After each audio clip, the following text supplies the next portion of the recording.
want. You don't need my permission. Go for it. It's a fun book. I will be slapping up an announcement about it just to reinforce this on the website. It's at my website, magic-works.com. It's also at mojoacademy.org. But I will put a link to it at my tarot Facebook page. That's the one I like. That's the two Facebook pages I like are I like the tarot one because the tarot one has loads and loads of people there who they're nice. You know what I mean? The regular page, the regular Facebook stuff is just, it's Facebook. I know quite a few very nice people, and other people come by just to be obnoxious and cause trouble and argue, and that's most of the traffic there. But that's social media. It's pretty much the bathroom wall of the internet. The best thing I've got on social media is my tarot consulting page, because the people there are just so polite and nice, and it's, if I feel down, which I do occasionally, especially the last few years, we all have, there's a lot of downward pressure on us. I go to the Facebook page there, which is why it was so much fun for Facebook to lock me out for a few days. They get mad at me now and then. They lock me out. Yes, they do. Mostly they've banned me for saying things that they said were false, which are now considered true. So there you go. But when they lock me out of that regular Facebook page, they lock me out of the tarot consulting page. And I don't like that, because the people there are just so extra nice. And if you're at the tarot consulting page, bless you. Because even if you don't participate, if you just look and watch and you see the little things I post there, it's very nice to, and I'm going to start shifting my activity there, because it's good vibes, man. It's good vibes. The people there are so nice. And you see what I mean? It's the tarot community. It's the magical community. For the most part, we're filled with nice people. There are a few negative folks, but they don't last. They just don't last. Well, remember now, it's Naughty Body, whatever, Bev. It's a long title, but it's Naughty and Body should get you there at Amazon. Naughty Body Bev Naps. And I'll have a link to it at Reverend Elliot's Tarot Consulting Facebook page. When the show is off the air tonight, I will do that.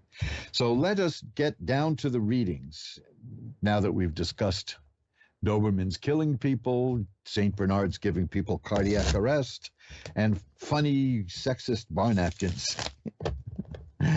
All the good old occult things. But I told you the whole point of the Doberman Pinscher story was that's how magic will work.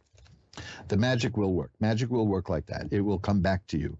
And the negativity can easily hurt you, especially if it fails to hit its target. Oh, man, it's got to go somewhere. And guess who it's going to go to? The person who sent it. This is just like the story of the dog. I guess I could call that a fable or a parable, since I'm speaking parabolically. But yes, that private detective I knew, who was also a carpenter on the side, I built a beautiful bookcase for my parents. Any case, enough with the past. Somebody once said that people who worry and people who are obsessed with what could happen in the future, and by the way, keep in mind, as we're getting close to an election, politicians are going to start babbling more and more about the future, because they want to divert your attention from what's happening now. And there is no future. There is no future. I want you to remember that. There is no future. The past is your memories and the future is your imagination. It's always now, okay? There is no future. This is why they love talking about the future, because they want to get your mind off now.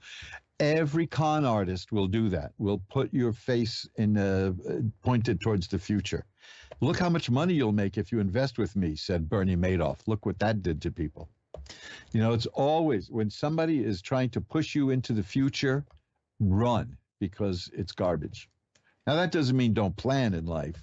You can make plans here and there. Just don't expect them to come true.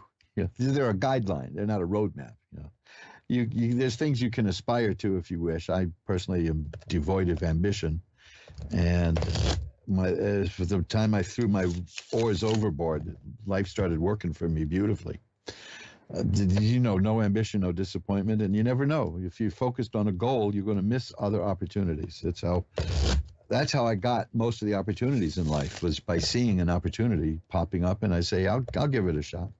So let's look at now. This kind of sounds odd because we're going to look into, quote, the future in the tarot cards, but that's not exactly the same thing.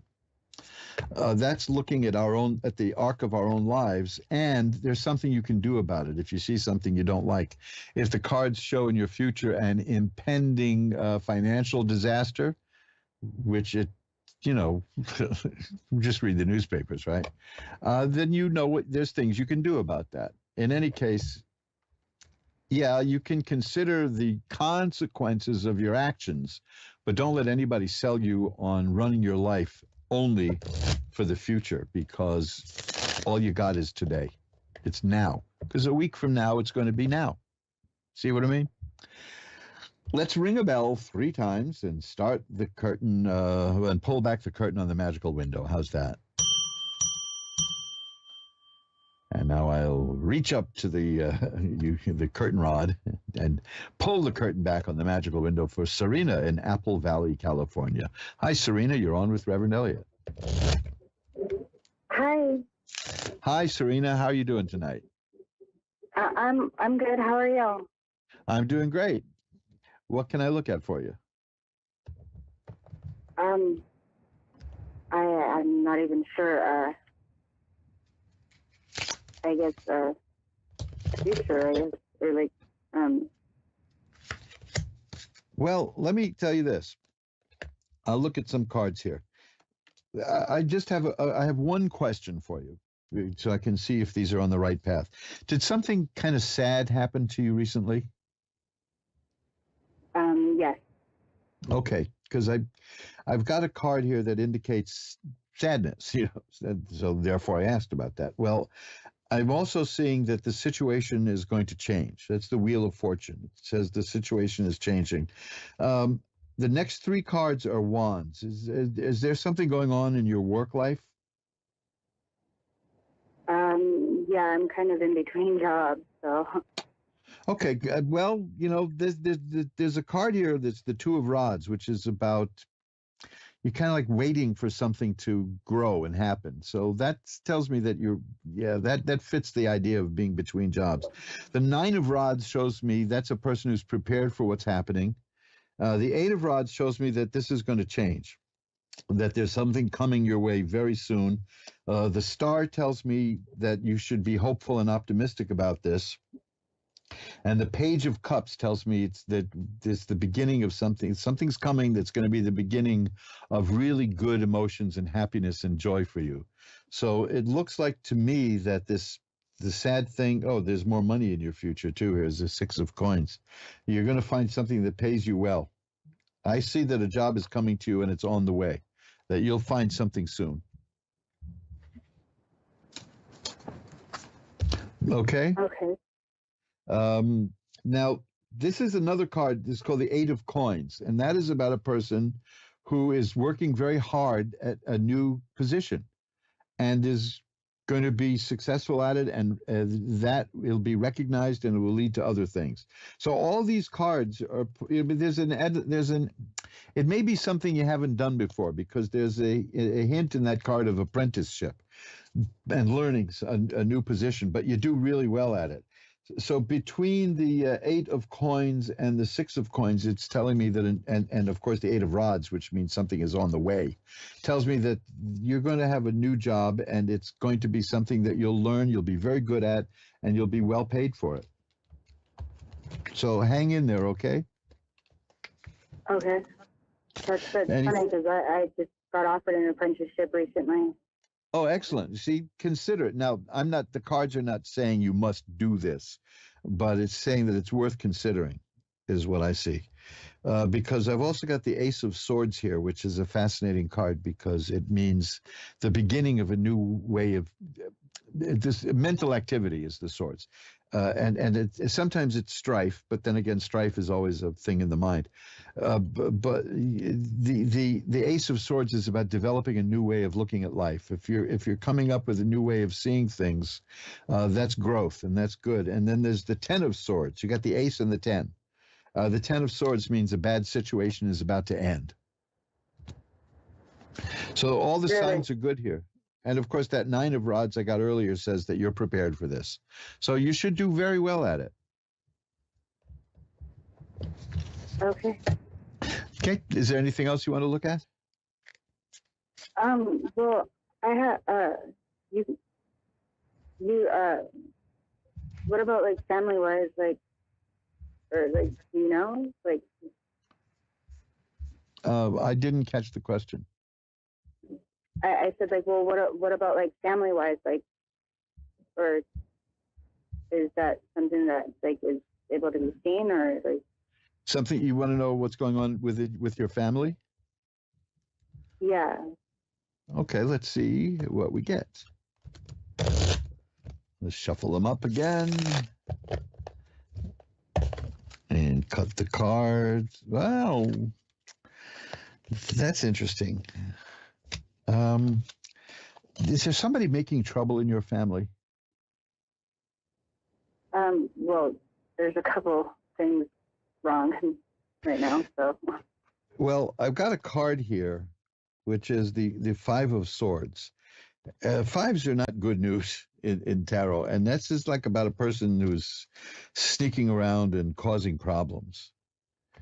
And darkness. There's the Moon, which is about unconscious mind and dreams, and yet I think you're going to come through it okay because the Sun is here. That's the card of healing and health and growth and happiness. But to be aware that this is the Judgment card. This person's going to get what the people who are causing trouble are going to get what they deserve.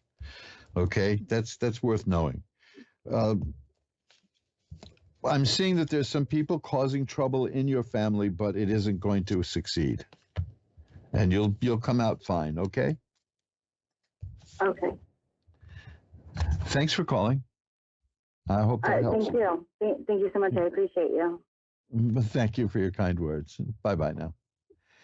And let's shuffle up the cards and get right to the next reading because I spent so much time talking at the beginning. Brooke in Wisconsin. Hi, Brooke. You're on with Reverend Elliott.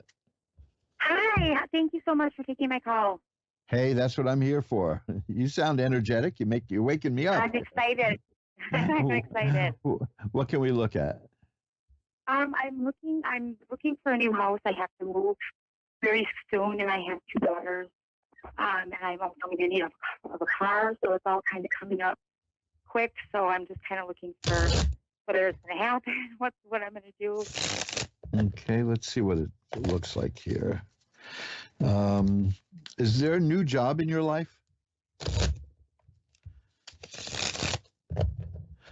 Hello, Brooke?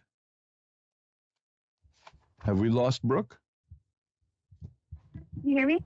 Oh, yeah, now I hear you. Is there a new job in your life? Or are you looking I'm for looking work? for a new job, yes. Yeah, because I have the Ace of Rods, and Rods are about career and work, and the Aces are new beginnings.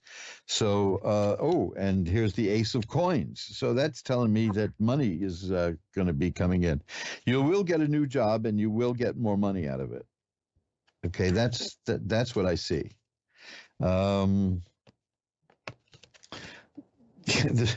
I'm laughing because here's another card about getting money.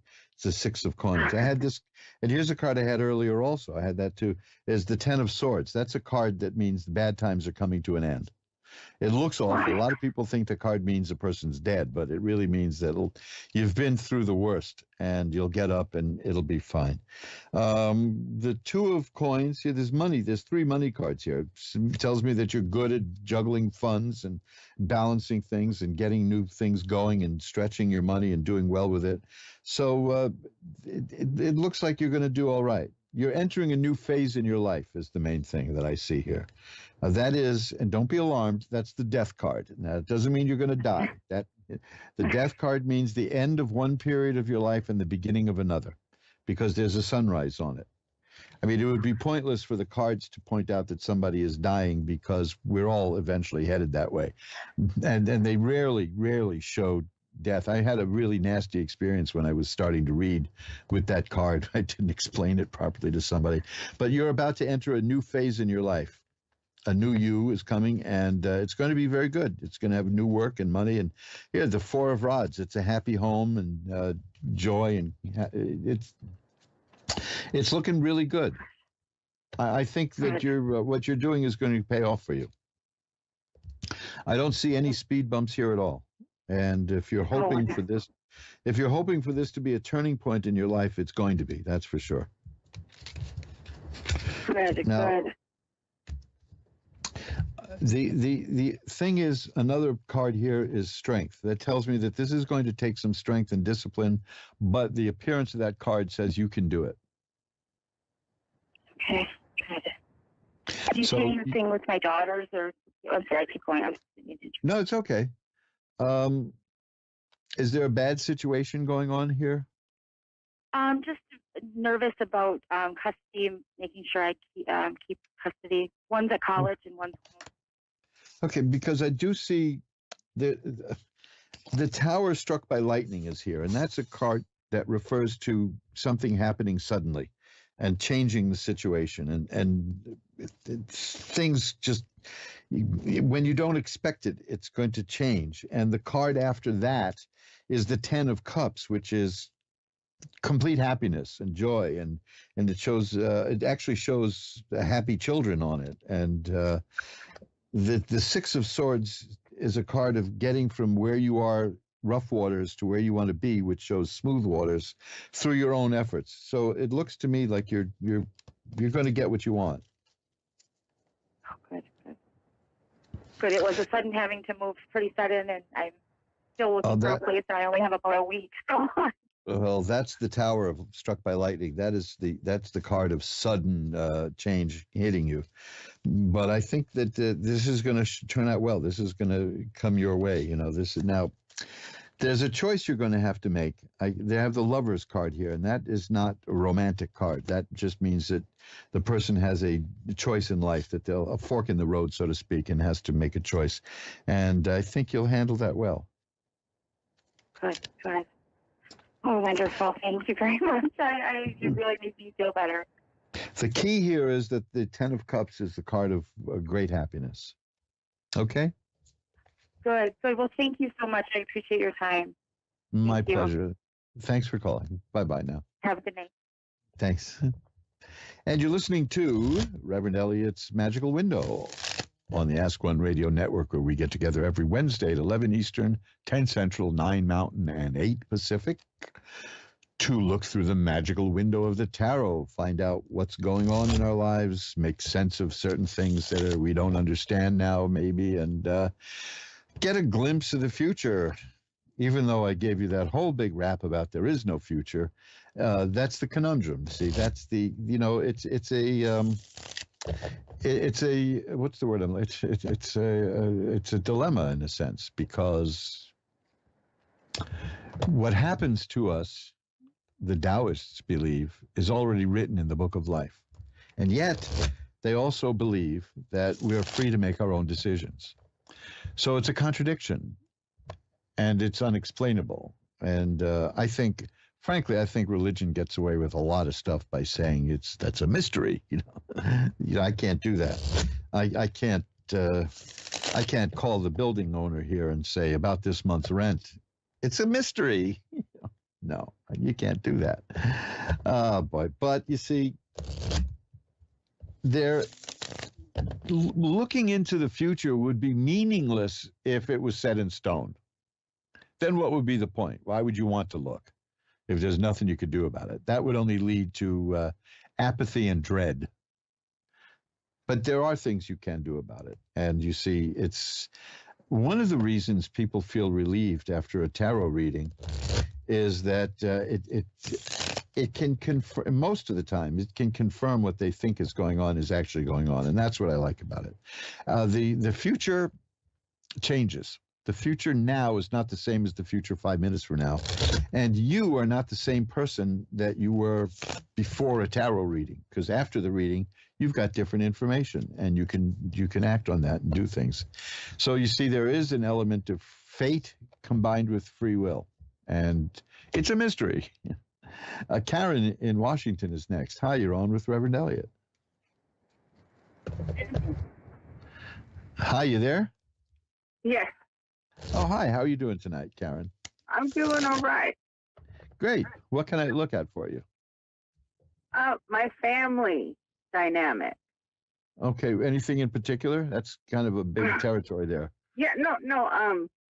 I was married to their dad, and then he left, and then it was a horrible breakup. He never came back, and he never even came to visit the kids. Oh. And we lived in the same town. Well, and then I got with my high school sweetheart, and he turned out to be a nightmare. And I was with him for 5 years, and my kids are grown now, and our relationship from both men in my life has kind of scarred our family dynamic. I'll bet. There's no kidding. You know, I applaud you for being here and being so lucid about it, because, you know, I'm looking at the cards and things have been bad. From what I see in the cards, it's been worse than you're saying publicly. You know what I mean? You're holding back a little, and I don't blame you. First, let me tell you what I got. The first card, I rarely get this card. It's the Hanged Man. That is a card of a person who has made sacrifices in order to do something greater than ordinarily would be expected. And that is you. You have made sacrifices for your children, and it's been good. You've handled it well. Let me put it that way, according to these cards. The Devil card is here. Now, that is not satanic. That is, you'll recognize this, as I describe it. It can be a man or a woman, but in my experience, when the Devil card turns up, it's almost always a man. And it's always a very attractive man. And it's always a man who has great charisma and power. And that person is very attractive, and you can get things around that person, you know, fulfillment and all kinds of stuff. But eventually you find out the cost is very high. You know what I mean? There's what I'm seeing here is that they're very hard to get away from, these kind of people that are represented by the Devil card.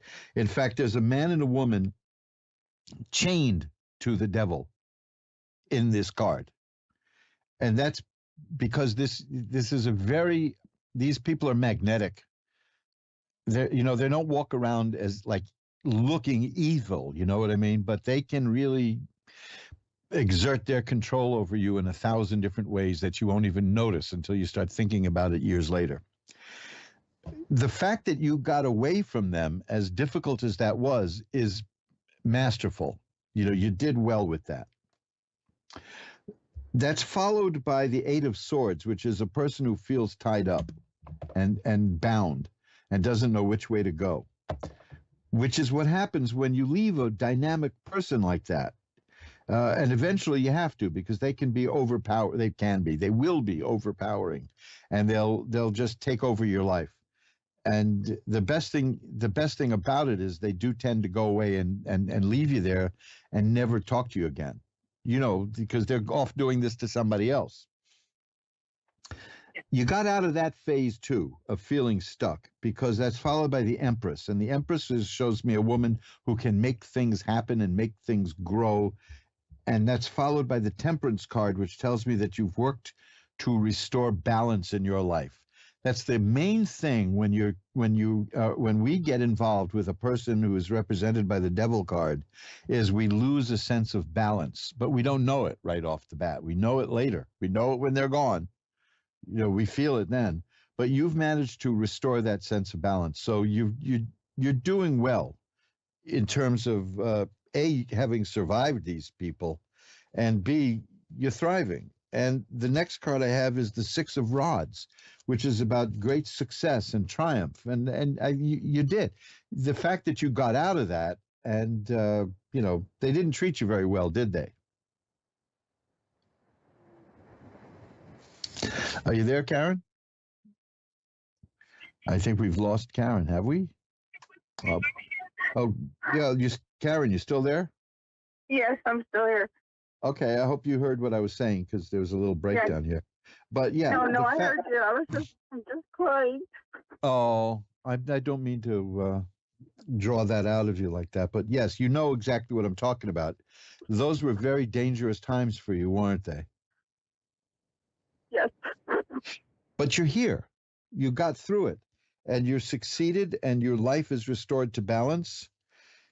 And you're going to be fine, according to what I see here at these cards. There's good stuff headed your way. The Strength card is here. That's the key. You have the strength to do that.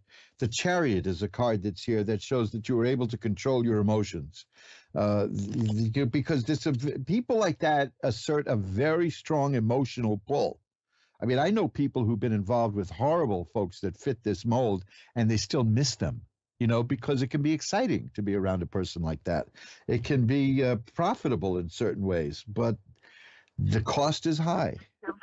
Yeah. But at some point you recognize that, and yet you still, listen, let me put it this way. I don't know enough about these people to make a determination that, quote, they were evil, okay? But I do know that nothing leaves people more confused and upset than an encounter with evil people. I mean, that's the first sign. There's a wonderful book by Scott Peck. He wrote a very feel-good book that sold millions of copies called The Road Less Traveled. His next book is not a feel-good book. His next book is about evil people, and it's called The People of the Lie. And I recommend that to everybody, The People of the Lie, because it's one thing evil people have in common is that they lie. They will lie when they could just as easily tell the truth. I mean, they really lie, then that's a sign. Another sign of an encounter with an evil person is you feel really bad after. I mean, you question your own sanity, you question everything, because they're good at that, at doing that. But you got through this okay. Maybe if you looked at the book, The People of the Lie, you might find out if that's what happened, that you had an encounter with people who are evil. And they seek out nice people to do this to. The Nine of Coins is here, and that's a very good card at this point in your life because it's about a person who is at peace with herself. It's a misunderstood card. It means that you can take solitary pleasure in life. That doesn't mean you're going to be alone all your life. It means that you don't need other people around you all the time, that you can be very comfortable as yourself. And very few people can do that. There are a lot of people who've got to be out all the time and meeting people and doing things and got some schemes going and hatching plans and doing all that. But this is a serene person, and you've gotten there. If you can have two encounters with people like this in your life and come out as a serene person and look objectively at what happened, you are a winner. Okay? You're doing fine. It may not feel good, but you will. You understand? This hurts. This stuff hurts, and we're wounded. We are literally wounded by people like that. Lest anybody wonder if I'm projecting or not, yeah, I had an encounter with somebody like that in my life. And it leaves you got to really make a break from people like that. And it can be hard. And yet, there it is. I tell you what I'm going to do is, first of all, let me just assure you, listen to this, go to askoneradio.com and listen to this show at the archives after it's up there in a day or so, and listen to your reading, because it's very positive. You've done very well, even though you don't feel like you have, but you have.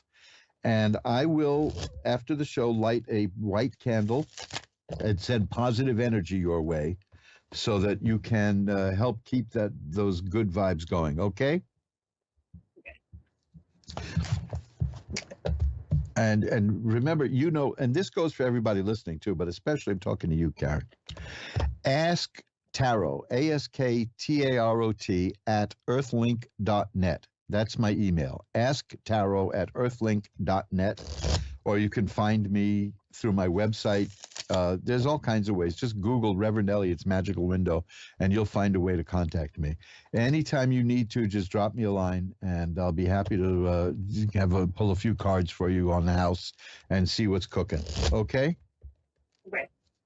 Because I know you feel bad, and that's good. You wouldn't be human if you didn't feel bad after what happened to you. So it will listen. It will pass. And you'll be fine. Okay. Okay. You hang in there, and I'll send that positive energy your way. And do not hesitate to contact me if you feel you need, even if it's just to vent at somebody. And we'll talk. I'll either by email or I'll give you a call. Okay. Okay. Hang in there. Bye now. Well, let's shuffle up the cards. This is something that I may want to devote a show to, may even want to devote a book to. Encounters with evil people can shatter you. Shawana in California is next. Hi, we've got a few minutes. Let's see if we can get a reading in for you. Okay. How you doing tonight? I'm doing fine. Thank you for asking. How about yourself? I'm doing great. I've been tired all day, but I come alive. I wake up when I do this. I feel great. What can I look at for you? My marriage. Okay. Has the marriage ended? No. Okay. Just separated. Oh, you're separated. Okay, because I'm getting signs of things not going too well, But the worst is over is also what I'm getting in here. So that's good. There's a card here of optimism. There's a card that says that like I said, the worst is over. There's the Seven of Rods is a person who can sweep away obstacles. The Lover's card here, of course, that has a dual meaning now, but it's really about making a decision in life.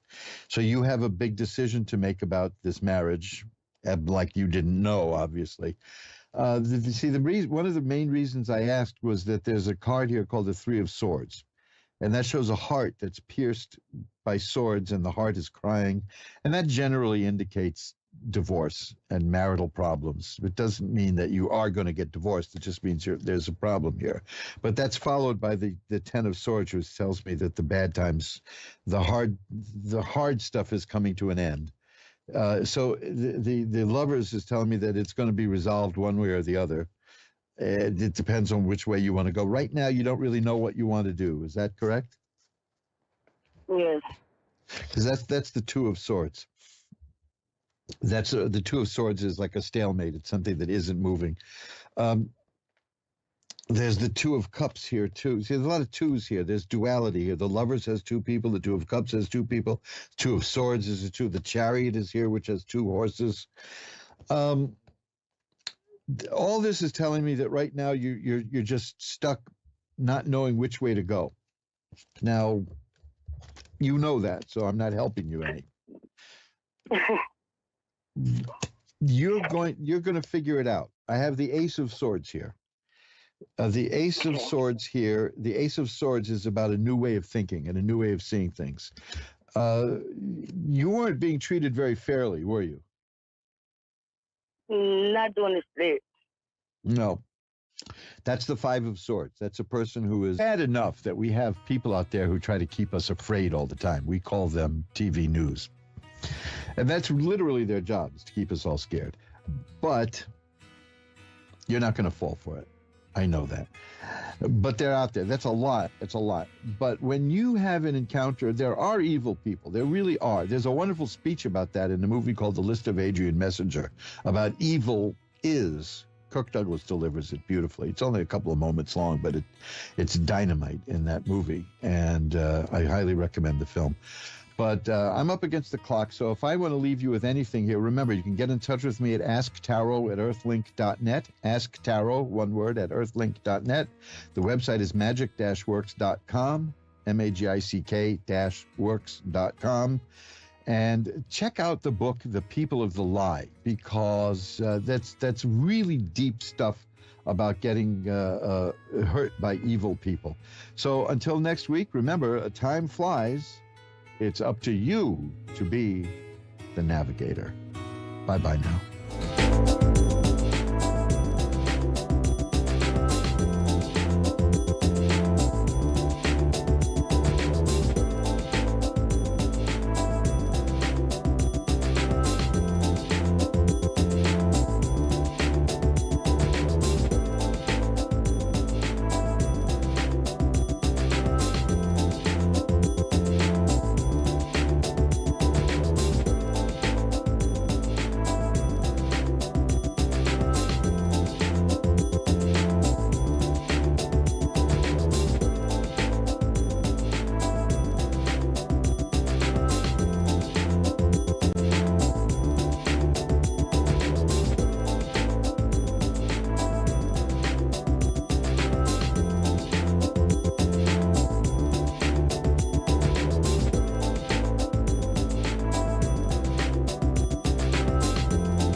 You're listening to A1R Psychic Radio, Earth's #1 psychic radio network, and watching Moonstruck TV, Enlightening Television. Welcome. Time for the Universal Mechanic with Simon Stone. Simon Stone. Live from the universalmechanic.com. Connect direct. In North America, dial 888-454-2751. In London, 20-3519-2158. In Sydney, dial 02-8488-3147. Or online, contact us through our Facebook page, facebook.com/psychic radio. Or one of our websites, askoneradio.com or moonstruck.tv. This is the Universal Mechanic on A1R, the Ask One Radio Network. Welcome everyone.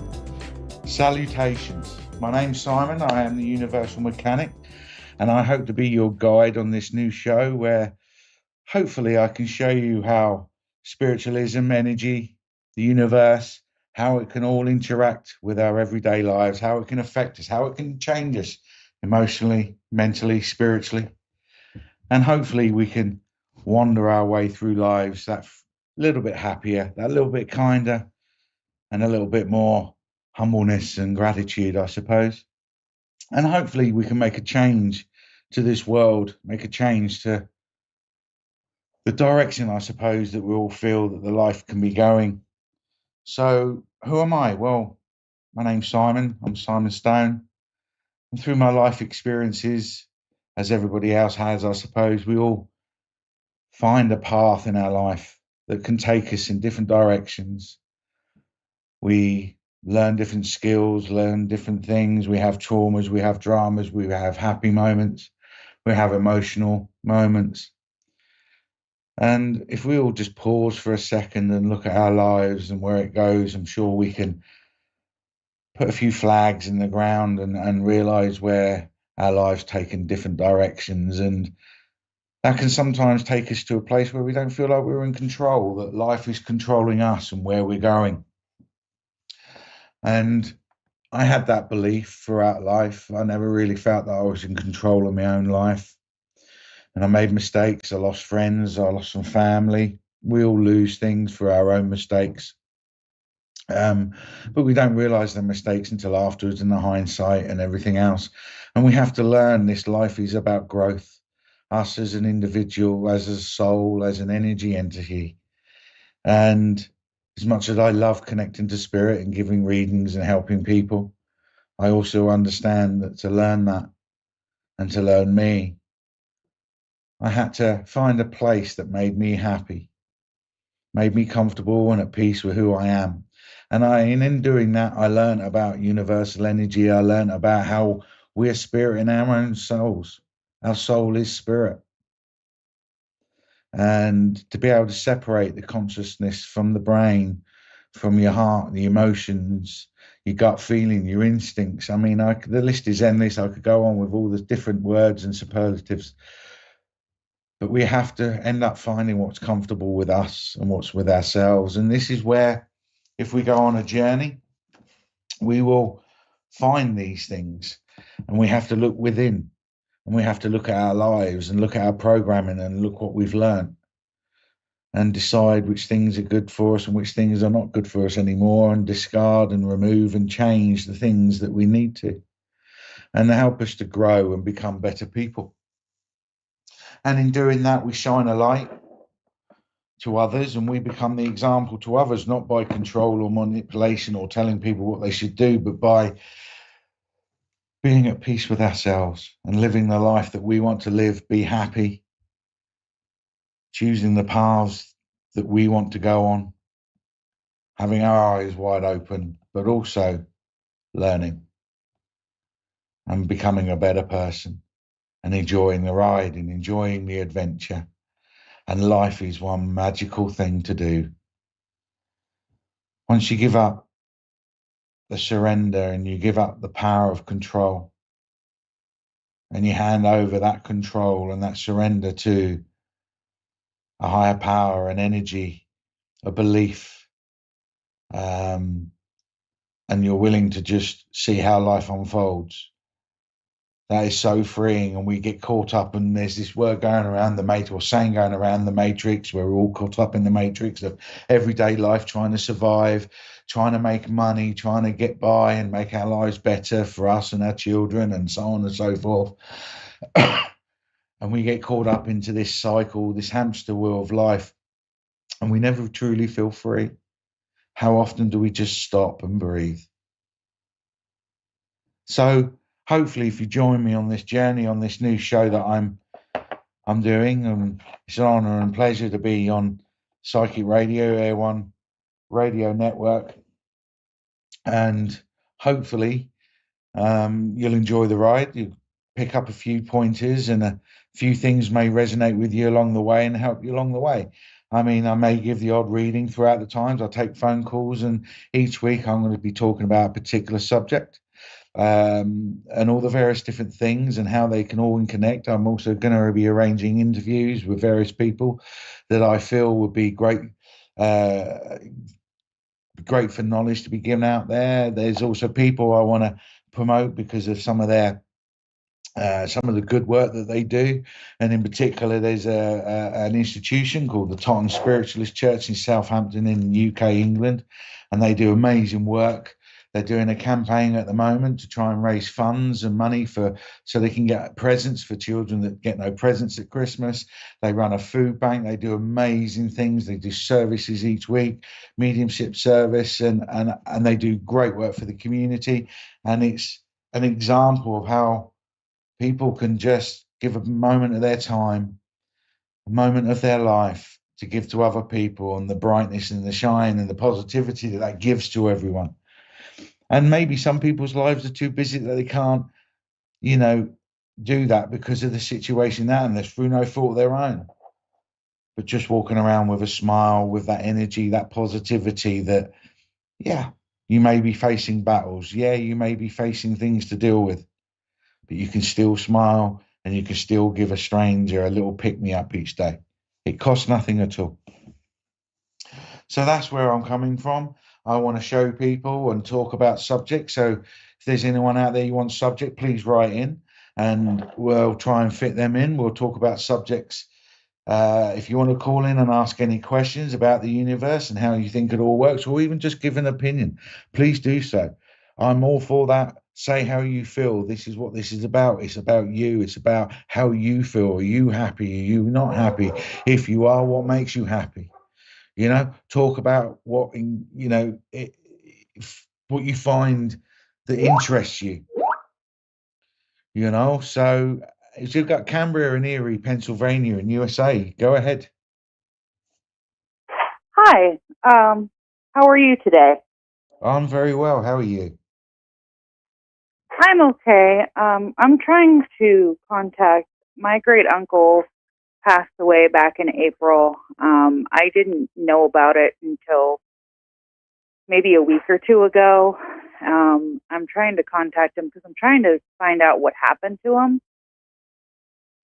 I'm going to be honest with you. As soon as you started talking to me, I started to feel really quite nauseous and quite sick. So, and I do get quite a severe illness towards the end with him. And I'm going to say this. I think it's actually more your energy. I do feel that there's things going on in your life where you need to speak your truth, speak your words, because I get a constricted throat, and and I get with what you're saying. You're trying to find things out because it feels like you feel like you want to say a few words. Would that make sense to you? Yes, that makes sense. It's like you need to speak your own truth. I feel a frustration around you, but I also feel like I feel a distance, as though there's an isolation, as though you feel like you've been made to feel isolated. Would that understand on an energy level, on a love level, with family?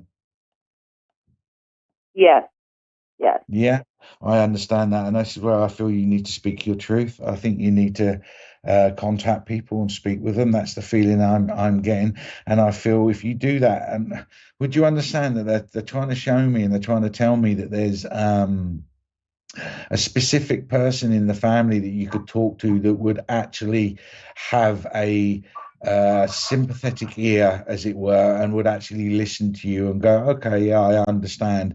And I'm getting from that conversation, it will open doors that you won't feel so isolated. I think there's a lot of misunderstandings and a lot of Chinese whispers going on, and people assuming one thing when in actual fact it's something else. And again, this is where they're showing me you need to speak up and say how you feel. Does that make sense to you? Yes. Okay. How well did you know this great uncle? Pretty well. He was Right, because Great. The reason why I'm asking, I don't need any more than that. The fact that you knew him pretty well, so I can tell you things and you would understand. It's not like he's a relative that you didn't know or you only knew when you were a child or whatever. But I do feel I've got a gentleman that's with me, and I do feel he's making me feel he's quite tall, but he's got quite an energy presence. And I know it's a bit of a cliche, but it's almost like he's showing me that when he was around, everybody listened to him. It's like his voice had authority. Kind of. Yeah. If it's not him, then it's somebody else. But it's an older gentleman. And I got it twice. As soon as I started speaking to you, I got a military connection with this gentleman as well. Military. He wasn't in the military. I'm not Right. sure. Then why am who I he is. seeing? Okay, that's fine. But why am I seeing or being made to feel that there's like a sergeant major feel to this? So he may not be in the military, but he may have been nicknamed the Sergeant Major. Why am I getting feeling that there's someone who, when they barked, he barked orders and everyone done as they were told? That's the feeling of the male energy I've got around me at the moment. I'm not sure. I don't think that was him. It may not be him, I'm but not it's sure definitely who that someone. would be. No, that's fine, but it's definitely someone who's connected to you. And I would even say it's grandfather. I would say this grandfather because the uniform I'm also seeing is around World War II. I'm seeing an older uniform. Grandfather. Or it's on level, but you need to speak with someone in the family. But when you're saying you want to connect to this great uncle and everything else, right? Are there moments when you feel that he's around you? Yes, there are moments where I feel he's around me. Yes. Right. They're the moments you need to speak with him because I I bet you there's some situations where you feel he's around you and how can I explain it? You're doing simple things. You could just be in the kitchen, making a drink or something. Sometimes it can be at simple times, and you think to yourself, well, sometimes it can just be spirit showing you that they're around you. And that can come across either by smells, a feeling, a thought. They pop into your head for no reason at all. You just start thinking about them, and then you get hairs up on your neck. They're all different things, all different signs. So when you get that feeling that he's around you, that's when you want to speak with him. Because just because you're a human and they're a spirit, there is still a connection of energy that will allow a form of communication. Now, because we're humans and we haven't evolved to a degree yet, I believe it's just a science we yet to tap into. So I feel that spirit can connect to us by thoughts, feelings, images, all those sort of things that come out of nowhere that remind us of this person, and that's them saying, hi, it's me. And that's when I take the opportunity to say, okay, hi, how are you, what are you up to, and have a conversation with them. Right. Okay, so I do feel if you do that, you'll be quite surprised by you could talk to them in your head and thinking you're going crazy or a bit, thinking you're a bit strange that some people can think we are, but you'll be surprised with the images and the thoughts that you get in reply to your question. And you'll feel that you'll just know that those answers didn't come from you. Would that make sense? Yes. Give it a go, and I think you'll be surprised. Okay, I can do that. Thank you so much. You're more than welcome. You're more than welcome. Can you pop that one back up again? I saw the name. I hope you call back and listen. And hope you continue listening. Thank you for calling in. So who we got next? We got Suzette. Suzette from Canada. Are you there? I am. How are you? I'm very well, Suzette. How are you? I'm great, thank you. What's your interest in spiritualism, all aspects of energy in the universe? How do you see it? What I think of it so far, Yeah. it's been amazing. I've learned the art of manifestation, so that's been fun. or just asking the universe for things. But I was wondering if there was any spirit message for me, or Yeah, go for it. Go for it. You're on the edge of a precipice, and you really want to take that leap of faith. And it's almost like you need to let go and take that jump. There's almost like a project or a new path of life, or there's something new that you want to take the plunge in, and they're saying go for it. oh, Would that perfect. Yeah, I make was just offered a job yesterday. then go for it. I'm being told, and it's a completely new direction. And it's almost like I'm getting the feeling it's almost along the lines of something you've always wanted to do, not what you have to do. Does that make sense? It does. It is actually something that I wanted to do almost 6 years ago. And yeah, go for it. And I'm seeing you've talked about manifestation. You manifested this. You've asked for this. I May did, not and that's may why not I was. may not be this job specifically, but this job may be a stepping stone to where you actually want to get to. Okay. That's how I Does felt that yesterday. I felt like this was going to be a stepping stone for me. Yeah. Can you understand, Suzette? When we manifest and we want something to change in our life, so we do these things to manifest it, whether it's meditation, whether it's, whatever, all the different things that we can do, positive thinking and image boards and whatever it is that you've done to manifest it. But to make those things happen, other things have to change or be removed out of our lives. And us as humans, we fall into that trap that when we start losing things, we think things are going wrong. When in actual fact, that's when it's going right, because things are changing to then allow the things that we wanted to happen and the things that we're trying to manifest to happen. Okay. Do you Well, my husband understand? has broken up with me. Okay.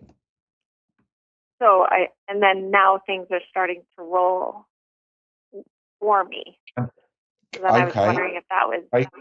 Well, we're talking about a very emotional subject, and and please accept my love and light and sympathies for you. But also, can you understand how you just said things have started to roll for you? Yes. Does that make sense? Can you It understand? makes a lot of sense. Do you understand? So you can still be humble and kind and deal with things nicely and have, a good relationship with your husband, ex-husband, or whatever he turns out to be. But you've also got to be true to who you are and authentic. And if you're happy, then other people benefit from that. Okay. Does that make sense? It makes a lot of sense. And as painful as some decisions can be, sometimes they can be the right decision. Now, I'm not advising, I'm not anyone's life coach. I don't know every step of your life, and I don't know the details, and I shouldn't have to know them. All I'm saying is, when we talk about the universe and energy, when we manifest things and we ask for things and all that, we have to be very specific for what we want, because you've heard of that saying, be careful what you ask for, because you may just get it. Because when we ask for things, we 99% of the time get them with that in a way that we don't expect. We always have a preconceived idea in our head of how we're going to achieve what we're trying to manifest, and you'll find it will never ever happen that way.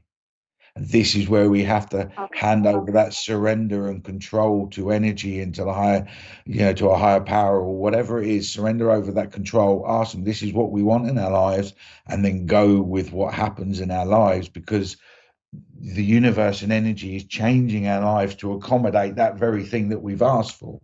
Does that make sense? It does make sense. And in some of those occasions, tough decisions have to be made. But sometimes just listen to your gut instinct and listen to your own soul. Your own soul will direct you. You'll know what's right and what's wrong, what's the right thing to do and what's the wrong thing to do. We as human beings have this inbuilt ability to innately know what's right and what's wrong. We just have that feeling when we're doing something wrong. you know, and I'm sort of broadly speaking here, not everybody. I know there's exceptions to the rule, but in general, when we're doing something wrong, we just have that feeling deep inside. We know that we're doing something wrong. Does that make sense? Yes.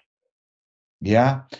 And at the same time, we also know when we're doing something right because we just have that feeling. And that's our own soul saying to you, yes, no, right, wrong. And if you're doing something and something doesn't feel right, then chances are there's something not quite right. And I've come to learn to believe in my own gut instinct, my own thing, and actually act upon that and stop allowing my brain to control. Because my brain, as any human brain, in my view, it's just a computer chip to run the body. It stores data, etc., etc. But it's our character, our soul. It's who we are that should be making the decisions. But human life traps us into this mental state where our minds end up controlling our lives. When really, if you just follow your own gut instinct, you'll work out what's right and wrong. Does that make sense? And you're obviously a lady that understands about energy. Does that make sense? Is that? Yes, it does make sense. Thank you. You, I really appreciate that. I'm just getting a feeling I know you said 6 years ago you started manifesting, but I'm also getting a feeling that something happened to you that was quite pivotal and quite an epiphany moment for you on a spiritual level about 5 years ago. You had quite an experience about 5 years ago. 5 years ago. My daughter was born. Okay, and it was quite a spiritual experience, well, it would be, wouldn't it, giving birth to your daughter? And would you understand that I'm being shown that sort of really opened up your mind even more so than what it was before? Does that make sense? Yes, because I did IVF for her. So I did. Okay, that's brilliant. So, and I'm being shown as well in that moment, you like I am now struggling to put it into words, but I get the feeling that you still now struggle to put it into words. But in that moment, you suddenly understood and felt in the pit of your stomach, in your soul, you understood about connection and energy and almost different dimensions in the universe and how.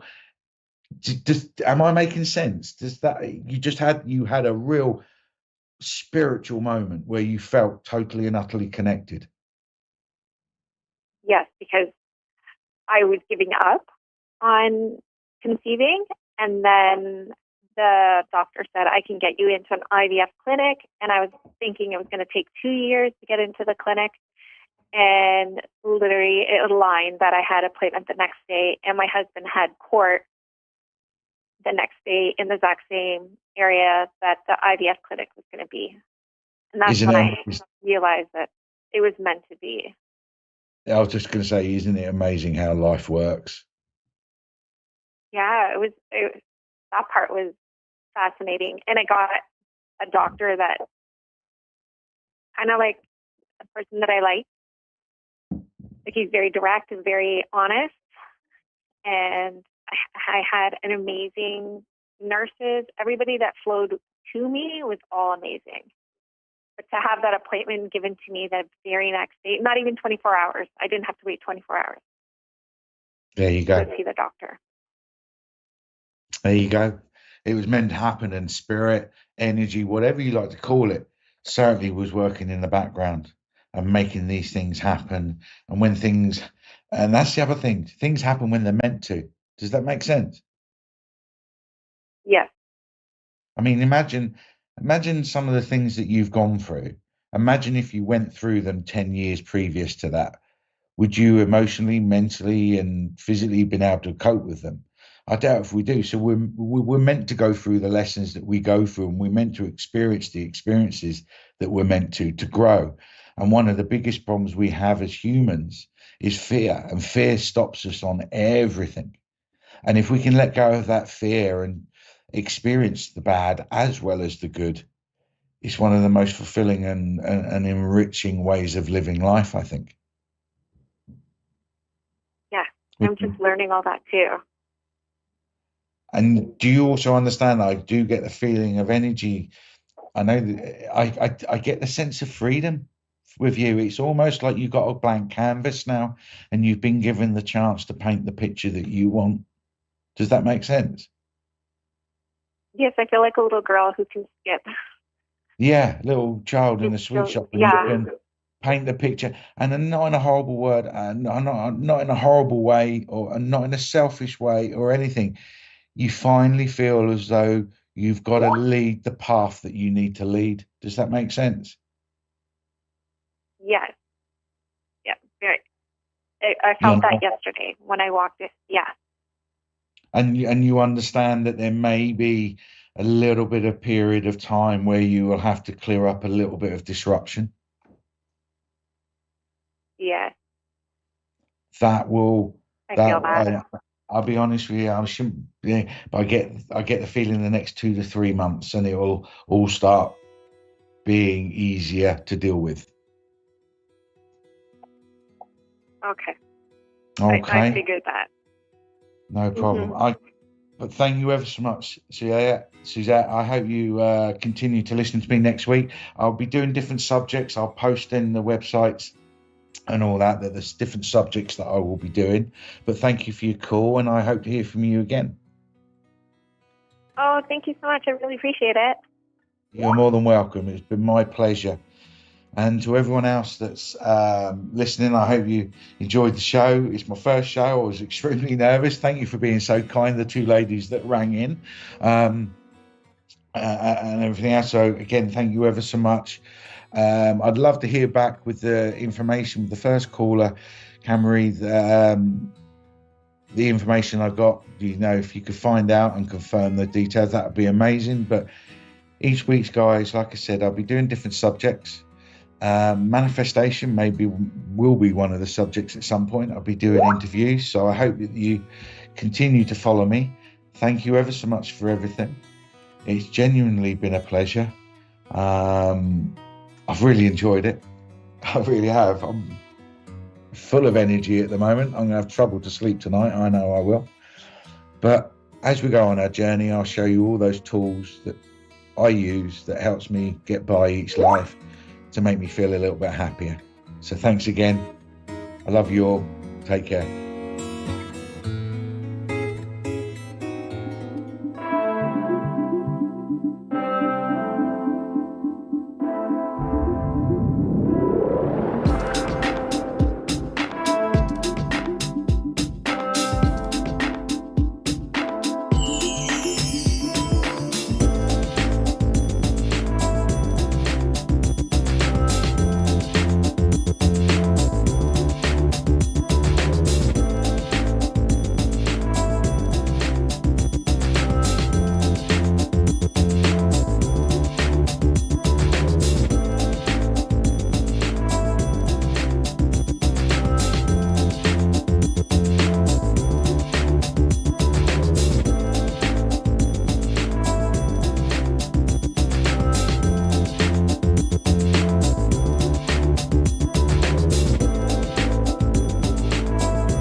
You're listening to A1R Psychic Radio, Earth's #1 psychic radio network, and watching Moonstruck TV, enlightening television.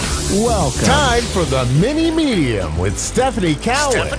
Live from TarotWithSteph.net. Connect direct. In North America, dial 888-454-2751. In London, 20-3519-2158. In Sydney, dial 02-8488-3147. Or online, contact us through our Facebook page, facebook.com/psychic radio. Or one of our websites, askoneradio.com or moonstruck.tv. This is the Mini Media on A1R, the Ask One Radio Network. All right. Hi, guys. Welcome. Happy Wednesday. Happy Hump Day. This is your Mini Medium on the A1R Psychic Radio and Moonstruck TV. I am sitting here trying to get all of my stuff ready. It's been a crazy day today. I've got a lot going on. I can't wait to share with you all. And so, what as many know, when I do my Wednesday night readings, I I'll get visions and I will see numbers. And the number for today is the number 63, which I don't know why I'm seeing 6 and 3, which is really interesting that it's such a high number. And so I just go with it and I trust. And so I thought, well, before I hop on and start my show, I better hurry and count these cards out because I sure don't want to waste any time counting to 63 tonight on my show on the podcast. So because we are live, right? So anyhow, I hope you guys, I hope you all have such a beautiful week. Hopefully, you all are feeling the relief of the retrograde being done. We're kind of out of that post retrograde, so that's even more. Amazing and more beautiful in my opinion anyways. I actually, what was interesting, I listened to another podcast and the it's actually if any of you know who Alison Dubois is, she is the original well, the medium that is what the show Medium is based on. So, and a lot of her experiences working with with criminal cases and doing a lot of criminal profiling. So, anyway, she has a beautiful podcast now, and I listened to that. And today she had a one of her very regulars that does um, my gosh, my brain doesn't want to work astrology.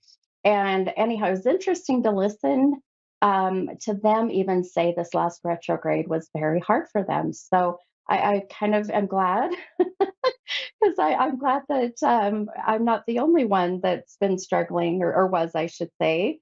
So, hallelujah, we're out of that one. The podcast, she does talk about, or I should say, her astrologist talks about what we're about ready to go into. And I thought, oh, goodness, I don't know if I wanted to hear that, but I think it'll be good, though, because lots of cleaning out the closets per se, getting rid of, the things or the stuff or the people that are no longer serving us. So if you've been really just struggling lately with some family members, well, it might be best to maybe wait until after the holidays to to cause any kind of confrontation or argument. Because from what I understand, going into the holidays, especially with we've got a full moon in Aries. So those of you who know an Aries, my husband's an Aries, and Aries are great. They're very passionate, but they're a fire sign. So need I say more? And so we're going into a full moon in Aries soon. And then we've got this new moon in I believe the new moon is in, I believe it's in Pisces, if I remember right. Or it might be new moon in Aquarius. I can't remember. Anyhow, but yeah, so it's lots of crazy stuff coming energetic wise, but I'll tell you, I'm going to enjoy the vibrational high that I'm on right now. It's been amazing. Things have been going beautifully.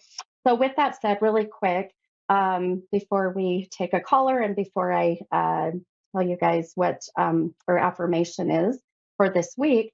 So if you are in the Utah area, which is where I am from, tomorrow, Thursday, the 21st tomorrow? Yes, Thursday, the 21st, and Friday, the 22nd. I will be downtown Salt Lake at the FanX, and this is at the Salt Palace Convention Center. So for those of you who do not know what FanX is, maybe you've heard of Comic-Con.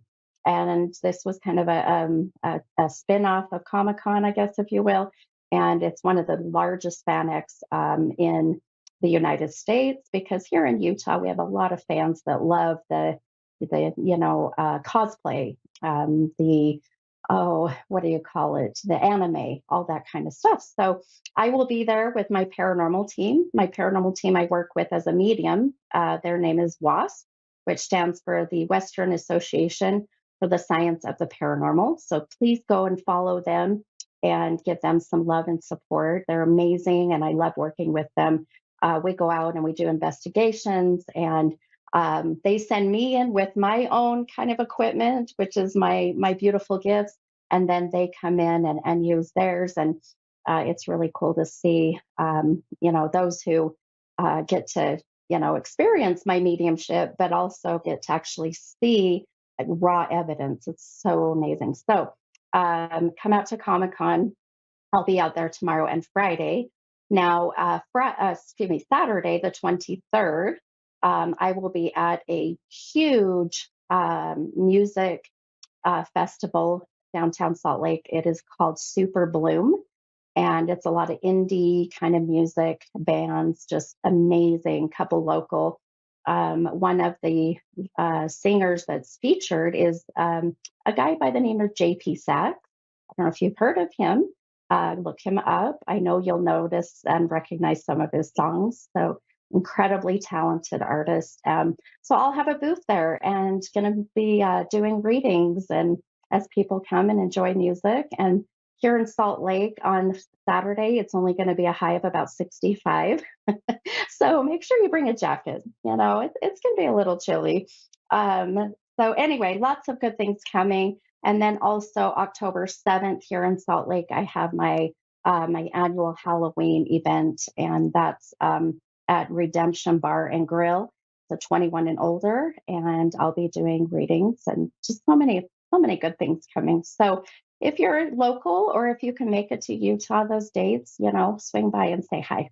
Hey, all right. Well, let's go ahead. Let's do our affirmation, and then we'll take our caller. So the affirmation for today says, letting go creates space for me to receive. Letting go creates space for me to receive. And I love these affirmations. You can see the pretty butterflies. I'll show them on the camera. Maybe I got that upside down. I don't know. Butterflies can go either way, right? Anyhow, so yes, make sure that, this just makes sense with what I literally just said about letting go of the things that are no longer serving you. And once you're able to do that, then you can receive the goodness, right? All that good vibrational, positive energy that's out there. So, hey, all right. Well, I am going to go ahead and take my first caller here. And this is Suzanne, and I'm super excited. This is Suzanne and from Australia. Hi, Suzanne. Good morning, Stephanie, and how are you today? Good morning. I should say, I guess it's evening for me, but good morning to you. It is at 8 o'clock here in the morning. Oh my goodness. I love it. I love your accent, by the way. So, the Australian accent, it's just beautiful, beautiful to listen to. So, anyways, well, truth, lady. Oh, well, thank you. I hear that I have one, but I know that I'm sure you do. Yeah. Well, how can I help you tonight, Suzanne?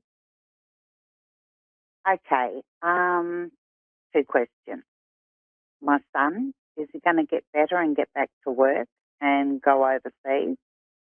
Me, I need to get off this scooter and start walking, so I need some advice, please, from above. Gotcha. Okay, my friend. Okay, so question about your son and then also some help or a health question for yourself. Is that right? Yes, please, Stephanie. Okay, you got it, my friend. Okay, I'm gonna focus for a moment, but I think I want to pull a couple cards just to see, and also see if we get any kind of. Sometimes I'll get even just validations or guidance through the cards. So I'm just pulling a few here for you. Okay. All right, my friend. So let's first and foremost, let's answer the question about your son, um, and see what we're getting there. Now, and if I understood correctly, you were wondering if he was going to be getting better. And did you say, will he be going overseas? Is that what I heard right? Yes, to work. Yes, to work. Gotcha. Gotcha. Okay. All right, my friend. So, couple things that I'm feeling with him. First and foremost, I feel that, boy, I know you just are asking kind of very general, which is what I love, because I don't want too much information. But um, when you say, is he going to get better? The first vision that I got, and really the uh, even maybe validation through the cards, I do feel when you said, is he going to get better? I do feel immediately I started to get um, a pain in my head. And then I also started getting this tingling that went right to my gut, right to my stomach area. So when you say, is he going to get better? I do feel that some of this, has to do with either mental illness or headaches because my head is starting to hurt. Does that make sense with him? Is he struggling with any of those at the moment? Both, Stephanie, both. Bo- Both. Okay. He's under All an right. awful lot of stress. Yes. Okay. Okay. Okay, that makes sense with the head. Okay. The stomach would also make sense for me too, Suzanne, because stress obviously does cause issues with the stomach, with the intestines, um, you know, uh, whether it's ulcers or it can even be just, a lot of people when they are under a lot of stress, they don't eat or they overeat. So I do feel that He's he's got doing some both. stomach. He's doing. Oh, great. Oh, goodness. Well, that would make sense of why my stomach's been kind of hurting. Um, so, to just kind of answer your question right off the bat here for you, I do feel like I do see him going back to work. However, I am I'm a bit reluctant to why yeah, I have to listen to my little guides tell me, I don't feel that it's going to be overseas for not for quite a while, for some time. And I mean at least within the next year. Um, I think I see him going back to work and slowly trying to get himself, the momentum going, but and the motivation, I should say. But as far as going I think he overseas, needs to stick up his bum to get him moving. agreed, my friend, agreed. And his free will choice is what is causing him to really still be sick. And what I mean by that is his free will choice to just kind of sit around and not be motivated and not uh, find his spark, as I call it. That free will choice is determining his future, you know? Um, and And it's I understand that completely. Yeah, and I'll tell you, as I see him, it's unfortunate too because I feel like he just has so much potential to just do amazing things, but I just don't feel like he sees it. Um, there's been a lot of I feel for him the mental struggles, overall have really, in a sense, debilitated him. Does that make sense? Perfect. You're spot on, sweetie. Spot on. Yeah. Okay, my friend. Well, I mean, I think, I try to see the good in everything and the silver lining and everything. And, I do feel he'll be back to work. And as far as timing, you know, um, I do feel this is going to be, well, here in the next, I keep saying 4 months, and I know that's a bit out of a ways, but I feel for him, it might be just, it's the beginning of getting better, which is good. For him, I feel like it's going to be a slow process. Uh, but with that said, I feel with your son, and as far as I see how his personality is, uh, the more that he waits to find motivation, the less likely he's going to be going overseas. And that's hard to say because I see he'll just get comfortable. I feel that completely. Yeah. He's just Yeah. not moving forward, doesn't want to deal with Yeah. the problems, and until he sorts Yeah. that part out in his life, then he can go no further. Exactly. Exactly. Yeah. So he needs to do a little bit of what I call some soul searching and really finding himself again. Because I feel he did at one point. I feel he was on a good He track did. for a moment. Yeah. Yeah. Um, And then it went rapidly downhill. oh, just went all weird. Mm. That was oh, sorry about that. My service went all funky. But I That's do all feel right. that. It was my daughter saying she loves me. Oh, good. I love that. It's all that beautiful energy of our loved ones. uh, so It is. yes, just as much as I hate to say, patience is a virtue, but sometimes we're not very virtuous. But I know that saying. I keep saying it to myself. Patience is a virtue.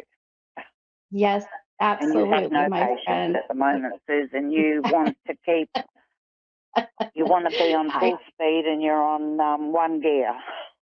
And exactly. Yeah, it gets very frustrating. And I know from a mother's perspective, I get it because I have been there. So hang in there. Um, now, let me just really quickly. I've got another caller waiting, but let me answer your question really quick about you asked about your health and where that's headed. So the first thing that I feel that I was saying I would just be mindful of. I mean, because I'm not a doctor and I can't advise, give medical advice, but I can tell you I feel that some of the pain that I feel coming from your legs at the moment. Do you have leg pain? Yes, totally. Okay. It doesn't want to work for me. Yes. Yeah. Okay. So watch your diet. I just feel like there is something.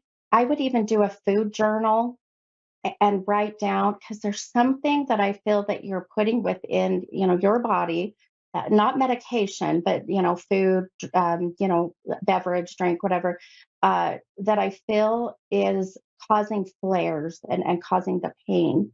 Um, so I don't know if you've ever done like an food allergy type test, or if that's available, but I do feel Yes, like it that's going to is. be. Oh, good. Okay. So maybe think about But doing you know that. what I I feel think like it might be? It might be my coffee. oh gosh, I'm sorry. Bless your heart. Yes, so am I. Oh, good. Oh, goodness. Well, if that's the case, then there's sacrifice, right? There's sacrifice. So, I'd give it up today if I knew that I'd walk again. absolutely, my friend. Absolutely. And I feel if anything, maybe that'll help you. Just see if you can't get some of that testing done to see what's causing the flare, and the pain. And because I do feel like the inflammation from whatever you're eating or ingesting is a big part of this. Okay. Oh dear, it's got to be the coffee. I'm just, oh my goodness. It's always the one thing that we just love and need. I feel like that's I always the know, case. but I have cut back. I have cupcakes. Well, good. That's good. That's a good start. That is a good start. Well, I hope that this Stephanie, helped you you. have been amazing, Yes. and thank you Oh, so much. And you're so spot on, honey. And may you oh, stay well, safe and well. yeah, oh, well, you're so welcome, and it's my pleasure. And I'm sending you lots of good love and light, and wish you the best. Okay. Thank you, Stephanie. May you stay All safe right. too. Thank you. All right, hon. Take care. Bye. Okay. Bye You bye. too. Bye. Bye bye. Okay. Oh, beautiful. Okay, so let's go ahead and take the next caller here. Oh, okay. Well, we're going to take a moment and let's talk a little bit before see if we get another caller. How's that?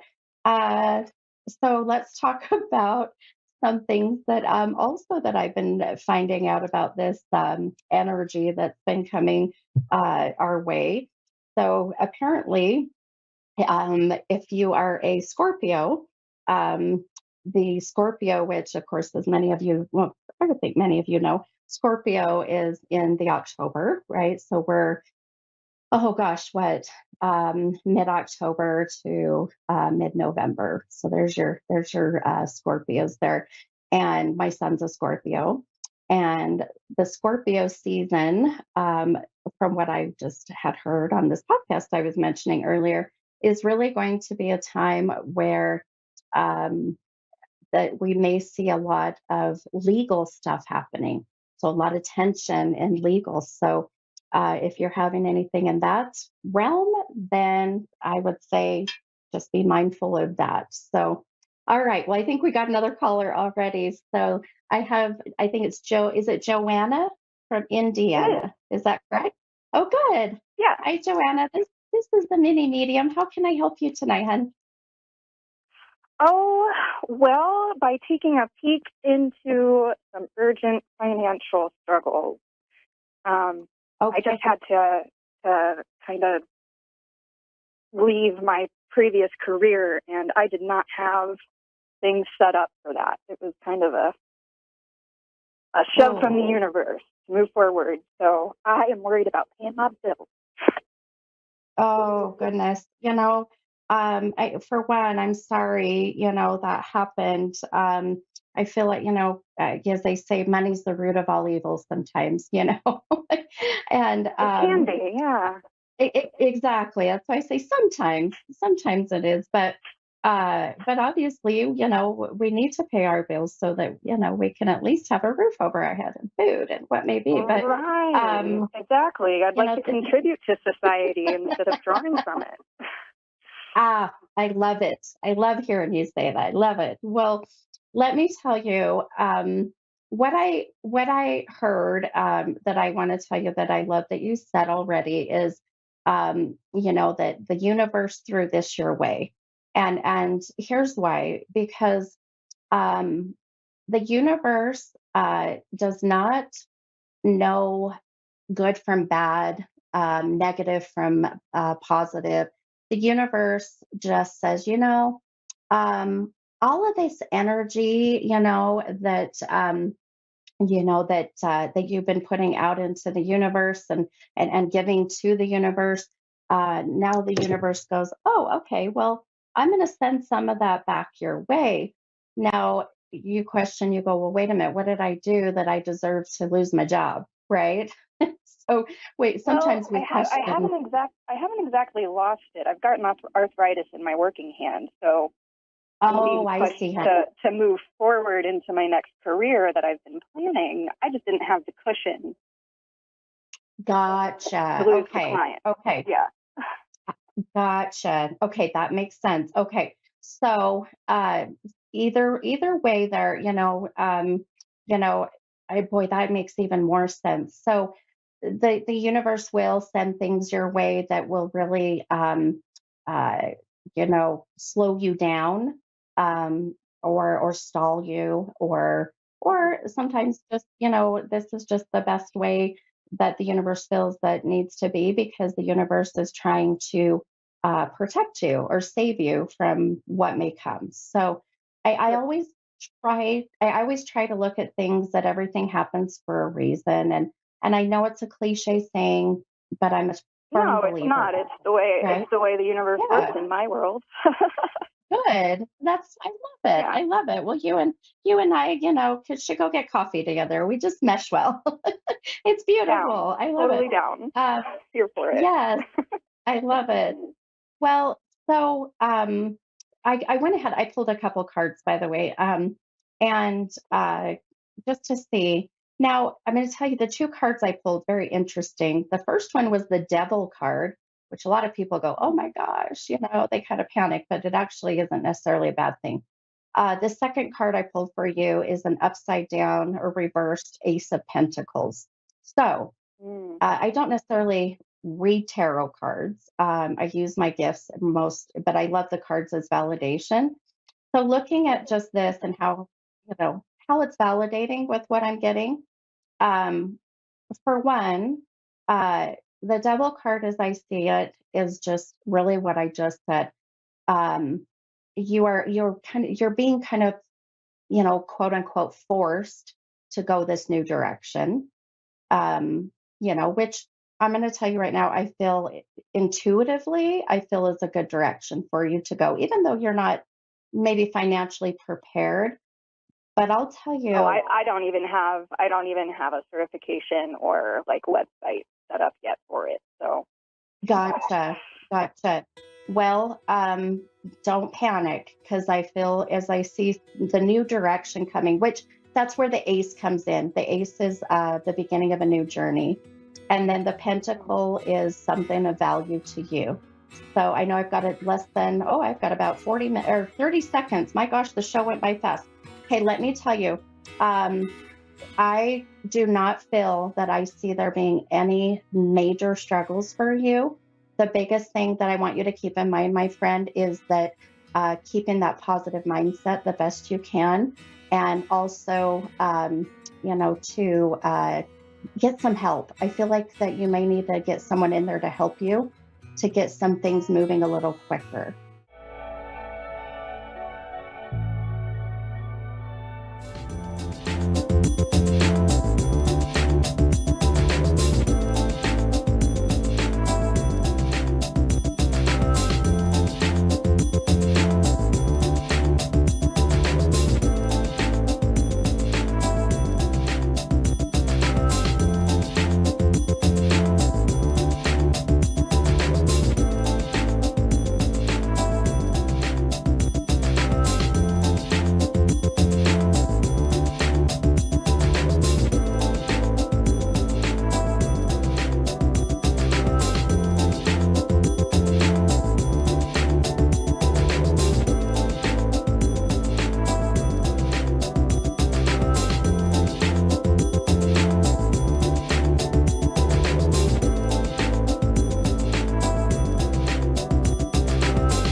You're listening to A1R Psychic Radio, Earth's #1 psychic radio network, and watching Moonstruck TV, Enlightening Television. Welcome. Time for Soul Alignment Mentor with Angie Harris. Live from AngieHarris.org. Connect direct. In North America, dial 888-454-2751. In London, 20-3519-2158. In Sydney, dial 02-8488-3147. Or online, contact us through our Facebook page, facebook.com/psychic radio. Or one of our websites, askoneradio.com or moonstruck.tv. This is Soul Alignment Mentor on A1R, the Ask One Radio Network. Hello, I'm super excited to be here. My name's Angie Harris, and I am a soul alignment mentor, and I get intuitive messages from Spirit to help people align with their highest, most authentic self. And I just wanted to spend some time introducing myself to you, who I am, how I got here, and what you can kind of expect from me moving forward within this show that I will be doing with you guys from now on. I have always been connected to Spirit. I've always had intuitive insight since a child. I was able to see spirits, hear spirits, connect with them. I had weird abilities to heal with my energy as a child that I can remember. And I also always had insights about things around me, maybe things that were going to happen or about situations in my life. And so as I grew older, I began to seek out things to connect me to that intuitive gifts, because I actually live in Kansas and there were not a lot of people that were able to mentor me in these abilities that I had. And so I wasn't really sure what that meant for me or how to really cultivate those things. And I am an author, and I have 2 books that have written and published. The first book that I wrote was called Leaf Lessons: When Trauma and Religion Collide, the Process of Spiritual Awakening and Healing. And my second book is called Composting the Ego, and it does kind of follow up on the first book. Both books offer insight to healing your mind and reprogramming your ego to help you align you with your most true, authentic, highest self, which I've come to believe is our spirit. And so before I do any kind of speaking or tune in to give a message to people, I always ask Spirit, what is it that you would like to share today? What is it that you feel the audience or those listening might need to hear in this time? And what I heard Spirit say to me today was to tell the people who they really are. And that a lot of times we forget that we are all spirits living in a human life. We are all here on earth to align our spirit, to grow in our spirit, to be able to manifest in our spirit the life that we desire. And sometimes what we are taught and programmed to believe about ourselves from childhood on is that the answers are outside of us, that we have to seek something outward that will help us to make good decisions or to know who we are. Anything from the schooling that we had, from religion, the culture, the family, possible traumas that we went through in our life, they all begin to form who we are. And deep inside of us, before we even became a human, there was a spirit that came that had a mission that we wanted to accomplish while we were on earth during this time. And so I heard Spirit wanting to remind people today of who they really are and the power they have inside of themselves that is connected to that spiritual being that they are, their intuition. And when we get to the point where we understand that what our steps are to get to that part of ourselves is to begin to deprogram the old idea of who we are. Now, I spent over 18 years working in the mental health field as a mental health practitioner. And so I've worked with thousands of people, helping them to heal in the mental health field. And in 2016, I had a sudden spiritual awakening where I heard the spirits come and talk to me. I was in my backyard. I wrote about this story in my first book, Leaf Lessons. But the spirit began to speak to me about my true mission in this life and what I was really meant to do and what my spirit came to do in this lifetime.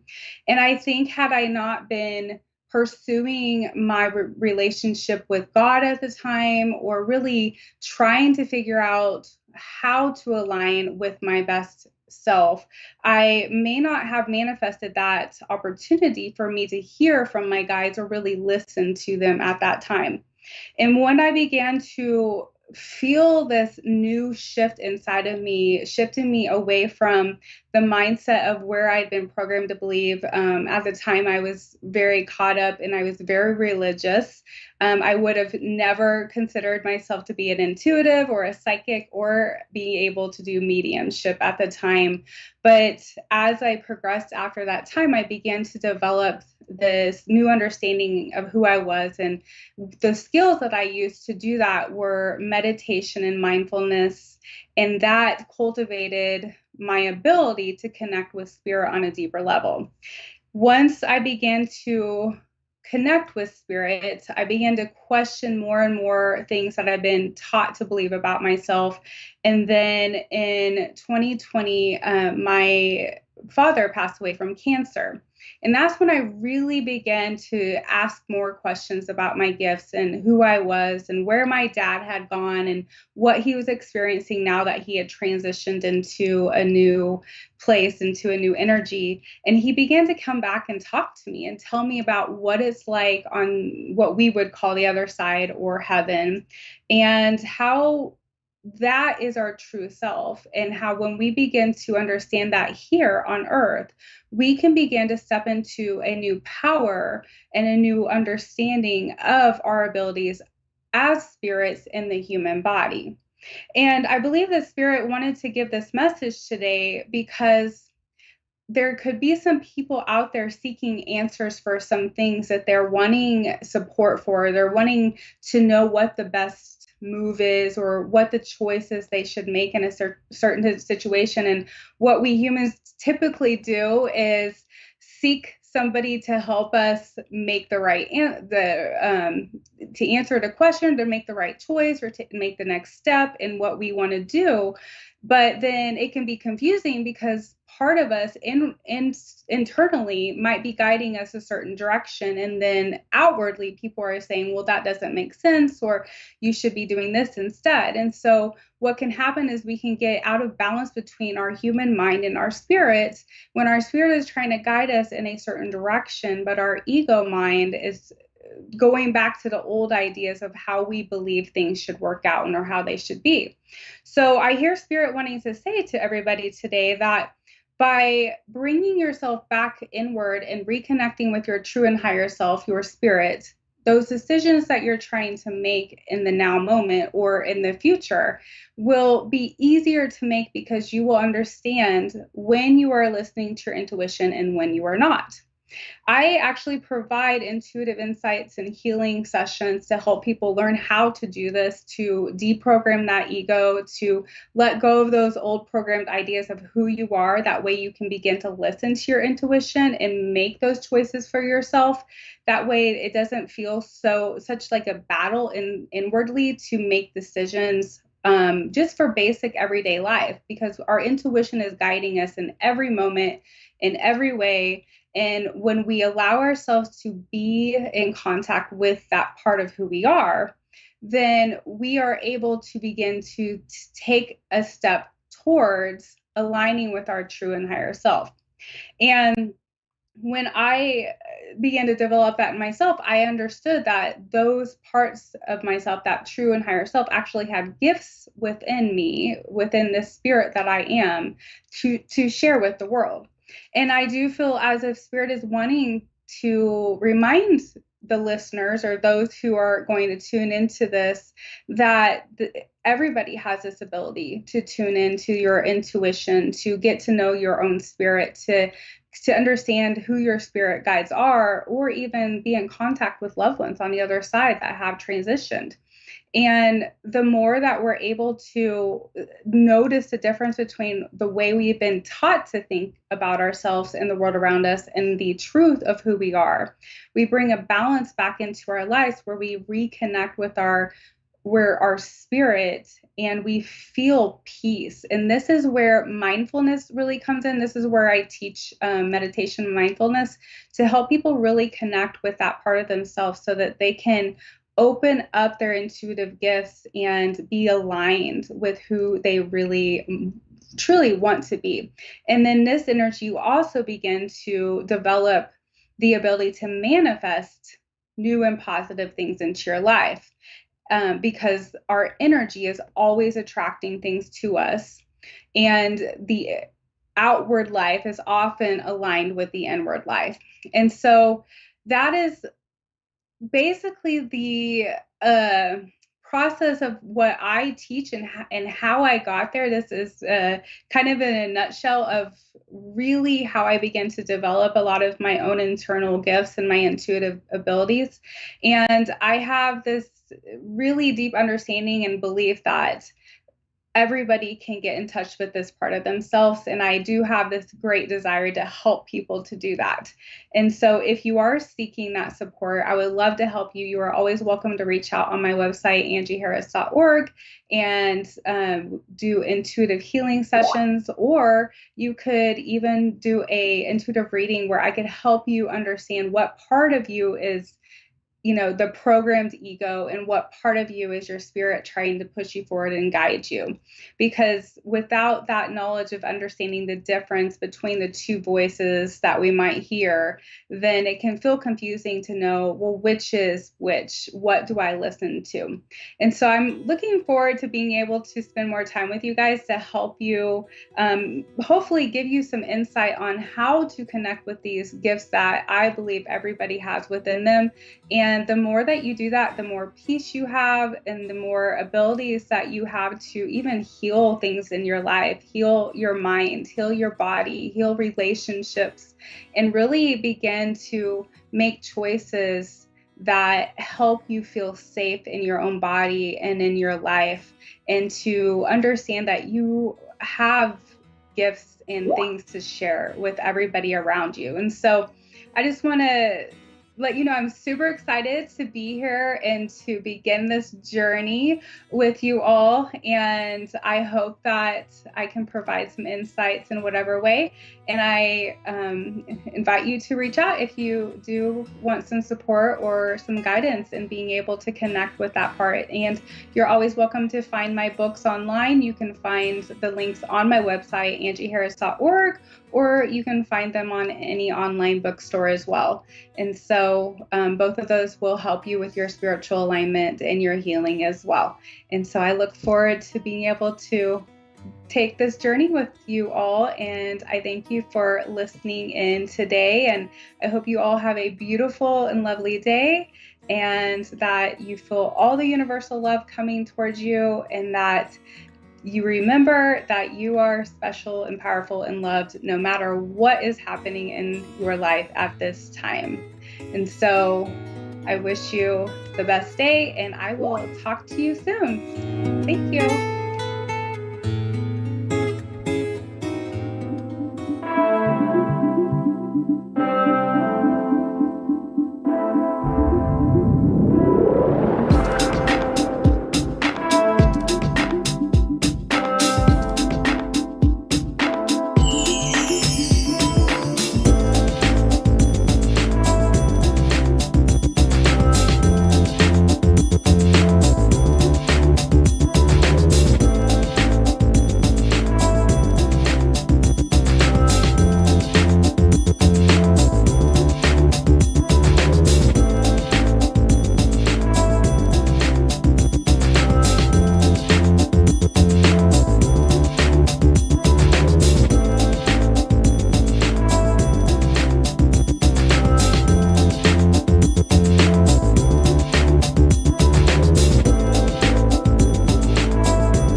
to A1R Psychic Radio, Earth's #1 psychic radio network, and watching Moonstruck TV, enlightening television. Welcome. Time for Energy, Healing, and Spirit Talk with Tammy Petrocelli.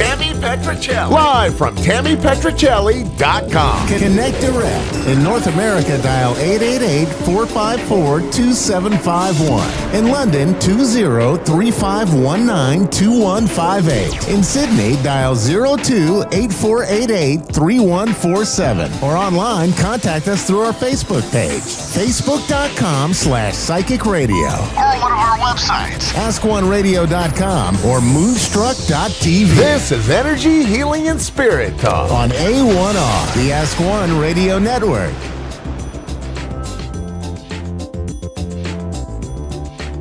Hello, it's Tammy Petrocelli from Pike Creek Reiki and Healing Arts Center and Tammy Petrocelli Medium. And last week, I was wondering where was my Indian summer, because we had like 8 days of rain. The Northeast was being flooded from New York to Florida. Guess what? It's arrived. We've got a beautiful 80 degrees out there today. Gorgeous sun.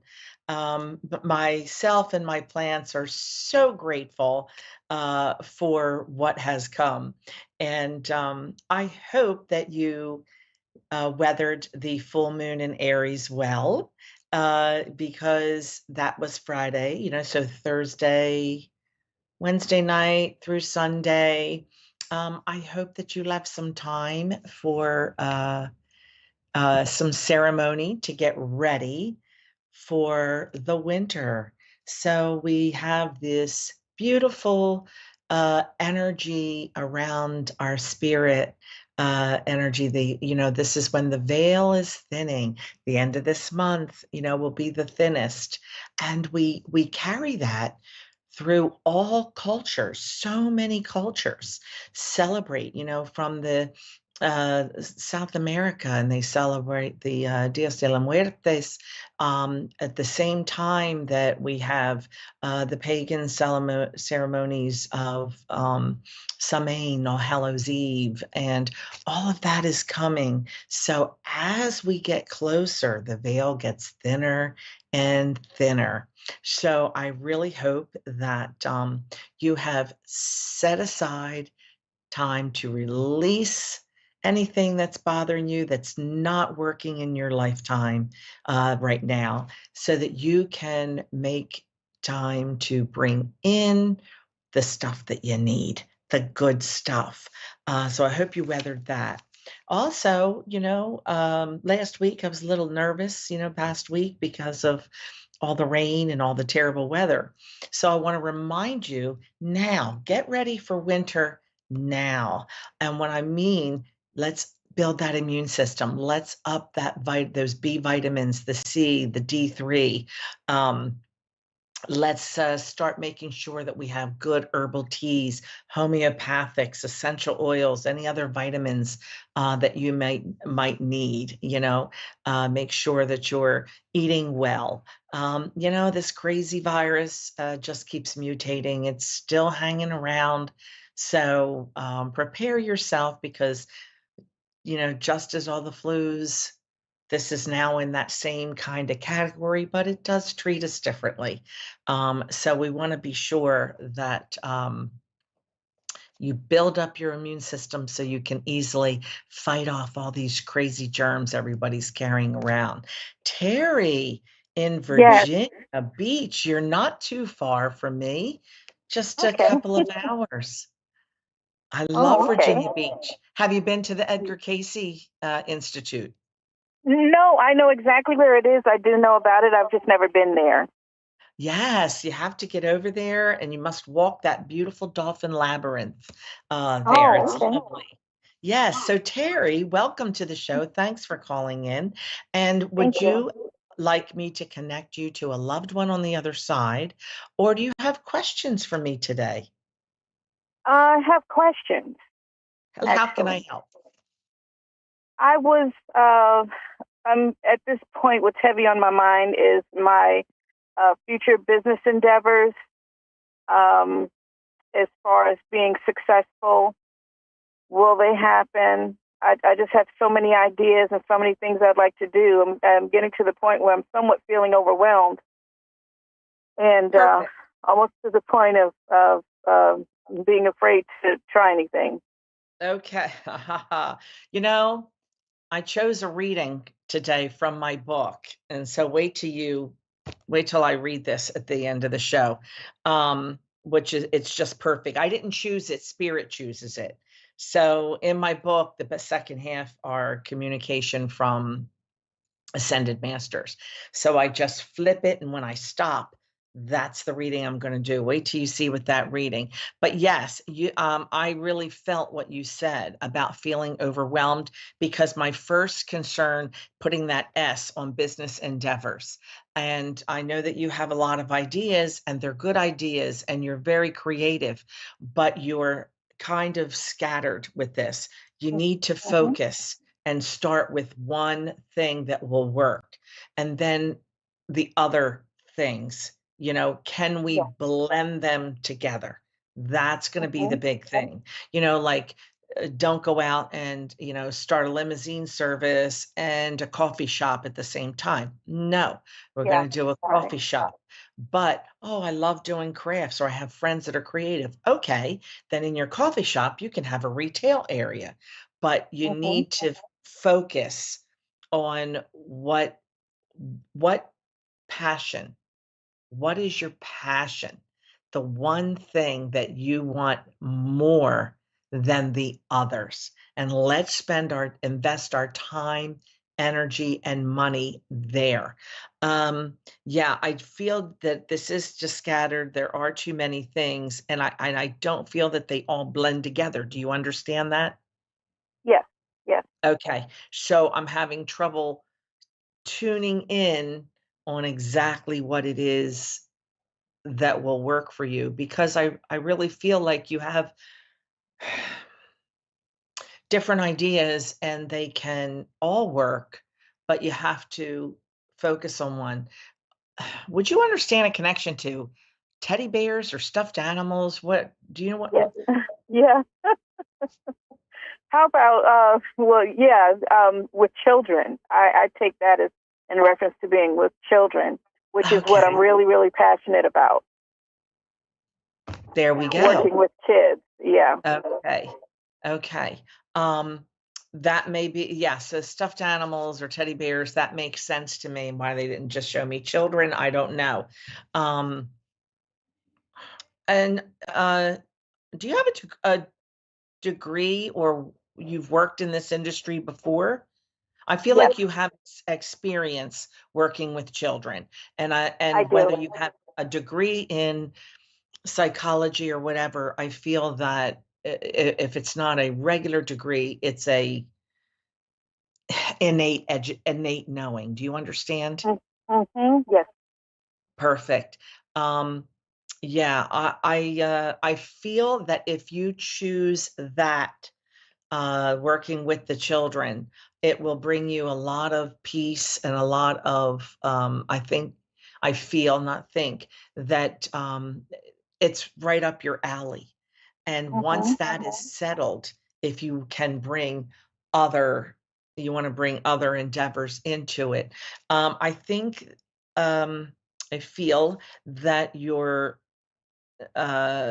one of the issues is enough outside support. Does that make sense to you? Yes, it definitely does. Yeah. Okay, because I'm feeling that you're not getting or don't have an availability of what you feel is enough outside support.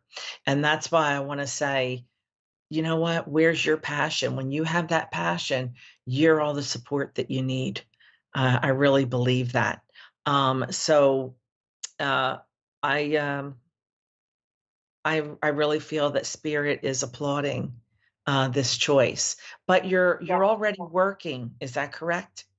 I am. Yeah. So that's part of the, do I quit my job and go into this endeavor? Is that one of the questions? Yes. Yeah, in a sense, because I've been doing what I'm doing for quite a while now. I'm pretty successful with it. So branching out on my own, stepping back from what I'm doing now is a challenge for me because I just feel I've been in it so long. And then financially, I'm okay with it. And then just to have to scale back on it is somewhat challenging for me. I get it. And that's the whole thing. Take the time to figure out, put that business plan and make sure that you are going to be okay financially. And if you have to keep working till the day you walk out that door and into your new one, make sure that you are, that you feel that you have your finances, your schedule, all of that together. I want you to but put the other things onto the side and concentrate on this. Okay. The one thing, too much. I really do feel like once you have this down, you may be in a position to, even expand if you want to expand your entrepreneurship, one at a time. Let's get that. But I wouldn't be afraid. I know that you're afraid, and I wouldn't be afraid. And so I want to read to you the passage that Spirit pulled out today. Okay. This was from February 28th, 2017, actually. And I go into a trance and get these messages. So the room is filled with angels with a message for each and every one of you. They say trust. Have trust in them and trust in yourself. Trust in one another. Learn to be humble to yourself. Learn to have trust yourself. We live in too much fear and not enough trust. Learn to trust that all will be okay. Trust the universe. Trust that you are not alone. Trust that the universe knows what's best, even if you don't believe. The angels are asking each and every one of you, feel them, trust them, give them the opportunity to work for you to earn your trust.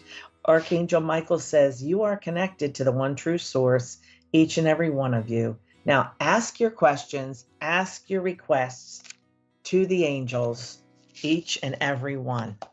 So Terry, thank you for calling in. I hope that this helped to give you some guidance. Trust yourself. Thank you so much. Trust your guides. All righty. Thank you. Thank you, everyone. I'll see you right here next week on Moonstruck.tv and A1R Psychic Radio. Have a wonderful week.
To A1R Psychic Radio, Earth's #1 psychic radio network. and watching Moonstruck TV, enlightening television.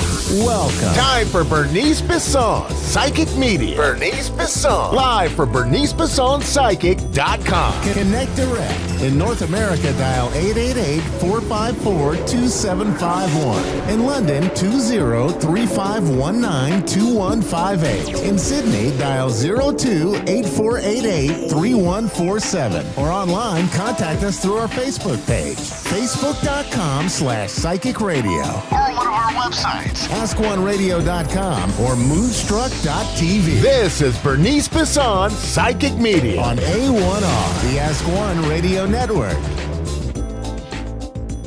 Welcome to Psychic Tuesday. Welcome to the middle of your afternoon. So if you're at work, go close your office door, put your headphones in so you look like you're busy, and you just come sit down and enjoy the next 30 minutes, because I'm going to tell you, we're going to cram a lot into this show today. And so I'm Bernice Bisson, Psychic. I'm just Bernice Bisson. I'm Sweet B, actually. That's what people call me. And I've been reading for about 35 years, and I read palms and cards and tea leaves and all kinds of stuff. And I love astrology. I actually think astrology is probably my favorite tool, metaphysical tool. But we're going to start at the top, because there is some big stuff going on. And if you haven't been feeling it, I'd be surprised. Let's start at the top. So we had that great big glorious full moon in Aries. And now I'm going to bring us to the next few minutes about the lunar axis of Aries and Libra. And there's a whole story. Let's start at the beginning. So Libra and Aries are sharing 6 eclipses over this 18-month, almost 20-month period. And the south node of karma is in Libra. The north node of destiny is in Aries. Venus rules Libra. Mars rules Aries. Venus, Mars. And every time there's a full moon in Libra, there's a new moon in Aries, vice versa, within 2 weeks. It's called karma and destiny. Okay, that's your lesson there. But there's a reason I'm telling you this, because I'm going to bring your attention to the upcoming October 14th, 2023. We have a new moon in Libra at 21, like, boom, reset, going into. Now, I looked up 21 degrees of Libra around this time of this new moon, and there's something called Sabian symbols. If you're not familiar with Sabian symbols, go Google it. I promise you'll go down a rabbit hole. You'll thank me later. And you take your natal chart, you look at the degrees in your natal chart. Sabian symbols are messages downloaded by a psychic medium from the 1950s, long and short. A doctor wrote a book, yada, yada, yada. You can now look up the Sabian symbols to your natal chart degrees, and it's like poetry of your life destiny. It's some pretty crazy messages. Okay? Thank me later. Sabian symbols, go Google that. Now, if I looked at it, the message in a nutshell was called intoxicated chickens. And I laughed, because I'm like, there's a bunch of drunk chickens running around. But then I started to explore a few things that I noted going on this lunar axis, because right around that time, you're going to be able to see all nearing Pleiades constellation. I'm going to get back to Pleiades because he's not off the hook yet. We're going to get back to him.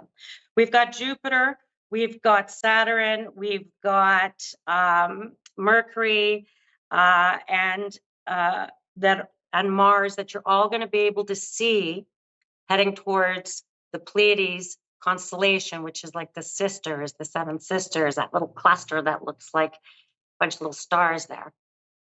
I'm going to tell you the story of that in a minute, because if we looked at Venus versus Mars, the north node, the south node, Libra, Aries, Libra is a peacemaker. Some people say they're indecisive, but that's just a rumor, you know. And Aries is the warrior. They're with the spring equinox in the northern hemisphere, and they're like the warrior, and they fight for everything. Even if you don't want them, invite an Aries to a party, you'll see what I'm talking about. I'm teasing. But they're the warrior. They're Mars. They're action. I'm going to come back to that, because that's going to be super important. So we have the south node of karma forming a lunar eclipse. This is 5 of 6 eclipse sets that Aries and Libra share. Along with that, all heading near the Pleiades constellation, you've got Venus, Mars, Saturn, Mercury, all, and you can see them. You'll be able to see them in the skyline. Now, why is this important? Because if we look at the story of Pleiades in Greek mythology, Pleiades are the 7 sisters, and they were immortalized by Zeus in order to keep them from being attacked and like horrible things happening to them by Orion. And funny, because as a kid, I always thought Orion was a good guy, but at times he wasn't. Go figure. But so being attacked by Orion, and so Zeus immortalized them in the stars because their father Atlas was busy holding up the sky. And he couldn't protect his kids, and so Zeus immortalized them. Now I'm telling you this story because if we look at Venus versus Mars, men and women, and we look at Libra, peace versus Mars, aggressor. If we look at past versus future. And I look at just the news stories that have come up in the last few days leading into this October 14th. So Russell Brand, whether you like him or hate him, I don't care. Doesn't matter. It's about his past coming forward right now. Yeah. And the empowerment of women through their voice, of people coming forward now, and him also in social media, because Aries governs that social media piece, Then we have that wonderful story about that little girl who was just found, went missing. There was a ransom note, there was fingerprints, and they found her. And that made my heart sing, because that doesn't happen. That doesn't often happen when little kids go randomly missing. And so we've got these interesting stories, because as these eclipses unwind over the next year, we're going to see light versus dark, men, women, but women's empowerment, but also women's rights. We're also going to see women coming forward from the past versus justice issues. And that includes a Supreme Court justice. That includes all of that. We're going to see more stuff on Epstein. Oh, yeah, right. More truth coming out. We haven't seen the list yet. Still waiting for the list. And then we've got all this Mars energy. And so Mars going forward is going to feel very heavy, very drawn in as it moves into Scorpio, which is going to start pretty soon. Scorpio is pretty extreme, and having this north and south node polar act, like lunar axis going on with karma and destiny. And we see all this energy with Scorpio, who's also governed by Mars. So we're going to see the escalation of events. We're going to see truth coming out in court cases. We're going to see the challenges of justice systems. We're going to see changes of governments, changes of leadership. We're going to see religion versus court, or the silos of religion versus the silos of court. These are all kind of those influences that we're going to experience over the next 18 months. So heads up, folks, be nice to each other. And so it's a big deal. And a lot of astrologers have nauseatingly written about it. So I'm not going to bore you to death with it, but I just thought the whole peril thing was a pretty interesting story around some of that. And so I feel like we're going to see a lot of truths coming out. We're going to see a lot of changes in leadership. We're going to see peace talks, people coming to the table, a lot of G20 summits, that kind of stuff, global stage stuff.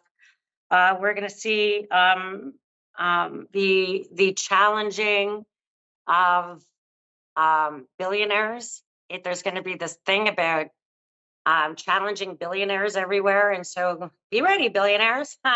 Here comes all of us. And so there's going to be lots of this going on over the next little while as well, under this influence, because as truths come out and things that we discovered through social medias and all of that, I mean, Elon Musk buying Twitter would be an example of, and then it pretty much falling apart and converting into something else. So these are the kinds of things I'm talking about, that we're going to find out more truths. We're going to find out more things around some of this energy going on.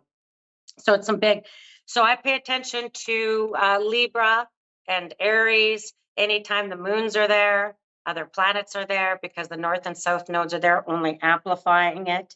So we're going to see a bunch of stuff around relationships as well, men and women, power, rights, equal rights, all those kinds of things. Unions. I mean, if I even talk about the unions, because that's about that's that Libra South Node of Karma piece, and they're being empowered, and here we are. And so I'm kind of excited about it. I feel like we're going to see real changes going on around court processes, and we're going to see real changes going on around leaderships. And so it's kind of exciting to sit back and watch this as a Canadian up here in Canada, where we're kind of bored most of the time with that the politics stuff. We sit here with popcorn and we watch U.S. politics like it's a movie. There's just so many things going on, you know. But we have our own stuff here too, and Truth and Reconciliation is the new Canada, and I'm so excited about that because we're going to see some pretty exciting changes in leadership, and we're going to see some pretty unifying things, which makes me excited as a Canadian myself. Now, I believe I had a Jeanette ready to roll with me. Is that you? Yes. Hi. Hello, lady. Now, welcome to my show. I'm Bernice Bisson, and I don't think I've read you before because this is my third show. But hey, I'm ready to roll. So if I have not read you, just to give you the heads up, my readings are normally an hour long. So, Jeanette, I'm going to cram as much as I can into a short period of time. So, is there somewhere you want me to focus? What was that? Is there somewhere you'd like me to focus? You said, is there someone I'd like you to focus on? No. Well, no. Can you hear me? Yes, I can. Perfect. Okay. I read a lot of different things, and I do psychic and medium work together. Doesn't matter what I read. Gotcha. Sometimes I just message. Okay. Where would you like me to focus, or would you like just to start with your birthday? What would you like to start with? Maybe just if you could see, if you see, I'm currently single. I'd like to see if you see someone coming in for my love life. Okay. Then we're going to start with something fun. Can you actually see me on the show, or can you just hear me on the phone? I just hear you on the phone. Okay. So let's get started. So we're going to look at, I'm going to do a fun little exercise with you. I want you to count backwards for me from 7 out loud slowly. Take a deep breath and you can start counting. 7, 6, 5, 4, 3, 2, 1. Thank you.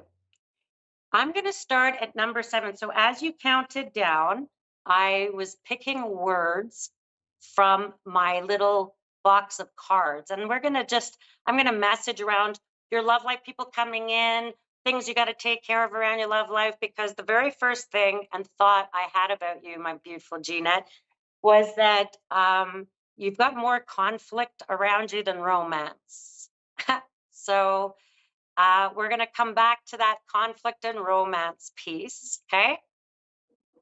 Now, the first word that came up when you said number 7, the word I chose was comfort.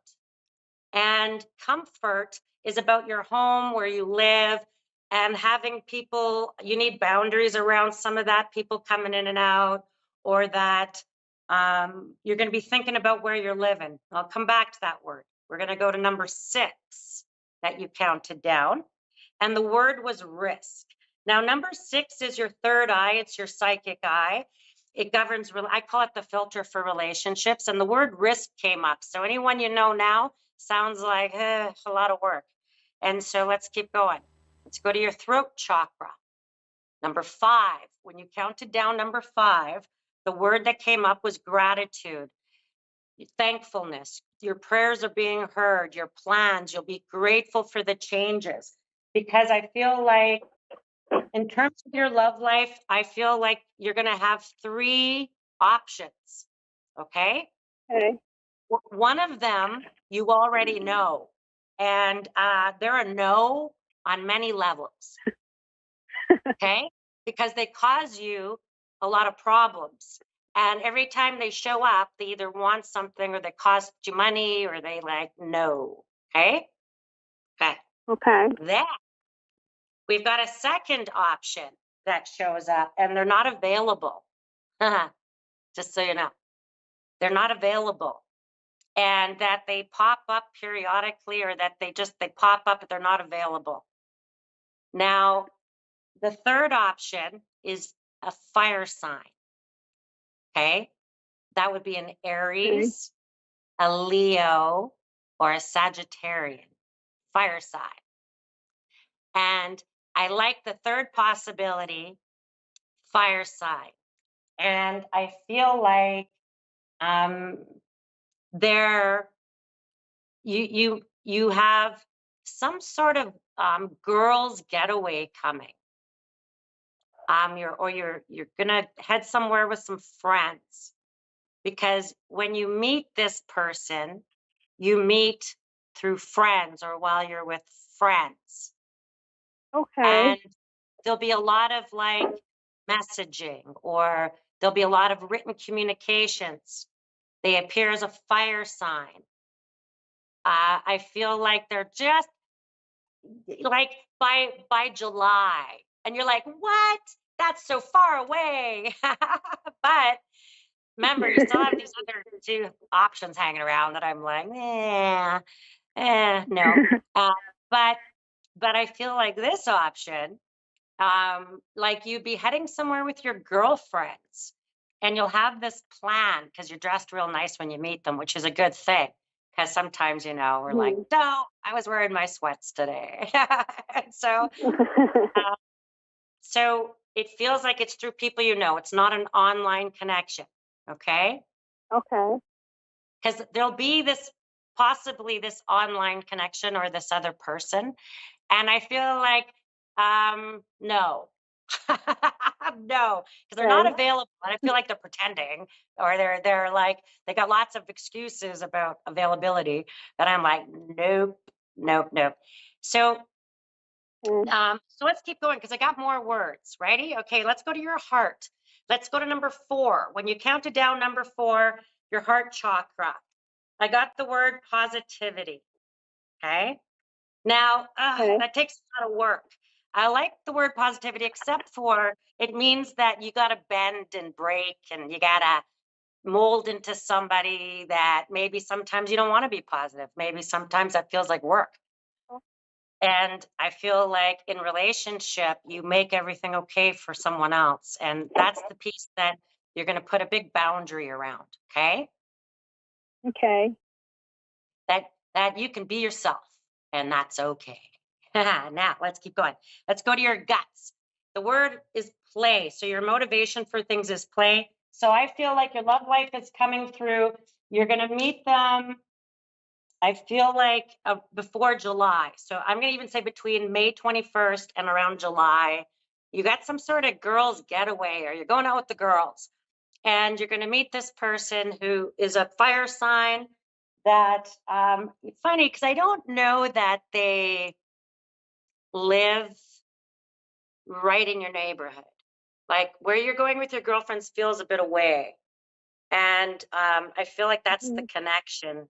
Okay, so it's not in your local restaurant. It's not right around the corner. The second piece, okay, so I feel like it could be a day's drive. It could be between 1 and 7 hours away sort of drive where you guys are headed, but you're going as the girls. Okay. And then I feel like you've also got something really important around your money and your income, that you will have some changes in your work or income that feel very positive. Even that you might have, things might have come up in August, but are really going to start to show up by March for you. And this feels exciting because I feel like there's a bigger change for you more so than your love life. Sorry, kid. But in some work around you, and I feel like you're going to be, or your income, you're going to be very pleased about it. Very pleased. Now let's keep going. If I go to you and everything, the word spontaneity came up. I'm telling you, I feel like you meet this person out of the blue. You meet them with your friends. It's someone who's a good talker. Like, it feels like an instant connection.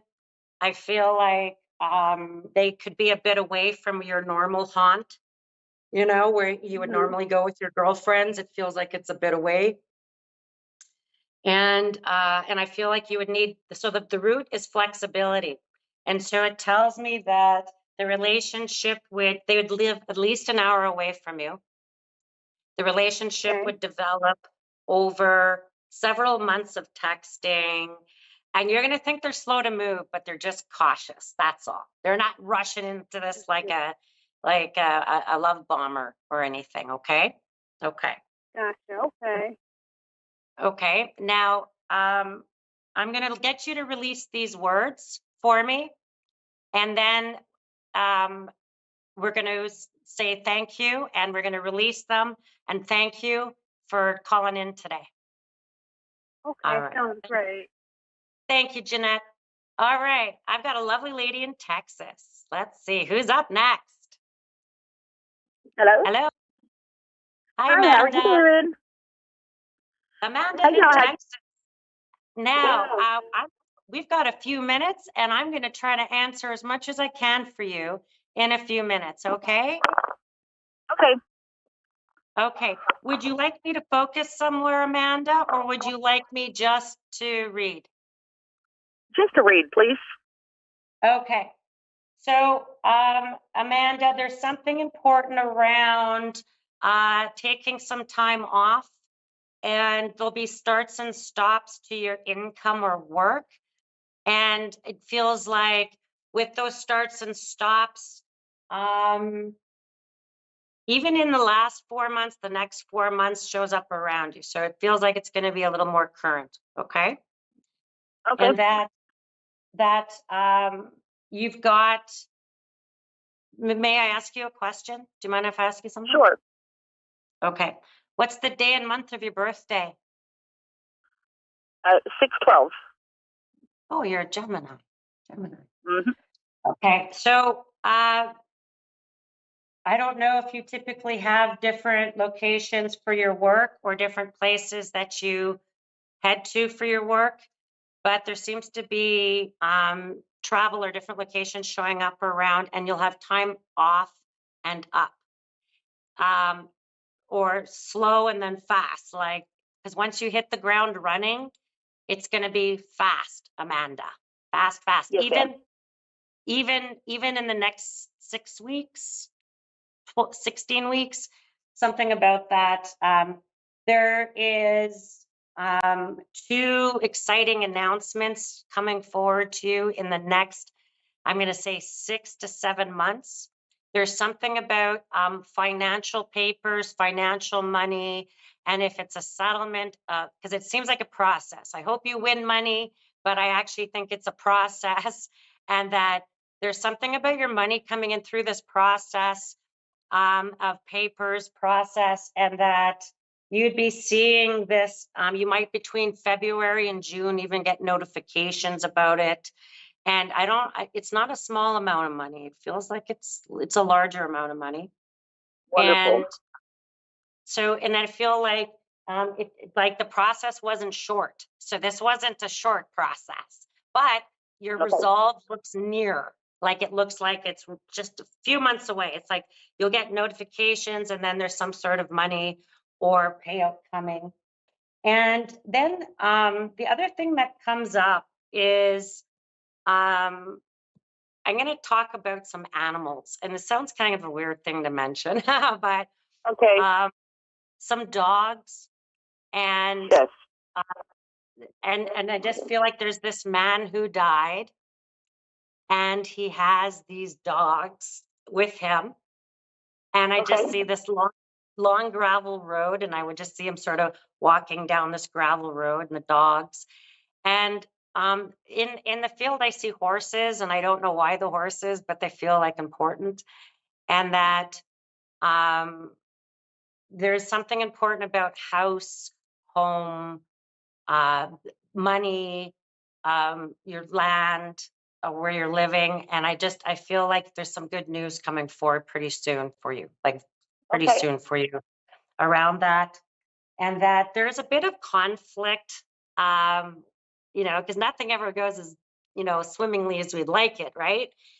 And so there seems to be some conflict with a man. It could be a war of words.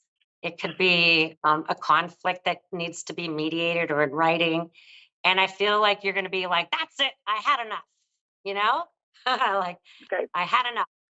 And there's something that I feel like could get put in writing. Okay.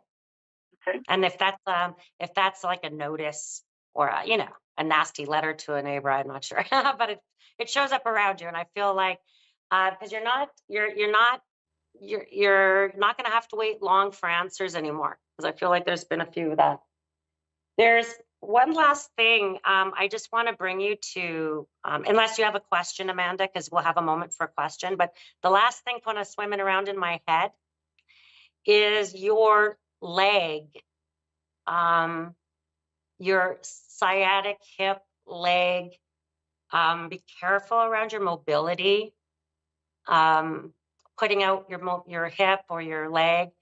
And I feel like, because once it's a problem, it might be like that for a bit. Like you would need physio, you might need it looked at, but it might stem up from the hip area down, to the sciatic or something. Okay, just to watch. Quick question: what can I answer for you?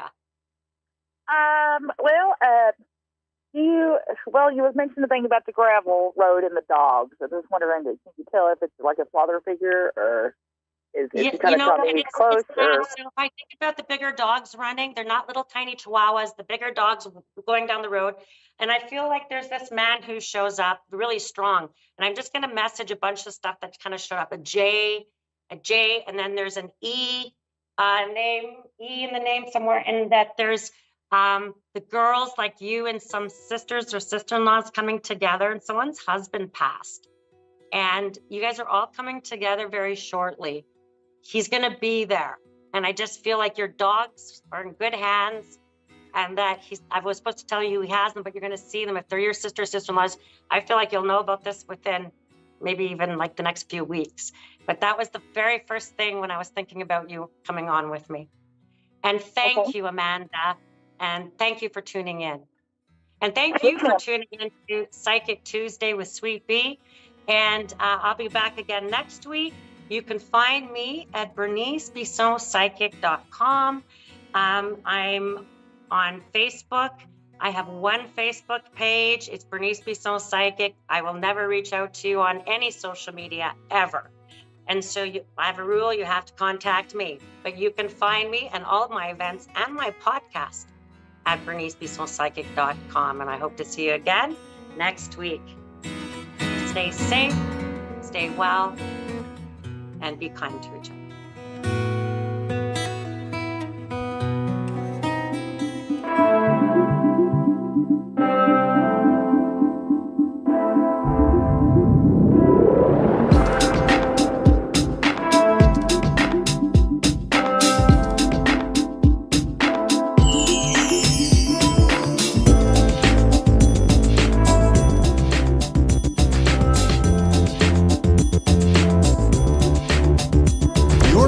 To A1R Psychic Radio, Earth's #1 psychic radio network, and watching Moonstruck TV, Enlightening Television.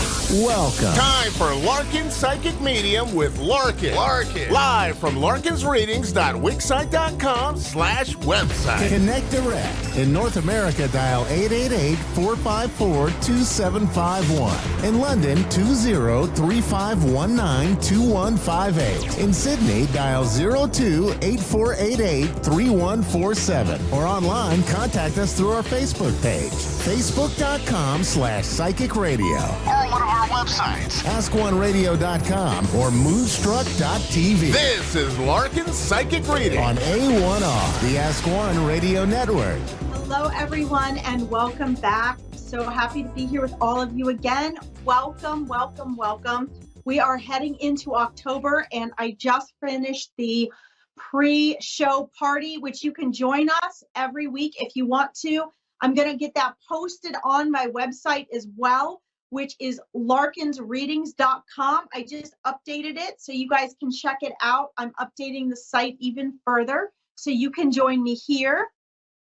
As we get into October, it's so exciting because everybody has all these questions about spirits and ghosts and hauntings, and everybody wants to know, like, what should they be afraid of? What shouldn't they be afraid of? What's Hollywood and what is real? So as we get going into October, I'm going to be doing all sorts of lives on my YouTube and Facebook pages, which you can also find at larkinsreadings.com. We're going to be talking about that here live on Psychic Air as well, taking your questions, helping you guys know what you don't really need to be afraid of and how to handle things and how to really make October fun and safe and really worry-free, right? So my goal is really to help you guys not just get great readings like you do here on these shows with all these amazing readers, but also to understand that you have these gifts too. You have strong intuition. You have connection to spirit. You have the ability to communicate with animals and your loved ones that have passed on. You can strengthen your intuition and increase your psychic and mediumship abilities as well. So for anyone that does readings with me, whether it's on here or it's through my personal or group readings at larkinsreadings.com or through Facebook or YouTube, the important thing is not just the reading. The important thing is, what do you do after that? And what I find, and I don't know if other readers find this or not, I believe it's actually true for everyone that gets a reading.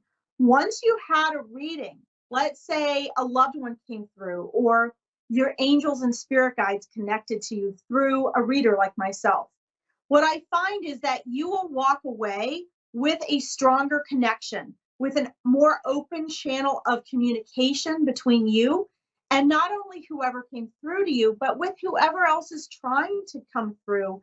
Let you know they're there. Let you know they're okay. Give you whatever messages they have for you. That includes animals that have crossed over, okay? Your pets and loved ones. So this is like, so exciting that you guys have this ability as well. I'm not sure here. Do I have a caller? Oh, here we go. Haley.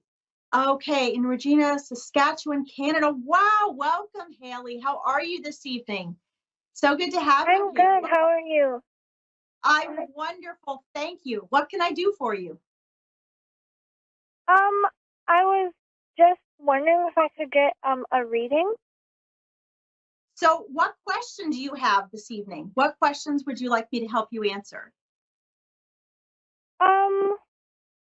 Just if there's any messages from any of my loved ones in the spirit world.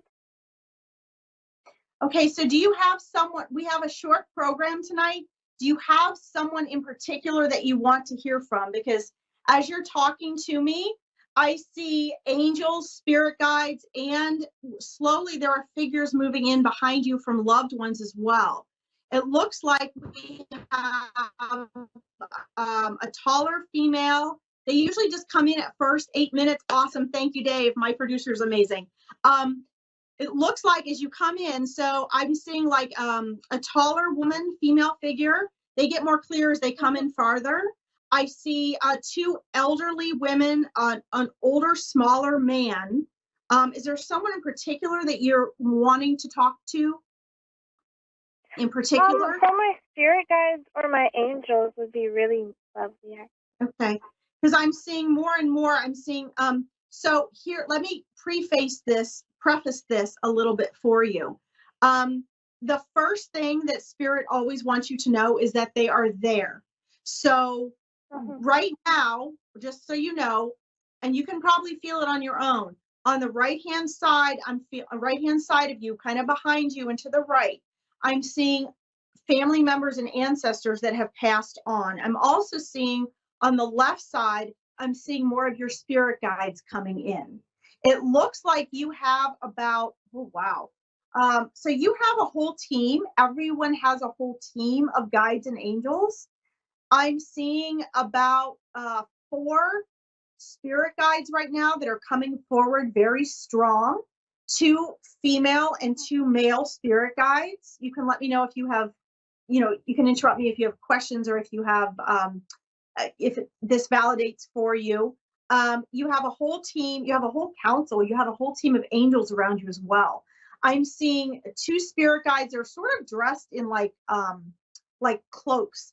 I'm seeing one in purple and one in blue, one in green, and actually one in yellow. So purple, blue, green, yellow. So this is really actually important.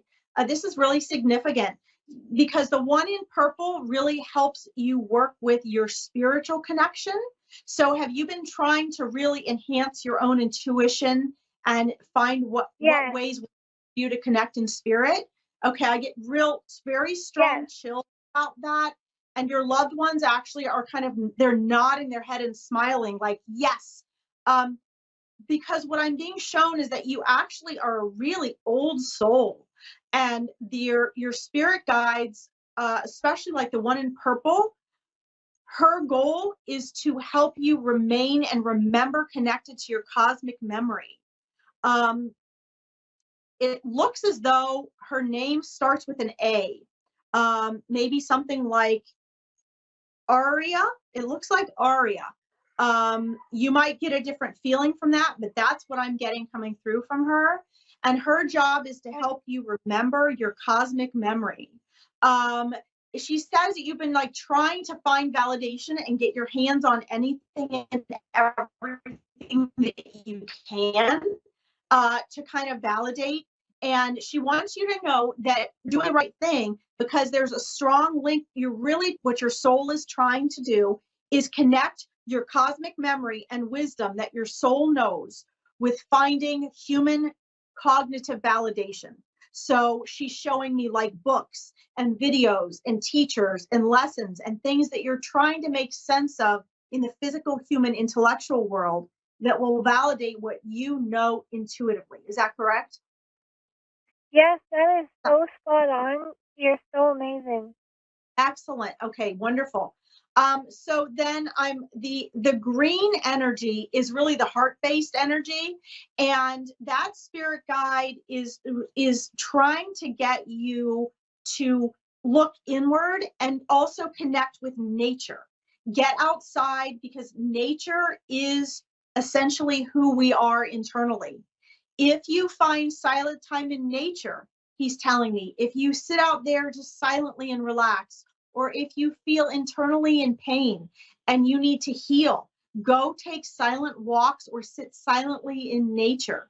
And what you'll find is you're going to start to heal and remember from the inside out.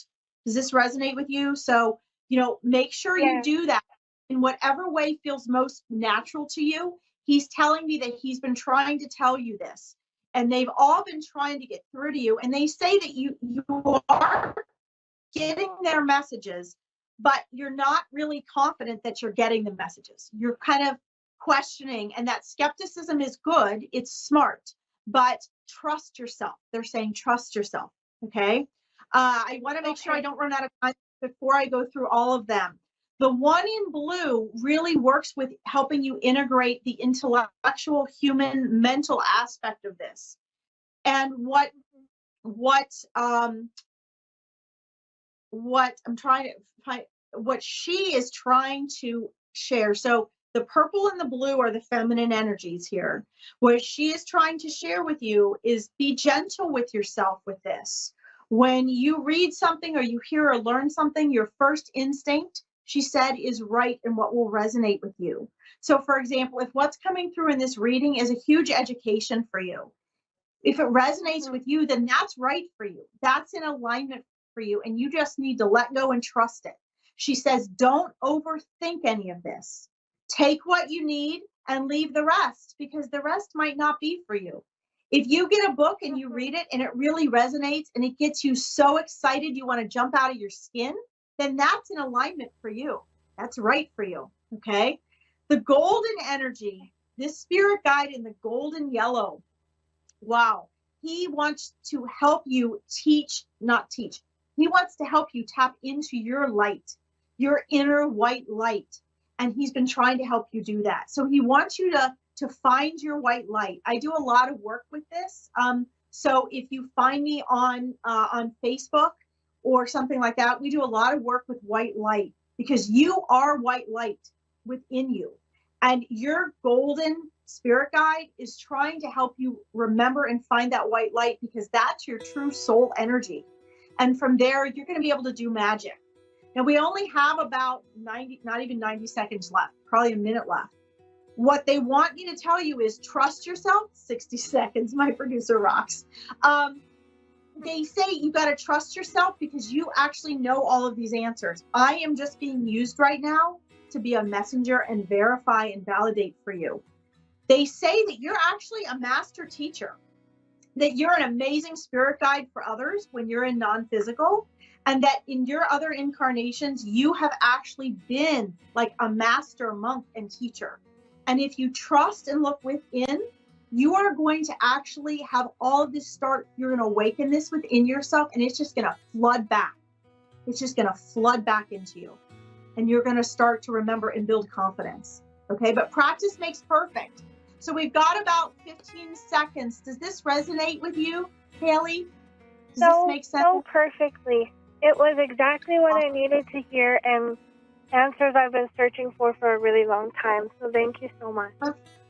You're welcome. Thank you for calling. You can find me at larkinsreadings.com, and you can find me at Larkin Psychic Medium Spiritual Interpreter on Facebook if you'd like to connect further. This was an honor. At the very last minute, I told Dave I'll take callers tonight. So it was meant to happen, guys. Your guides were talking through me, and at the last minute, they told me to take a caller, Haley. So have a good night, everyone. Thank you for tuning in. I'll see you next week.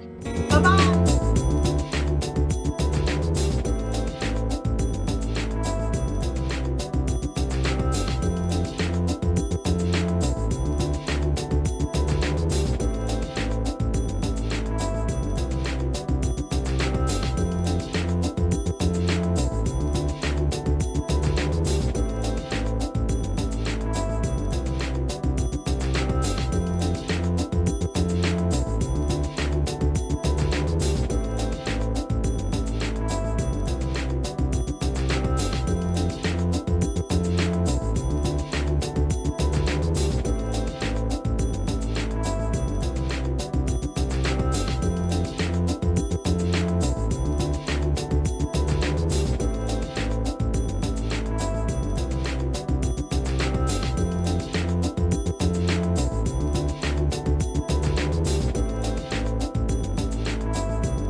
listening to A1R Psychic Radio, Earth's #1 psychic radio network, and watching Moonstruck TV, enlightening television.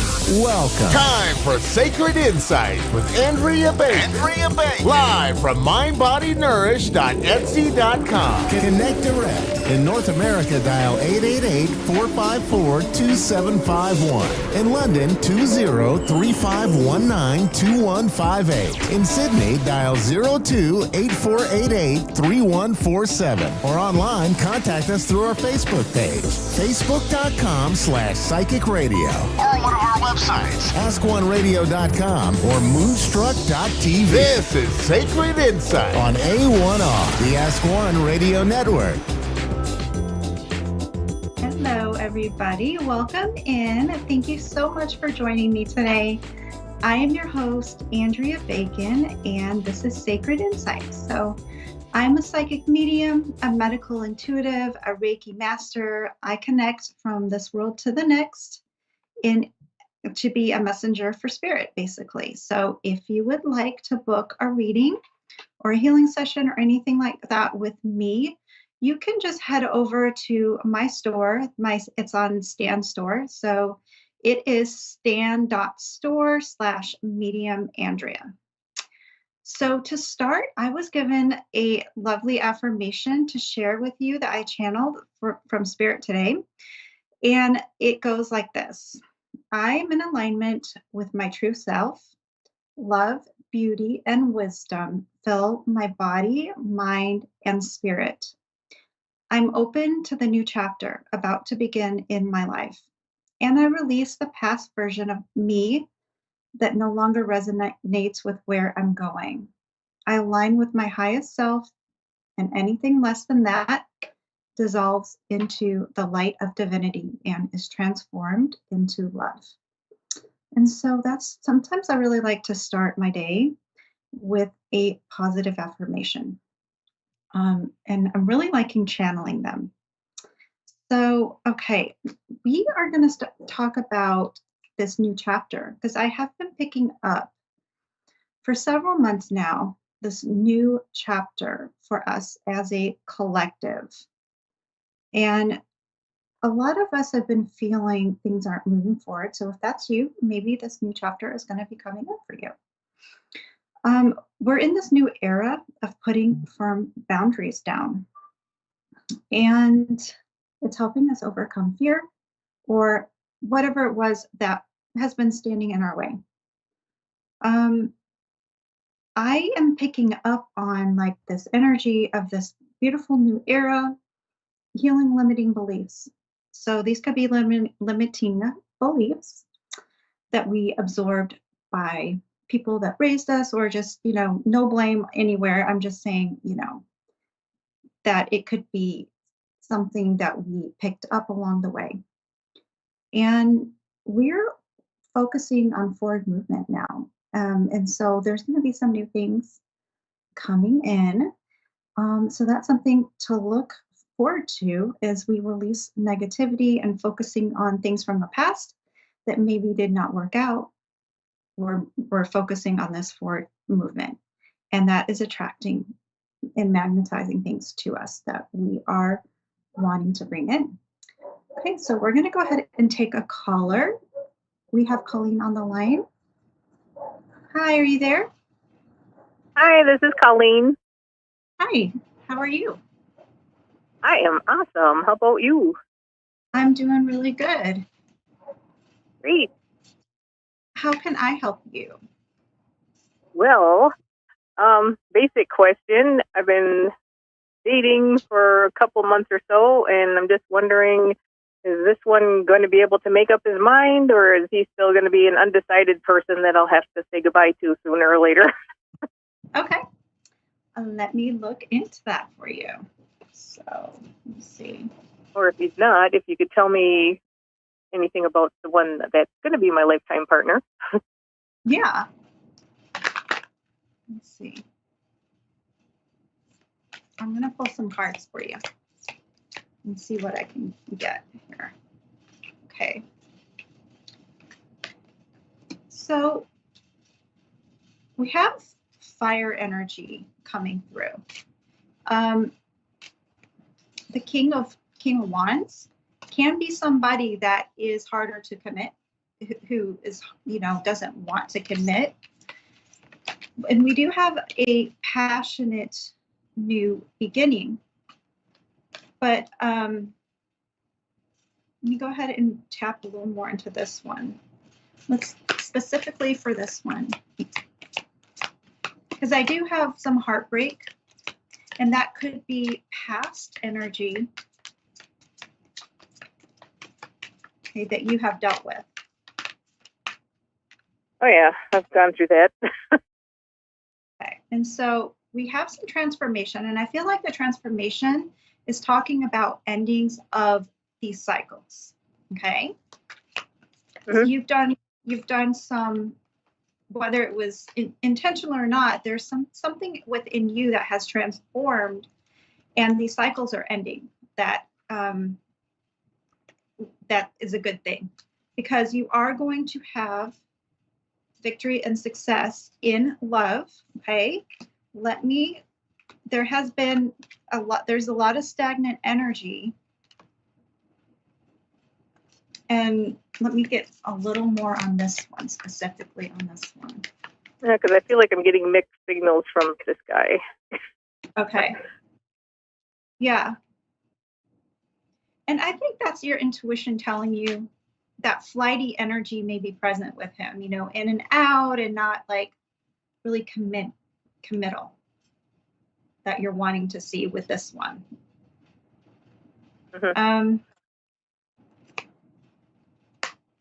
Yeah, I am picking up that this one is going to be more difficult in that commitment. That's honestly what I'm picking up with him.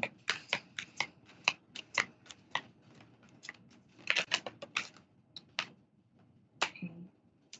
And so, yeah, and these cards are confirming that.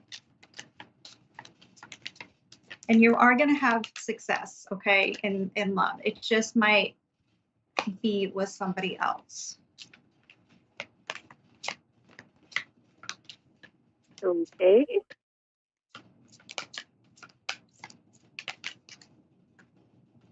Okay, so we have the Emperor coming out.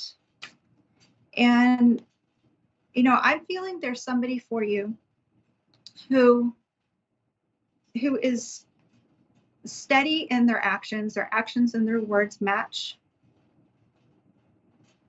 And they have I don't know, I'm picking up this feeling of like this open heart, like they have this strong masculine energy about them. However, they have an emotional maturity level and an open heart. And, it's almost like you will be able to look in their eyes and know that you can trust them. Mm-hmm.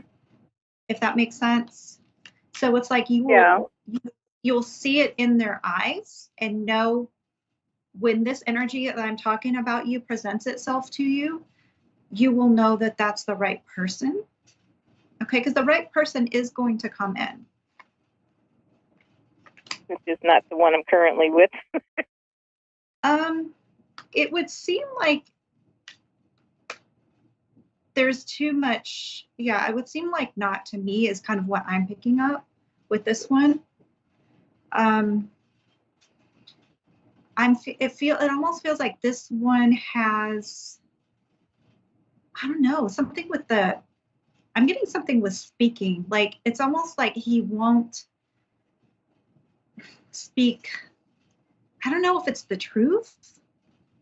And I'm not saying he's lying about everything or anything like that, but I'm just picking up like there's some things that he doesn't speak on, okay? That he's not, basically, I think he's just not being completely outright on the board with what he wants.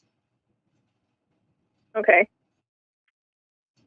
And so he's keeping some things from you that he doesn't want you to see. He doesn't want to talk about. So it almost does feel like there's a little bit of stringing along, and I'm not saying that he's doing it intentionally. It feels like this is like how, he operates because, some people are just not healed enough to be able to look at whatever, shadowy, quote unquote, like type of emotions they have and be completely honest. And so it's almost like he wants to have his cake and eat it too, is the feeling I get. And he, it's not that I feel like he's bad or anything like that. It's just, I feel like he doesn't know how to deal with certain emotions and be completely honest about it. And so, his intentions might not be exactly matching what you're wanting. And that's the feeling that I'm picking up with this one that you're with. Yeah, because I've come up with pointed questions, and it's like he's kind of staying in the gray area there. It's only been a couple months, but you get the feeling if it's not gonna, So I'm on a dating site. That's how I met him. Should I stay on that? Is that how I might be meeting the right person? Okay, let me feel into that. When I feel into that, this person, again, I've got another card with this other person that is going to be more right for you. It's very, very stable, emotionally, financially, and it's a really well-rounded person. And I don't know if he plays golf. If you know anything about golf, I am picking up golf. And I don't know that the dating site, I'm not saying it's not, but it feels like wherever you meet him, it's going to be a joyful energy. And so how does that site feel to you? Does that site feel to you like, gosh, I have to wade through all of this blah and try and find, somebody, and it's so hard and it's so difficult. So if it feels difficult and heavy to you when you're engaged with it, then that's not the right thing for you. So, because wherever you meet this other individual is going to feel good. And I'm picking up Christmas time, so you might be meeting somebody around Christmas time. Oh, okay. Yeah, and Hermit in reverse is like somebody coming out of hiding, whether that's you or him. I don't know exactly, but yeah, you got to go by how you feel when you're engaged with the dating site, because if it kind of feels like there's more activity, like you're going to be engaged in an activity, and that's what's going to bring it in.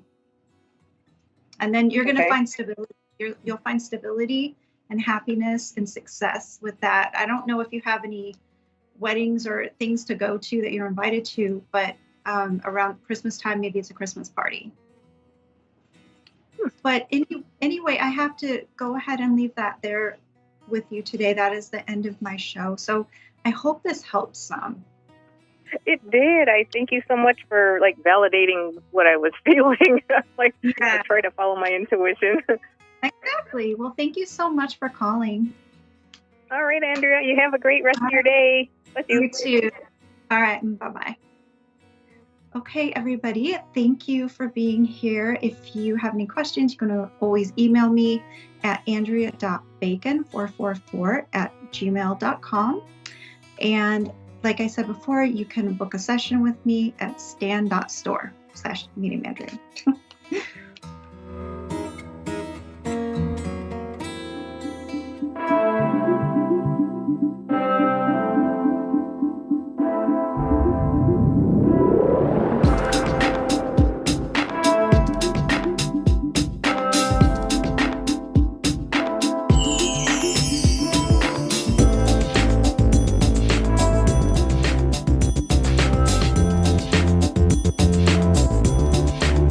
Listening to A1R Psychic Radio, Earth's #1 psychic radio network. You're listening to A1R Psychic Radio, Earth's #1 psychic radio network, and watching Moonstruck TV, enlightening television. Welcome. Time for New York City Celebrity Psychic with Perry Lyons. Perry Lyons. Live from PerryLyonsBrilliance.wixsite.com/Perry Lyons. Connect direct. In North America, dial 888-454-2751. In London, 20-3519-2158. In Sydney, dial 02-8488-3147. Or online, contact us through our Facebook page, facebook.com/psychic radio. Or one of our websites, askoneradio.com or moonstruck.tv. This is New York City Celebrity Psychic on A1R, the Ask One Radio Network. Hello, my cherished ducklings. Oh, how I love you. I love you so. So, here's the thing. I'm having a little volume problem tonight. So if we're talking and I go like this, that just means yell it. So, but dress up for you tonight. Did the fair hair, rocking a little kind of one of the nicer things. I gained about 30 pounds in the last 6 months because I was dealing with a lot of grief. I wasn't doing anything different, just crying a lot. But I still love my body. And the nice thing is now I have a balcony you could do Juliet off of. Anyway, I am here to take your calls and to hear your questions and your real concerns, because this is what I'm good at. Everybody's good at something. I'm good at this, and got to think about the rest of that. But we're live, so call in from Sydney, from Ireland, from Scotland, Wales, where else? New Zealand, all of Australia, Canada, the US, Jupiter. If you happen to just be free floating through the galaxy, just, call anyway. So I haven't sung in the show for a long time because it's always like, am I going to embarrass myself? But sod it. So I was walking around New York and they have these storefront, they used to be called gypsies, but since they're Romany people, now we call them Romanies. They're storefronts with Sister Liza, reader and advisor, and a big neon palm for handwriting. Come in, I'll answer all your questions. And I walked by one that used to be there all the time, but New York's gotten so fancy that all the small, fun, quirky businesses are kind of getting scooted out and replaced with like Banana Republics. So I walked by Sister Liza, reader and advisor, and there was a little sign in the front that said, closed due to unforeseen circumstances. And I'm like, oh no, no. So I wrote a tiny little song about it. Are you okay with hearing it? Sister Liza, reader and advisor, tell me what to do. Sister Liza, life is a surprise, a minute in a true. Liza, I'm paralyzed. Sister, I'm mystified. Maybe my hand can tell me what my heart should do. Move in with your boyfriend, move back with his darling, move away to somewhere. You should go to school. You could have a baby. No, don't have a baby. You should have a baby. Don't be such a fool. Sister Liza, reader and advisor, tell me one thing more. If you know so all fired much, why are you living in the window of a store? Anyway, it's a silly small song, but here we go.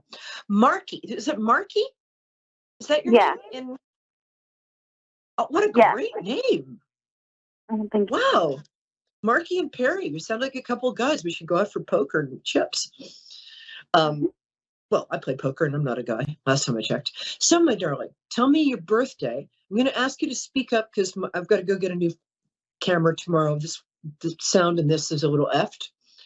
So tell me your birthday. It's February 25th in 1992. Rock on, Pisces woman. Yeah. I'm a Pisces too. I'm the other end of the scale. We're the big Pisces. You guys are the delicate, beautiful, like fragile fairy flower Pisces. I've never known somebody who was born in that between February 20th and February 29th who wasn't incredibly good looking. So I'm sorry to sound shallow. Good looking and interesting and charismatic and smart. And I'm just going to say, I think you're those things. Let's say 1992. year of the 68. I can't remember what Chinese year you're born in. I'm sorry, it's been a long day. I'll tell you later as soon as it occurs to me. How can I help you, my angel? I have a question about my relationship I'm in. I feel like it could possibly be a soulmate. We've been friends for 5 years, and we're barely together. And I just feel like it's really authentic, and we're both really happy. But I just want to get a better insight on things. Are you feeling like he's being a little slippery, like he's waiting for you to commit, or you're waiting for him to commit? Feels to me like there's a little slipperiness about the whole like commitment, am I in love with you thing? Because sometimes it's so great that you guys were friends. Oh, by the way, for the audience around the world who's waiting for the psychic tarot weather, we'll do it after Marky, so stick around. But I just love Marky's energy, and I wanted to hang out with her as soon as possible. So here's what I'm getting. Is this guy, when's his birthday? I feel like he's an earth sign, but that might just be because I like how stable he is. When's his birthday?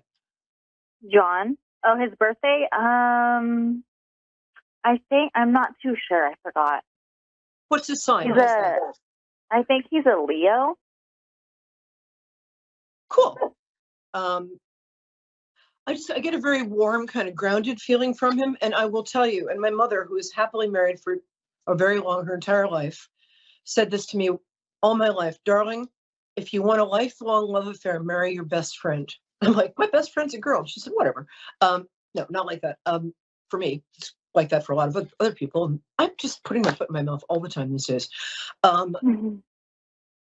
But here's the thing. Marrying your best friend, no matter what gender, is the best. I think you guys are going to get married, is what I'm trying to say. I think what's going on is it's kind of a, after you, Alphonse. No, after you, Antoine. No, after you. Everybody is a little scared of making the first step because making the first commitment sort of word because, we're women, we want guys to chase us. We just do. We're built that way. Men, if you're listening, we want you to chase us. We don't want you to be aggressive or creepy about it, but we do want you to make the first move. Can I give you a little bit of backstory? Yeah. Okay, so we're both in it's weird because I don't know if you could pick up. We both are in the same situation, and it's always been like that. It always happens at like the same time. So he's living with the mother of his child, but they're not together. And I'm living with my ex-husband, the father of my child, but we're not together. Who doesn't want to live with their ex? Yeah. I'm right. so sorry. It's They're okay. He's not with her either. Yeah. Go ahead. And so you're both. The thing is that you're both trying to start a new life together. Let me pull a card for you. Hold on. Okay. Card I got, the Judgment. I got 3 cards. I didn't mean to get 3 cards. The Judgment card means there's a lot of old stuff that has to be cleared away. You have to clean up your side of the street, basically. So you're going to have to figure out a way to ask your ex-husband politely but firmly to go find a place to live, because I think he's taking advantage of you. I don't think so. I know it. No, he is. I know. Yeah, he is. Do you have 2 kids? You? I have 1. Okay. Can he has a kid? Can he what? Okay, so I'm getting 2 kids in this relationship. Well, so I think you guys are going to wind up together. What you have to do is you're going to have to take a deep breath, and he's not in love with the woman he's living with, and he should be fair to her because she can start over again ASAP. She's not in love with him either. They're not intimate, if you get my drift. Yeah. They're not. They're just not intimate. And is he in love with me? Is the Judgment card, which is old, unresolved issues. What you want to do is get this stuff resolved, fix it, and move forward, because the outcome card for you is the Lover's card. I don't know what's going on with this phone. And the Lover's card, when I get the Lover's card, it's a major arcana card. Major arcana cards are destiny cards. I don't usually believe in destiny, but when it comes to major arcana, I'm like, you know what? I bow to a greater wisdom. You guys are supposed to be together. Find a way to do it ethically and honorably, because you're both ethical and honorable people. One of the things that making you feel bad is you feel like you're sneaking around. Whether you are or not, that's not my business, and I I mean, I care about you. I care about your happiness. But you're No, very yeah, honorable person, and so is he. Yeah, I was upfront with my husband about it. He hasn't been upfront with the child of his mother, because he doesn't want to cause conflict. And he feels like if he tells her, it's just... Well, you know what? Conflict is part of life. And conflict, you know how the internal combustion engine works? It's essentially, we can drive cars because the internal combustion engine runs on conflict. Conflict creates energy to move forward. And I forget how it works. I'll go Google internal combustion internal combustion. Oh gosh. Anyway, Google it. What I'm saying is that nobody can avoid conflict. Conflict is life. It's part of life. It's not all of life, thank God. But it's the conflict gives you the energy to move forward. And what he's saying is he's scared she's going to yell at him, and she's going to yell at him. Either way, he might as well get it over with. She's going to be mad at him. And if he's a coward, then that's not something you want in a guy. I think what he is somebody who's very rejection sensitive.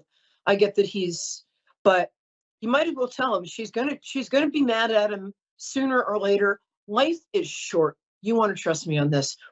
If you have a chance for happiness and you can do it honorably, I'm very happy, and I feel comfortable. Two close friends who are very young. You never know. Get your happiness now, and you guys are really, really good for each other. He has to get out of that relationship, and he has to do it cleanly. And you need to get your ex-husband out of there. He's sucking the life out of you. Sorry, he is. No, he is. It's tiring being a mom and having to do everything by yourself, and he doesn't help me at all. And you're not his mom. I'm going to cut this off because I think that you don't want to hear what I'm saying, and I think you are hearing it though. So I'm very grateful for that. I'm usually much nicer to people, but you guys, John, I've been engaged to two people named John, not simultaneously. So, and I've been in everybody in the world has been in the situation you're in right now. You're in a dead relationship. There's something that's alive and beautiful and beckoning. You're trying to do it in a way that hurts as few people as possible, but hurt is part of life. Conflict is part of life. You might as well just pull the Band-Aid off and get it over with, because trust me, tomorrow is not promised. So let me know how you're doing. If you want to call back in a week or two and say, I got that sucker out of my basement or wherever your ex-husband's living. He also needs some consequences. People who are lifeblood suckers, he's not going to leave on his own. You have to give him, you have to set a boundary and kick him out. You have to kick him out because he's going to wind up taking you for everything you have. Trust me. All right, my love, I'm going to do the psychic tarot weather. Let me know how things are going. You can reach me at Perry Lyons, PERILYONS, on Facebook. Use my personal account. Just write to me. Let me know how you are, okay? All right, okay. Thank you so much. All right. Thank you, love. And if it seemed like I was a little hard on that beautiful, lovely woman, it's because she's absolutely got wonderful energy. And here's the thing. Love is not love that alters when it alteration finds, as Shakespeare says. But love is also not, I could not love thee half so much, love, do I not honor more. I think that's Shakespeare. It's somebody said that. And love with honor is very important, at least like these people we're talking about. They're very honorable people. And if you're doing something, if you have a gut feeling that you're doing something wrong, you're doing something wrong. Stop it. Do something else. And life is short. Don't stick around waiting for a situation to heal itself. It's not going to. You're just going to sink into the swamp, and then there'll be little bubbles and an alligator, and it's all over. So if you have a chance for love and happiness, do it honorably. We're watching a lot of true crime, so do it honorably and try not to kill anybody. That's my advice. Okay, here's the psychic weather for the week. We're going to start with today's Wednesday. This is Wednesday through next Wednesday. Today's the beginning of the week. 3 cards. Oh, Elandria, what a beautiful name. I'll be with you in about 4 minutes. Okay, my love? I'm just going to do the psychic tarot weather, or the tarot psychic weather, or the weather psychic tarot. Anyway, here it is. So this is the beginning of the week, then we're doing the middle of the week, and then the end of the week is next Monday, Tuesday, Wednesday. Beginning of the week is the Bat Spirit card. You're going through a rebirth of some kind. And here's the thing about birth. It's messy, it's painful, but it's worth it. So if you're going through a lot of uncomfortable emotions, a lot of times we identify ourselves with our limitations, right? It's like, oh, I'm a flake. That's just who I am. And suddenly you wake up one day, you don't want to be a flake anymore. And you're not. and you decide you don't act that way. But who are you? Now that people can't say, oh, that Jane, what a flake. What are they going to say about you? People, we think we're our limitations. We're so much more. This is a time of rebirth. It's a time astrologically. It's a time I can feel it. It's coming in the best possible way. And it's going to happen. So you might as well just get out in front of it and make the most of it. Because the middle of the week is the star card. You're going to be noticed whether you want to be or not. You don't have to be naked and dipping something in a lake. But hey, if that's your jam, that's your jam. The star card is you getting recognized for yourself. You know, when somebody walks into a room, in Buddhism, they say everybody has a taste. And what they mean is when somebody walks into a room, you can tell who they are. You know, we can all tell who people are. We can lie to ourselves, especially if they're extremely good looking or have an enormous amount of money. If they're both, we'll just start lying to ourselves and never stop. But enough about my life. Sorry, where were we? The star card is the middle of the week. And the star card is you're really going to be stepping into your power. And even if you don't know who you are, make up somebody you like to be. That's my advice. And it's good advice. The last card, very interesting. This is from Emily Carding's Transparent Tarot deck, which is the best tarot deck, but it's very hard to use on air. I usually use it with a white backdrop. This is sort of messy, but I'm going to do it that way. Can you see?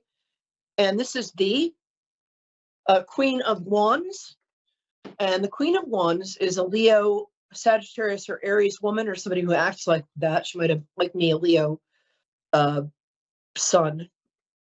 But so this is probably, if you're a woman or a man or non-binary or gender fluid, this is asking you to call upon your fiery female energy. If you're a man, you can be straight and call upon female energy. I've called upon male energy in my life to get stuff done, quote, male, unquote.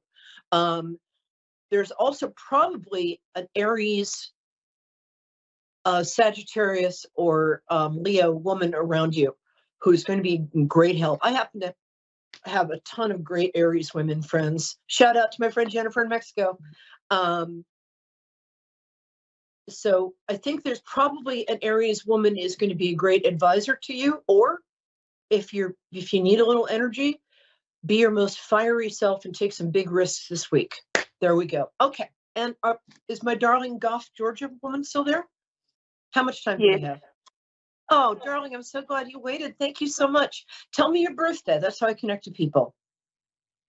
September 20th, 2002. I'm sorry. I heard something 20. Say the month again. Oh, 12, September. 20.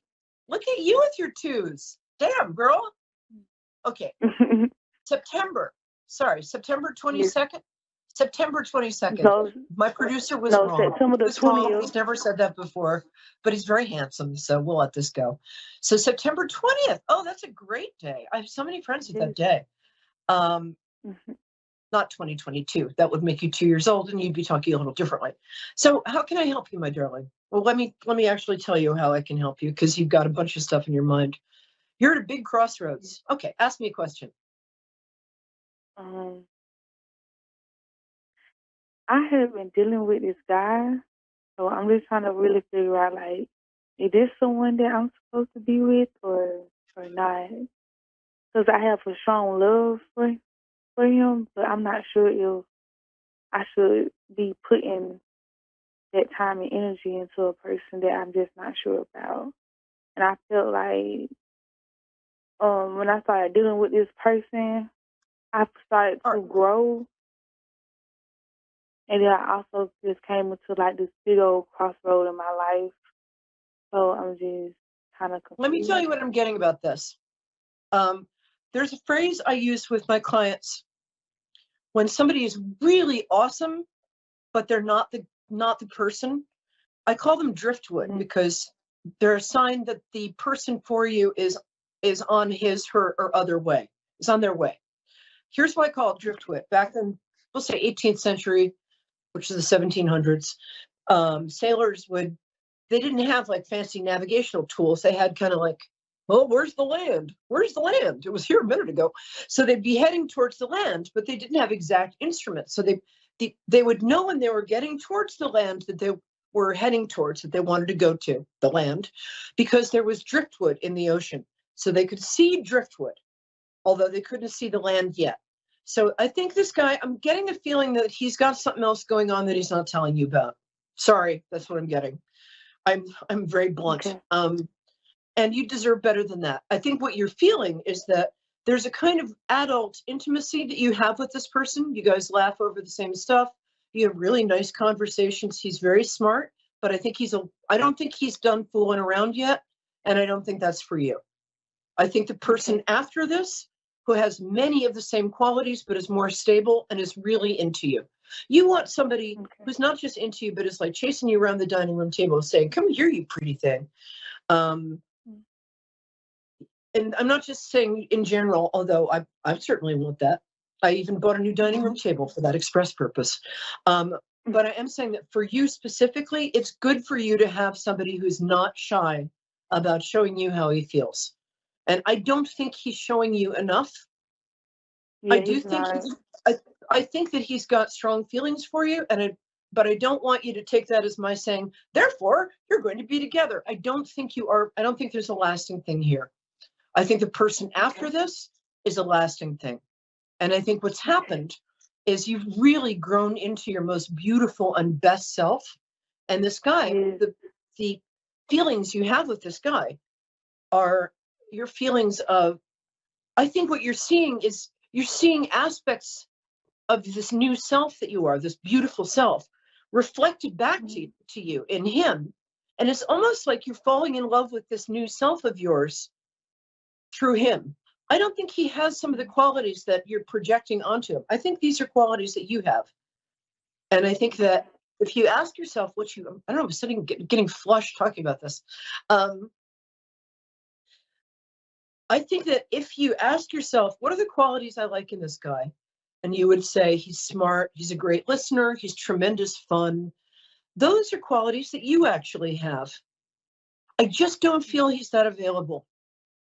But I do think that your person is coming up over the holidays. Is it okay that I say that? Yes. I'm so glad you called. Let me know what happens. My name is Perry Lyons, PeriLyons. You can find me. I have a different website than is up here. You can find me at perrylyons.com. And once again, that's P as in pneumonia, ERILYONS.com. So somebody asked me what mediumship is like. They asked me if I wanted to be a medium when I was little. No, I wanted to be an actor, singer, and oceanographer. And what do you call them? People dig things up. Archaeologist. I want to be an archaeologist when I was little. A singing archaeologist. I found some bones. Like that. But I'm not.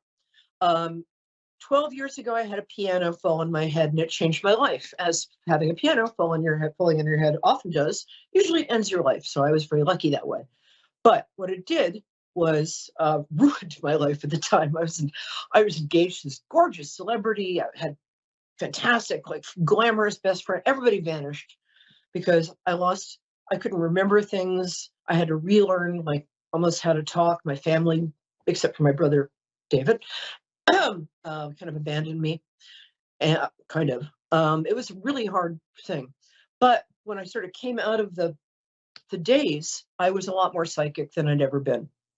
And I'd always been psychic. I come from a psychic family. I mean, they're not professional psychics. Mom was a history professor and Dad was an internist. But since then, I have had the ability to, it's not that hard. I think everybody can do it. I've had the ability to, if somebody calls and says, I hope you don't ever have a cause to say this, but this person I love passed, can you get in touch with them? And usually that person appears in front of me. And it's almost what it looks like is like a slide projected onto like running water. It's kind of weird. But also the taste of their personality comes across. And I also see them at the age they were when they passed, and usually the age that they think they were the cutest at, which is usually 25 to 30. So when a friend of mine's father passed, she asked me to get in touch with him. He first came across as a 90-year-old lovely gent he was, And then he showed up as he was when he was like 27. I was like, whoa, I want to date this guy. That's weird. He's my friend's father. Also, he's dead. Anyway, what can I say? I like him unattainable. So if you feel, here's what I want to say. If you feel you have a talent in this direction, do not use Ouija boards. Just don't. We tried when my brothers were kids. We tried, we did Ouija board stuff. Next thing we knew, the house was filled with ghosts. I'm not kidding. You don't want ghosts. They sound like fun. Watch true ghost videos on YouTube. Go watch like Nuke's Top 5. He's great. But don't invite ghosts in your house. Also, there are such things. I can't believe I'm going to say this outside of my head, but I found there are such things as demons. One of my closest mentors before he passed was the brilliant genius William Peter Blatty, who wrote The Exorcist. And he and I used to have long philosophical talks about the existence of evil, and he was a devout Catholic and a fantastic man. Anyway, evil exists. Don't invite it in. Don't use Ouija boards. And I'll see you next week. I'm Perry Lyons, New York City celebrity psychic. You are my cherished ducklings, and I love you. I do. That color looks great on you. Bye. Mwah.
You're listening to A1R Psychic Radio, Earth's #1 psychic radio network, and watching Moonstruck TV, enlightening television. Welcome. Time for the Psychic Side with John Capello. John Capello. Live from johncapello.com. Connect direct. In North America, dial 888-454-2751. In London, 20-3519-2158. In Sydney, dial 02-8488-3147. Or online, contact us through our Facebook page, facebook.com/psychic radio. Or one of our websites, askoneradio.com or moonstruck.tv. This is the Psychic Side on A1R, the Ask One Radio Network. Hello and welcome to the Psychic Side. I'm your host, John Capello, and I'm delighted to come to you from the A1R Psychic Radio Network and Moonstruck TV. You know, we're still the #1 psychic radio network on Earth, and I'm delighted to be here today. So, if you've been watching the program or listening to it, you know I'm a psychic medium from Texas. I always have a lot to say, and many times I have guests that come on the program. And today it's just going to be me here, and I'm going to be espousing the things that I think I know. And we're going to be taking a couple of guests as well. So last week we had a guest. We had Tom T. Moore on our program, and Tom was telling us a little bit about the gentle way and about angels and a little bit about extraterrestrials. He gets into that kind of stuff, you know. And we had this We Are Not Alone in the Universe conference last weekend, and I did my talk. And my talk was about being psychic and having a healthy lifestyle. You know, we always hear about healthy lifestyle depends upon eating right and exercise, but for me, it's also about learning about yourself, learning about your gifts, learning about how you can use your strengths and weaknesses as far as your psychic abilities are concerned, and not ignoring them, paying attention to them, being able to meditate and be able to grow from using your psychic abilities. And so this is basically what my talk was about. And you know, there's always lots of skeptics when it comes to psychic ability, and usually there are people that may base their beliefs on in religion or in science, and they often say that we are evil. There's something evil about psychic ability, and people who are scientific, if you want to call it that, they often say there's no facts based on it. There's no proof.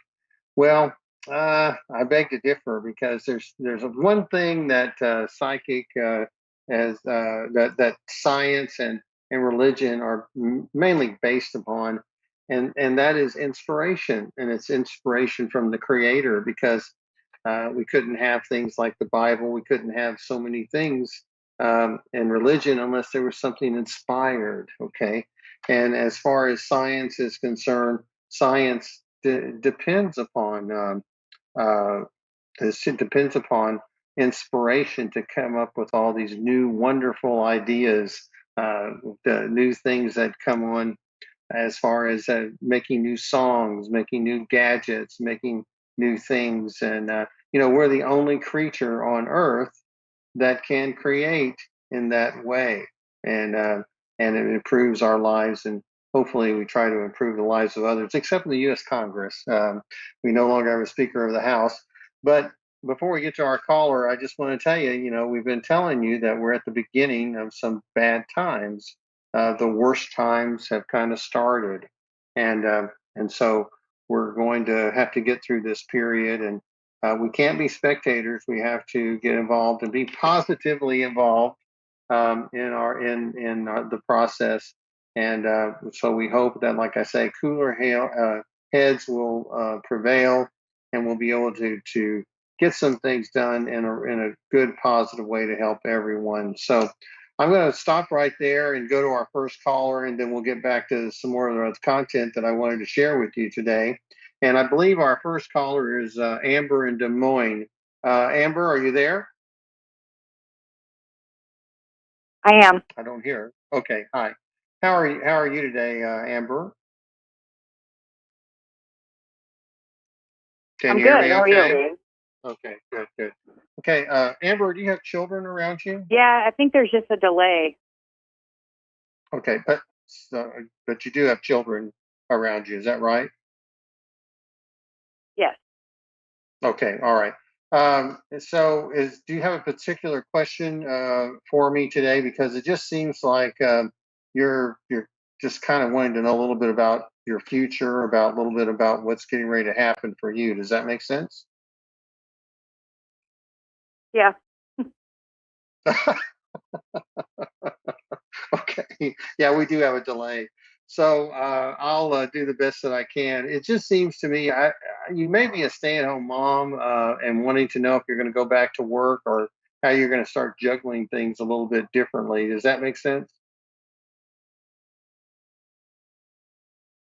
Yeah. We're expecting again, so I'm kind of nervous about that as well. Okay. Well, I'm really happy for you that you're getting ready to have. Is this your second or third child? It's actually my seventh. Seventh. Okay. Seventh child. Okay. Well, congratulations and multitude are in order for you. Okay. Um, you know, it's natural, Amber, to have some apprehension about having more children, but it just feels like you're going to find a way. Okay. And I just don't think it's going to be as hard as you think it is. I mean, that's just the feeling I have. I have a really good feeling about this new child because it just feels like you're a good mom. I'm not going to tell you it's not going to be. You're not going to have some hardships, and you may have to look for some other sources to get some money. But what happens in big families is that the older ones get a little bit easier, even though the younger ones are very much in need. It just feels like you have a lot of really young kids around you, though. Do you have? Are they pretty young? Are they all pretty young? Yeah, we have like 3 or 4 younger ones under 6. And so the older ones are how old? My oldest are 19, 18, and almost 16. Okay. Are they not willing to help, or are they all under the same roof? Oh yeah, no, they're huge helps. Huge help. Okay. Well, it's just a matter of organizing. I don't know. I do feel like you have this low feeling or this feeling like things are going to go wrong, but I just don't feel that. I just don't feel that this is going to be as bad as you think it is. I don't think it's bad at all, but Okay. I think it's a blessing to have 7 children. I think your older kids are stepping up. I think your husband may be a little bit out of sorts as well, but the thing is that that's all natural. But um, it's just a struggle when you have such a large family. But it's a period of time that you're going to look back upon and be grateful for. So that's what I'm going to say. I'm going to say I feel like you're going to be able. This baby is going to have the love and attention of the entire family. This baby is going to have some of the older ones watch over him as well, and so I feel like you need to give yourself stop being so hard on yourself. Just relax and just do your best to have a good, safe pregnancy, and just kind of go with the flow, because I feel like that's what the universe wants you to do, is kind of go with the flow. Okay. Okay. Okay. You have a question before we close? I was just maybe if my dad was around, if he had anything to say. Okay. Okay, your dad's in spirit. Yeah. Okay. It just feels like Dad was a person that was very not wisdom, had a lot of wisdom. Is that right? Yeah. Okay. Uh, he he is just telling me to let you know that things are going to be okay. He says that he knows that he's not there to talk to you because I feel like in some ways you leaned on your dad, and you could lean on him in ways that you can't lean on anyone else. But just know that he asks you to try to just sit still and recognize his presence and feel the warmth and feel the love that he's sending you from the spirit world. Okay? Okay. Okay. He's there to support you. So thank you very much and good luck to you and congratulations. Thank you. Okay. Thank you. Bye bye. Okay. So we have another caller coming in just a moment, but today I wanted to say a couple of words about the content before we go to the next caller, so we have a little bit of a break here and break this energy up, and so I don't give the same reading to the next person. So the thing is that we've been talking a lot about archangels, and this week I wanted to tell you a little bit about the archangel Uriel, because Uriel, he's kind of under the radar in a lot of ways, but he is the angel of wisdom and truth. And I've always seen him wearing purple and always carrying a lantern, but I don't know if things changed on the internet or what. But now they're showing him with red, and they're showing him with different colors and a sword and all that. All the angels, all these archangels have swords, but they had to because they were always fighting off the other angels, like the seven deadly sins, they say, are angels. I don't know if you knew that or not, but many times the seven deadly sins are angels that are dark, like being the angel of gluttony and the angel of sloth and different angels like that. So the angel of lust, those things. But the angel of wisdom and truth is Uriel. And the interesting thing about him is that he wasn't an original archangel, as some people would say. Some people say that he took the place of Lucifer. Okay. So when Lucifer fell, it was Uriel who stepped up and took his place, and he's been a good replacement, and so I'm glad that he's part of our world, because they also say that Uriel was the one who guarded the the the the tree of wisdom and knowledge in the Garden of Eden after Adam and Eve were kicked out of it. so so he's very much a part of your life, and especially if you're looking for a wisdom guide. And he's in all traditions, and he is in he's just there's prayers to Uriel. The Eastern Orthodox churches have considered him a saint as well, and and in the Catholic tradition, he's the archangel for confirmation. So he's a very powerful figure, and one that helps as far as when you're seeking wisdom. And so our last caller might call upon Uriel. And I'll tell you a little story about Uriel in just a moment that just happened over the weekend. But right now we're going to go to Jane in Winnipeg, Manitoba, Canada. Okay. So Jane, are you there? Yes, John, I'm here. How are you? I'm doing well. Have you called in before? No, this is the first time. I found A1 Psychic Radio on my Facebook page and jumped in to watch all of you, and it's very interesting and exciting. And you're the first guy that I've had. I'm the first guy. I think we're me. going to have some more men on the network soon. I know we have Reverend. I've got his first. I hate to say his first name, but we have another gentleman I know that's on in the evening, and he's really good. I have listened to his show on a couple of times. Reverend Elliott. So Reverend Elliott, he's really cool, and so I enjoy him. I really like Amanda. Amanda is on next. She's in Australia, so you have to listen to her because she's quite fascinating. She just rapid fire, man. She just goes and goes. They So are. she's really It's good. also very So interesting. very interesting. Yes. So Jane, is there anything going on with your work right now? Personally, I don't have work. Do you My want husband's work? Okay. All right. Go ahead. My husband is self-employed. Okay. But do you help him at all? But the work and finances are really rough right now. So we're kind of Okay. trying to look for something else. Okay. Well, you're looking for additional income like so many other people right now because we just don't know where the economy is, and even though you're not in the United States, our economy does probably affect you a lot. And and Yes, so it does.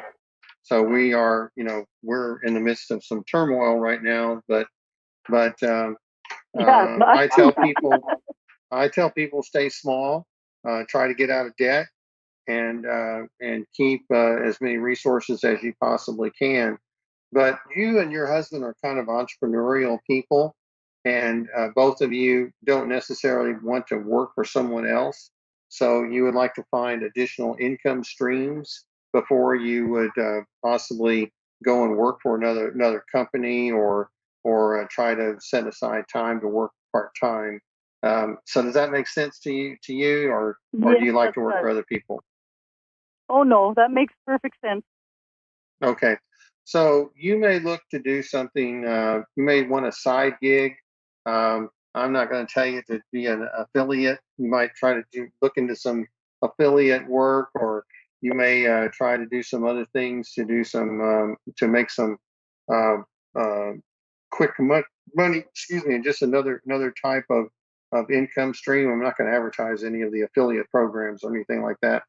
But I want you to know that you are searching right now.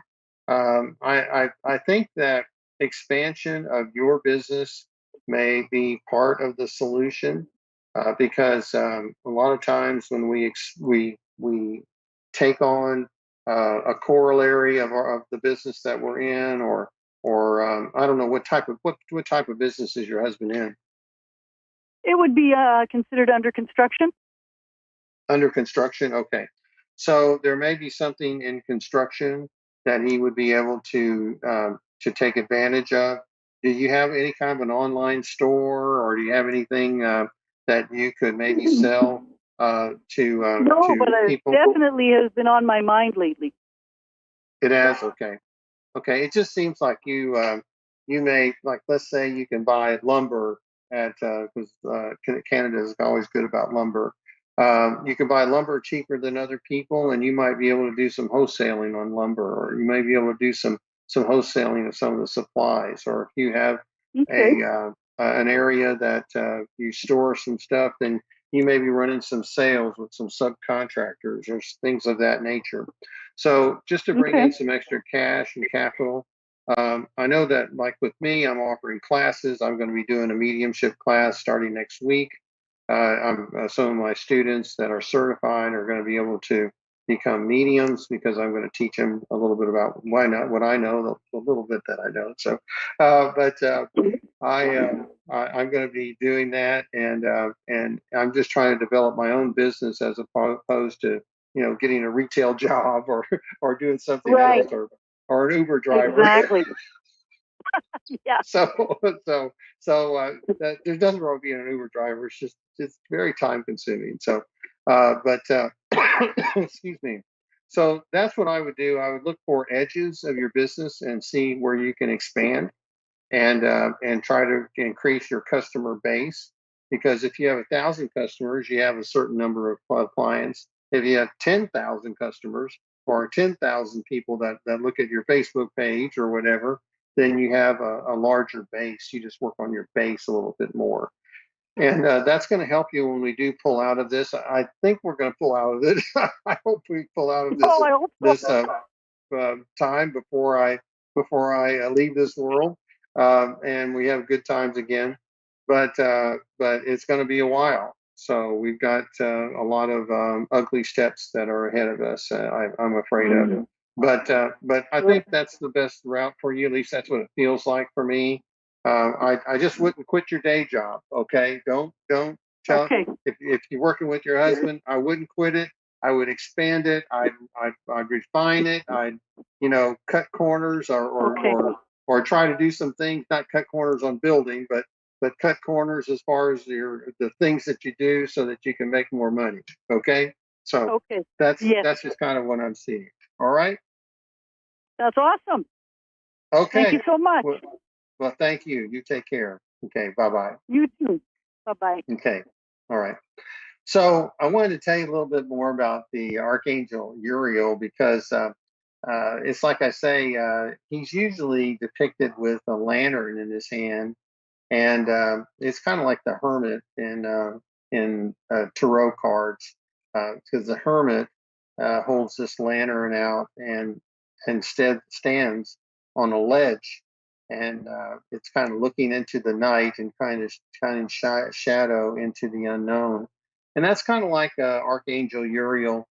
And he doesn't get a lot of credit because he's overshadowed by Michael and all the fancy stuff that he does, and all the and Raphael because he's such a jokester, and even Gabriel, who's the messenger angel. And it's nice to get messages, and it's nice to be healed. Absolutely, it's nice to have your protective angel come in like Michael. But when you want to kind of solve your own problems and be able to get some wisdom, it's Archangel Uriel that we call upon. And Archangel Uriel this weekend was interesting because there was a gentleman that I did a reading for, and a very sincere man, a very wise man, and I did his aura photo, and that's what came out. It came out wisdom and knowledge, and I said I see some angels around you, and he goes, yeah, I work with Archangel Michael. I said, oh, well, you might want to work with Uriel. And he goes, I never heard of Uriel before. I don't know why I'd never heard of Uriel. But of course, not everybody does what I do, so I understand that. But after I spoke to him about Uriel, he was very, very interested in it. His aura was all red, and a red aura usually is a sign of someone who has a lot of will. A person who could be self-employed.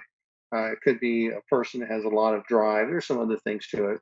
It can, depending on the shade of red, it can be anger. It could be, really upset over something. But usually it means that this is a person that's self-employed. And today I was looking at some stuff about Uriel, and they said his color is red. And so it was even more reinforced the ideas of Archangel Uriel, who is known for coming to people and maybe even helping you calm down a little bit, especially when you have a lot of anxiety, like Jane may be having in Winnipeg. So if we call upon this archangel and we just kind of meditate and ask him to come to you or her, angels, they say, don't have a sex. So this angel can come to you and just give you some hope, and work with you. And it's like I say, it's really interesting that he took the place of Lucifer. One of these days, I may take a show and talk about Lucifer and some of the things that you may not know about this angel, who was a cherub angel. Some say that Uriel was either a seraphim or a cherub angel. So I guess that sometimes angels from the hierarchy step into the archangel role because they're just different. They're just a different area of the order of angels, and so it's interesting that Uriel. They say that he was either a seraphim or a cherub, because so much of information about the angels is inspired. Okay, it's revealed, and it's something that we have to accept as we get that information that's channeled, because we just don't know much about the angels except from what is revealed to us in our dreams or in our visions or through our meditation. So I hope that you'll be thinking of Uriel in the future. Next week, I'm going to talk a little bit about Michael, unless we have a guest, and we may very well have a guest. I've got some people that want to come on the program after the We Are Not Alone in the Universe conference. I got several people that wanted to come on. One of them is famous, so we'll let you know about that. But we're getting ready to close our show here in the next couple of minutes or so, and so I want to, of course, thank our sponsor, Miracles of Joy. They've always been so helpful. And I want to make sure that you go to their online store and buy a bunch of stuff. You'll receive a 25% discount if you just use that little code PS0223. Oh, I want to thank everyone that participated in my flash sale. I had a flash sale. I thought I'd get a couple of readings out of it, and I got a little overwhelmed. But that's fine. That's fine. I wanted to do that. My wife said, "Well, you wanted some business." I said, "Okay, well, yeah, I did. I just, it was a little unexpected, but it was helpful, you know." So that's something that Jane, if you're still listening or watching, you may want to do. Run a flash sale, but just hang on to your hat, because people really wanted to take advantage of that savings. So I was really happy that I was going to be able to do that. Also, if you're in the Chicago area, I just need to let you know I'm going to be on the radio there, and it's a country station, Scotty K, and so I'll let you know when that's going to be. It's going to be in the next couple of weeks or so. But I want you to join us here too, every week on Tuesdays at 5 p.m. Eastern. On the A1R Psychic Radio Network, because we're always delighted to have you as a listener and as a viewer of the program. And you know, you can always catch up. You can do some binge watching, and you can binge listening on those times, and you just don't have a lot of other things to do. Of course, you know, you can make time once a week for 30 minutes to be a part of our program. And so I'm going to be here next week, and I hope that you'll be able to join me here on the psychic side on the A1R Psychic Radio Network and Moonstruck TV. So for that, you take care. I'm John Capello, psychic medium from North Texas, and I'll talk to you next week. Bye-bye.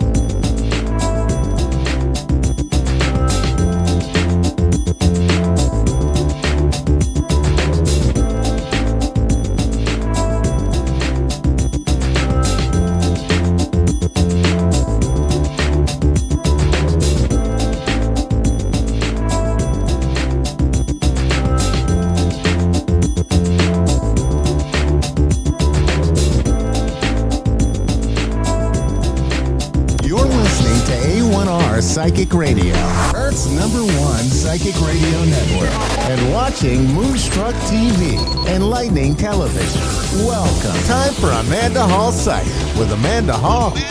Live from AmandaHallPsychic.com.au. Connect direct. In North America, dial 888-454-2751. In London, 20-3519-2158. In Sydney, dial 02-8488-3147. Or online, contact us through our Facebook page, facebook.com/psychic radio. Or one of our websites, askoneradio.com or moonstruck.tv. This is Amanda Hall Psych on A1R, the Ask One Radio Network. A1R Psychic Radio here on Moonstruck TV with Amanda Hall Psychic, all the way from the Gold Coast. Have you had an absolutely fantastic week as I've had? I mean, the weather's starting to warm up a little bit here. Not that you'd know that, but it's, you know, it certainly is heading towards the warmer months, and I really come alive in the warmer months. I like the warmth. I like the sunshine. That's why I live where I live. So wherever you live in this magical world of ours, I hope you're enjoying your local weather and enjoying getting out and about and meeting people and having just some generalised good times in your life. You know, we had a long period of time where we were all shut away and things were so uncertain. And I think it's now time that we take our power back, that we sort of get back to sort of living and enjoying our lives and getting out and about and exploring our local environment. And for many people, that's, you know, taking a trip somewhere special or reconnecting with family that live a long distance away. Whatever your journey is, it's time to sort of get out there and really enjoy what nature's got to offer us. So the Simply Tarot card of the week this week doesn't represent going out for a bit of a fun time.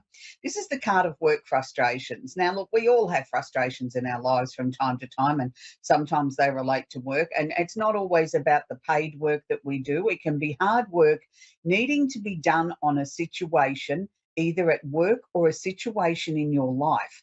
So sometimes we have to put in extra effort in areas in our lives that we sort of feel that we've already done the hard yards on, and we sort of, it's like we want to stand there and lean on the end of a shovel or the end of a stick and say, let me just take another look at this. Is there something that I've missed? Is there another way I can approach this?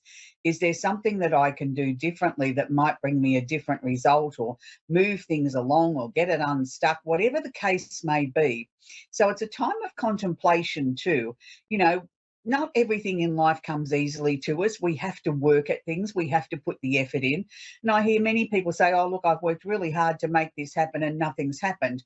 Well, sometimes that's just the way it's meant to be. Maybe it's, you know, we need to learn discipline and putting effort into situations that may not pan out the way that we expected it, but it's a good training ground or a good experience for us for other things that are going to come into our lives in a future date.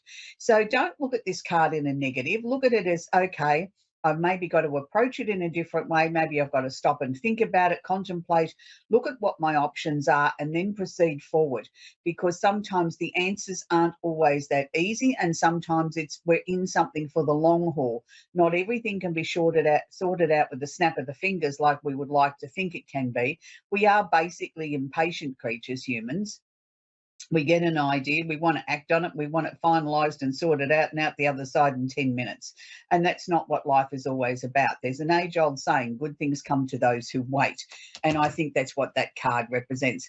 So this week, astrologically, it's not quite as intense as it's been over the last few weeks. I felt we had a really intense time.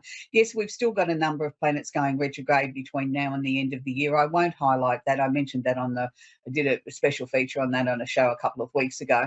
So this week I'm going to focus on what's actually happening today around the universe. So today we've got the sun has moved into Libra. So happy birthday to all the Librians around the world. It's a very exciting time of the year for you. It's a time when it's your time to shine.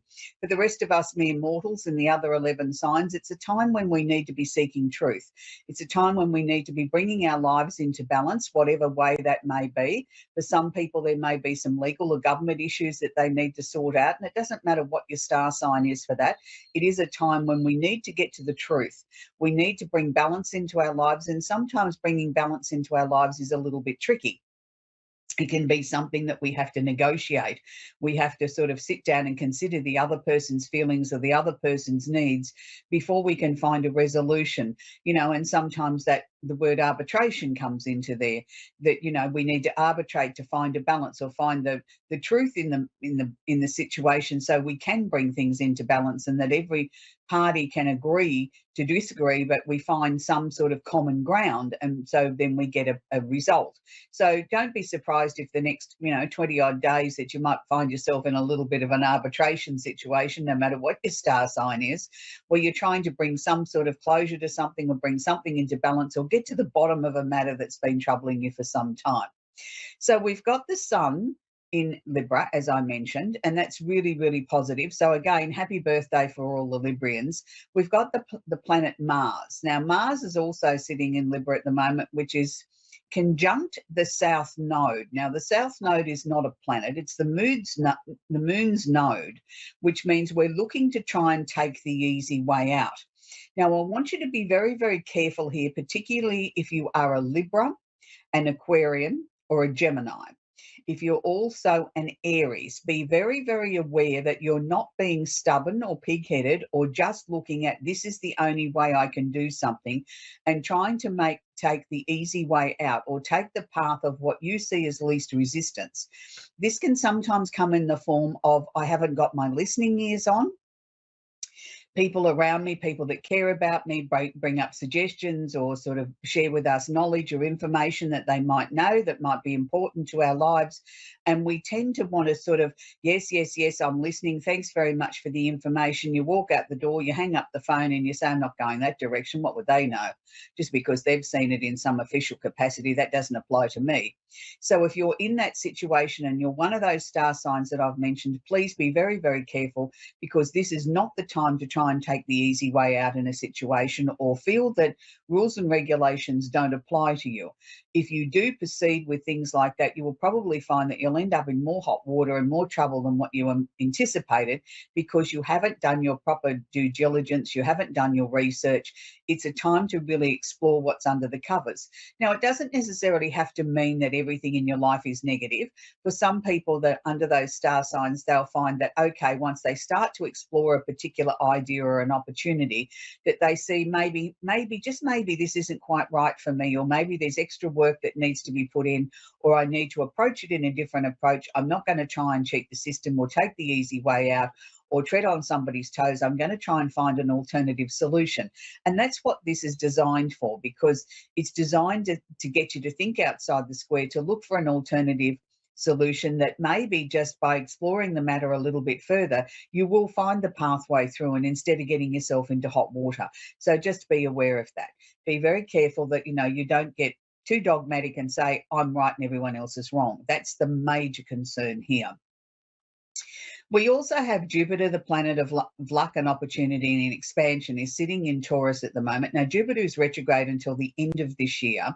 So Jupiter is saying to us, yes, there is opportunities. There's times there where we can really sort of try and expand out our lives. And this applies to all signs, but I will break it down in a minute for the ones that it's more applicable to, but it does apply to the 12 signs.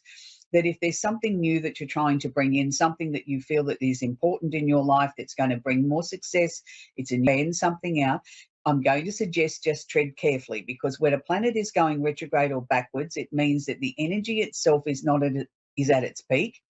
It's like sort of being hobbled. It's like, yes, you can make some great progress, but be aware it's going to be slow. It's going to have to be deliberate. It's going to have to be definite, and it might not work as quickly as you would like. There may be some obstacles in the way. There may be some things that you haven't considered there.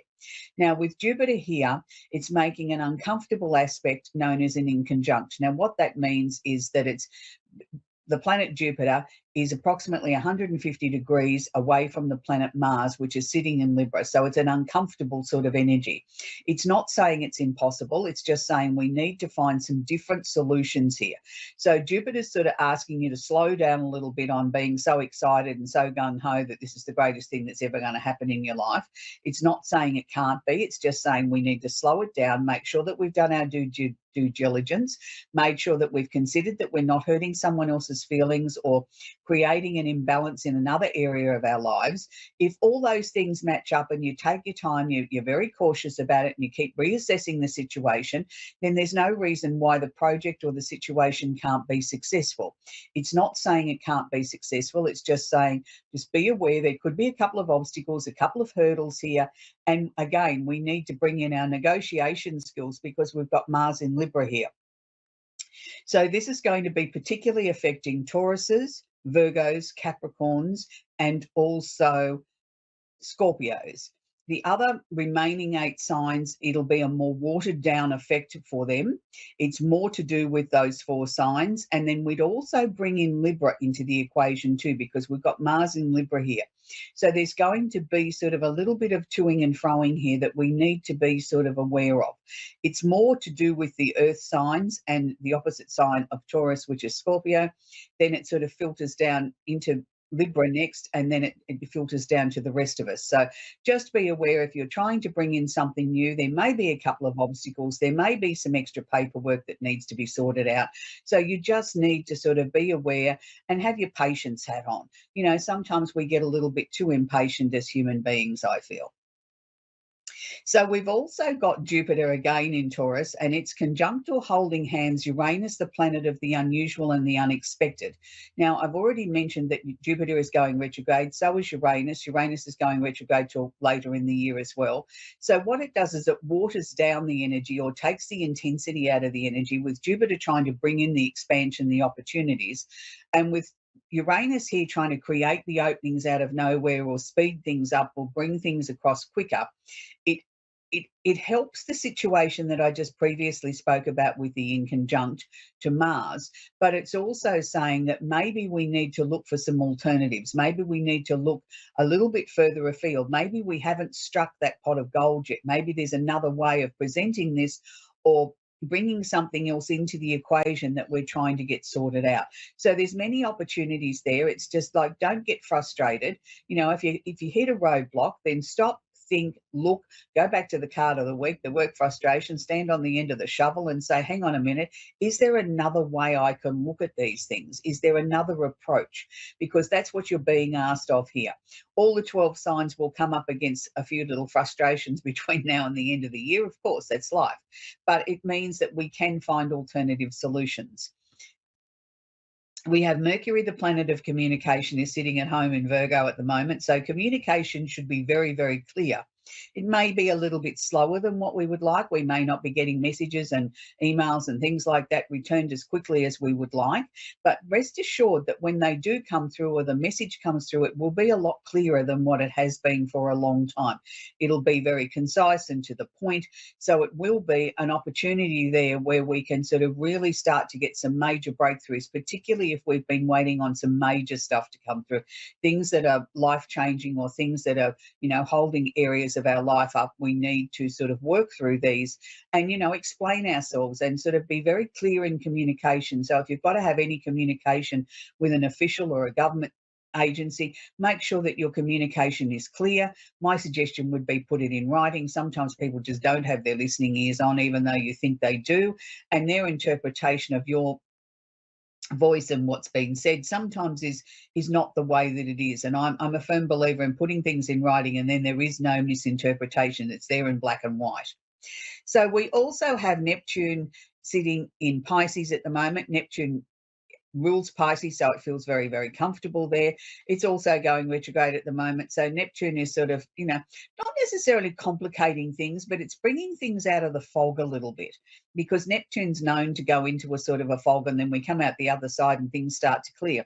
Now, even though it's retrograde and people would sort of think that's the fog intensifying, sometimes that just means that the creativity or the solutions that we've been seeking are intensifying. They're getting stronger. They're becoming clearer. We just, again, needed to look for some alternative, different ways to sort out the issues or the situations that we're going through.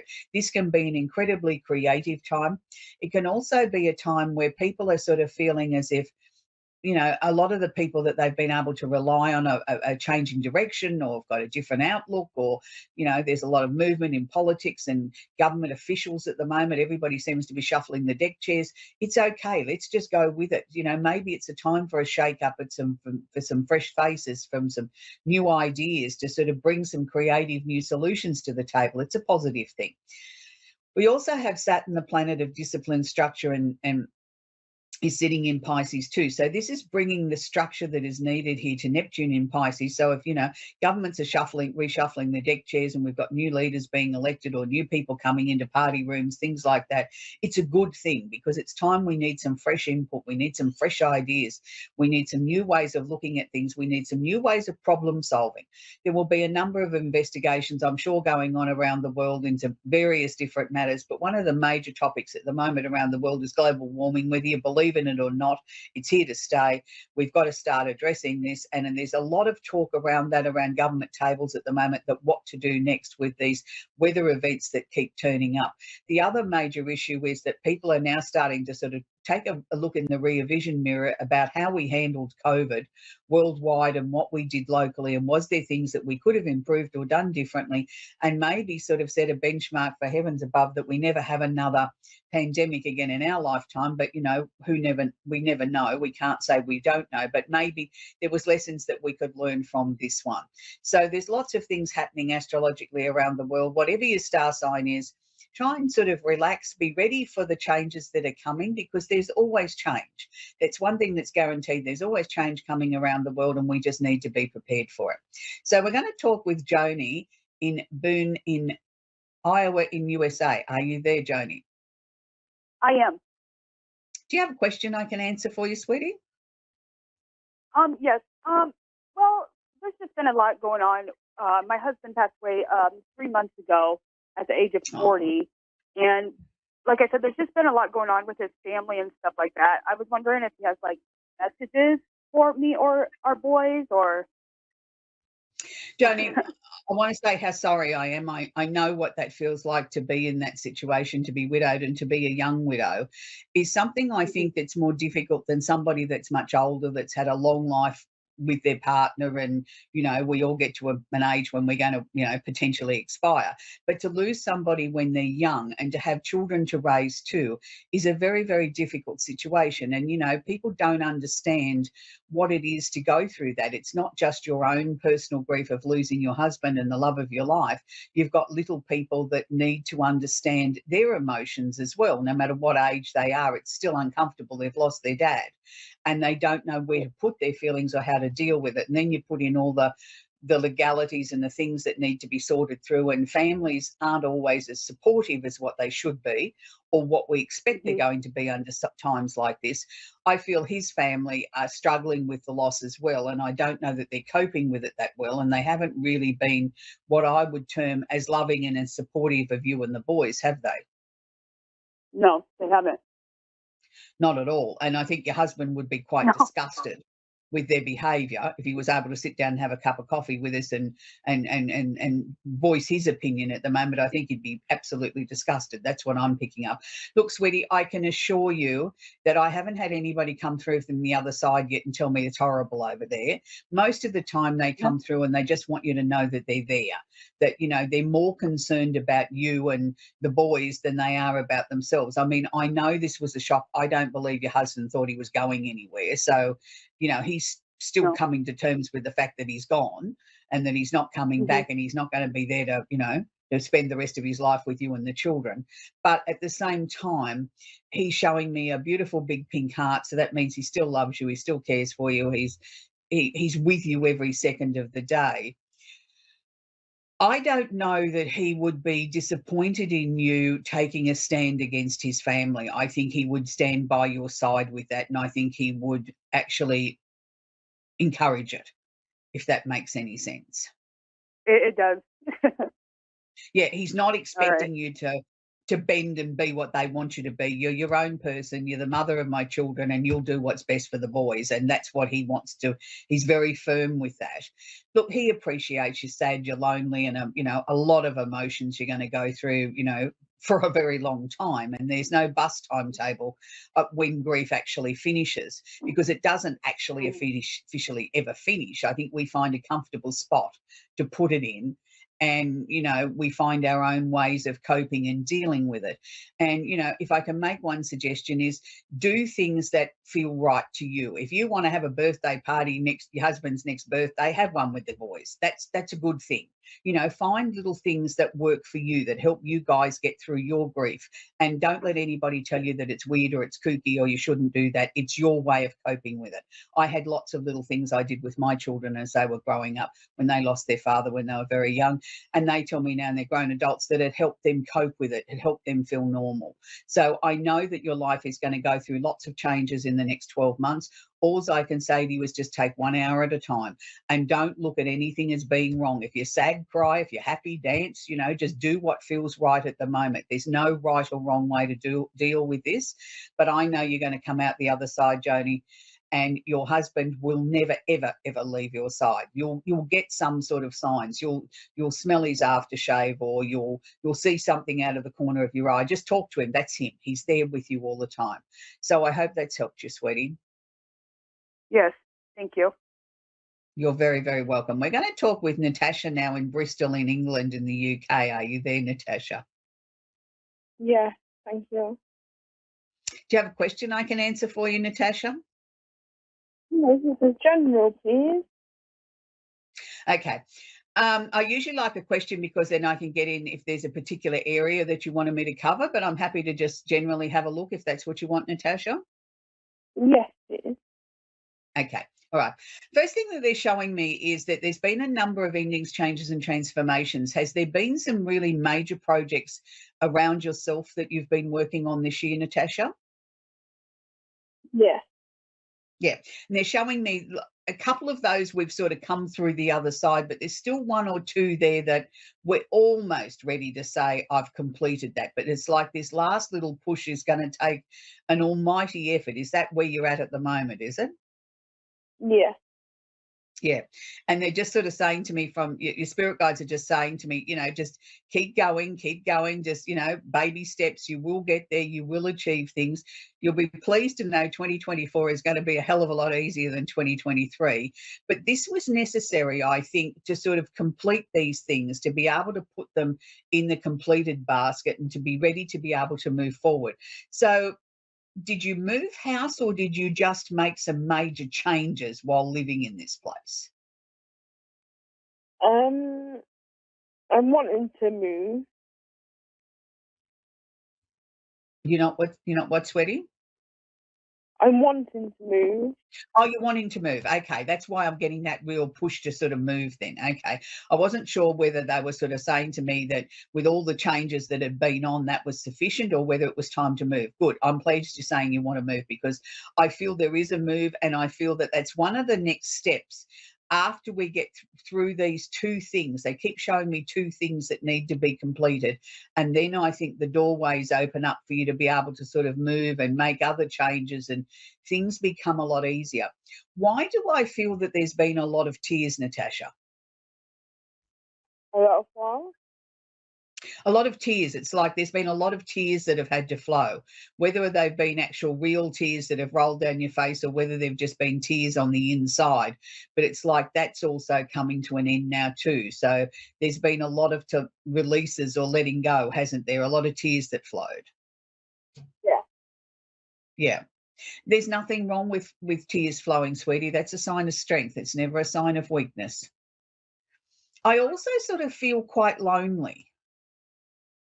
And I'm not saying you don't have people in your life, but I feel this innate sense of loneliness. It's like, does that mean you haven't got a partner?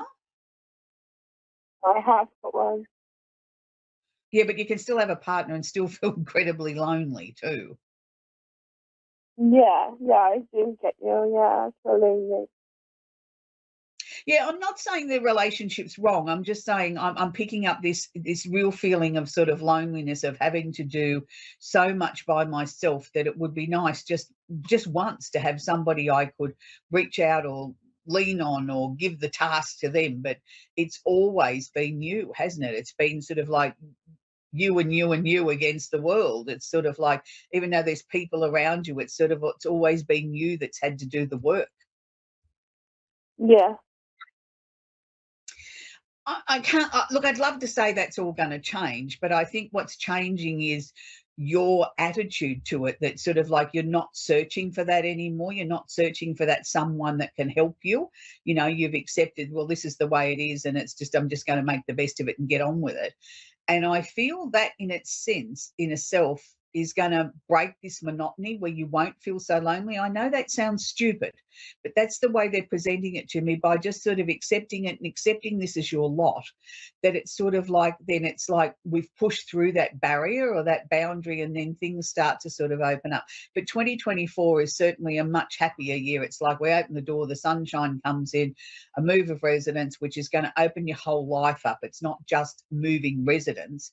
It's with that move comes a whole brand new life. So I can only take from that, with the move, that you've got more confidence in yourself, you're getting out and about more, you're meeting more people, and I just don't feel this innate sense of loneliness anymore or isolation. So are you planning on moving to somewhere where there's more activity? I haven't got any plans of where to move yet. No, I can only give you what they give me, and they're just showing me that once you've made the move, it's like your life feels less lonely. I feel happier in myself, and it feels like life is worth living again. And it's like, this is a really, really positive thing. And I feel very comfortable with that. So I hope that's helped you, Natasha. But I know that, where you've been coming from and where you're going to is we've almost come out the other side of that very long, dark tunnel that you've had to keep sort of inching further forward, slowly but surely, and you're just about out the other side. I can just see the light at the end of the tunnel. So that's where we're going to leave Natasha in Bristol.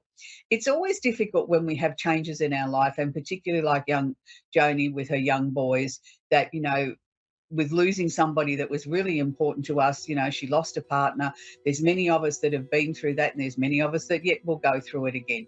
And it's always an incredibly difficult time, and there is no rule book.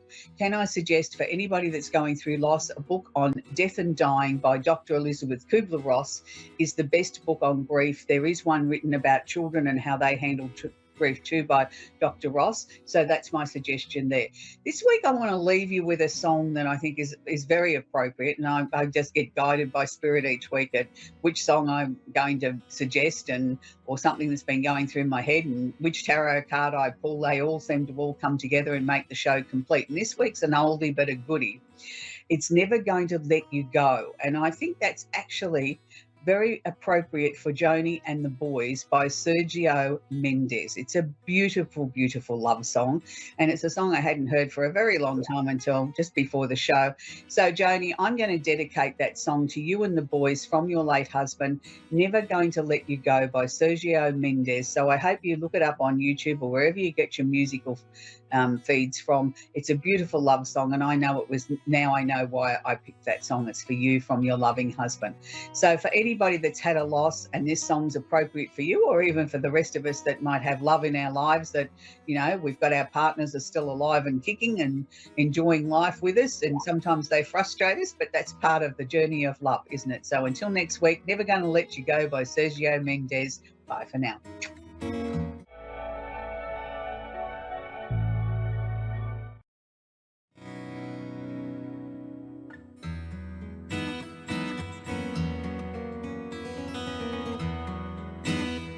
Visionary readings for those who seek answers. Available online and phone. Call 320-455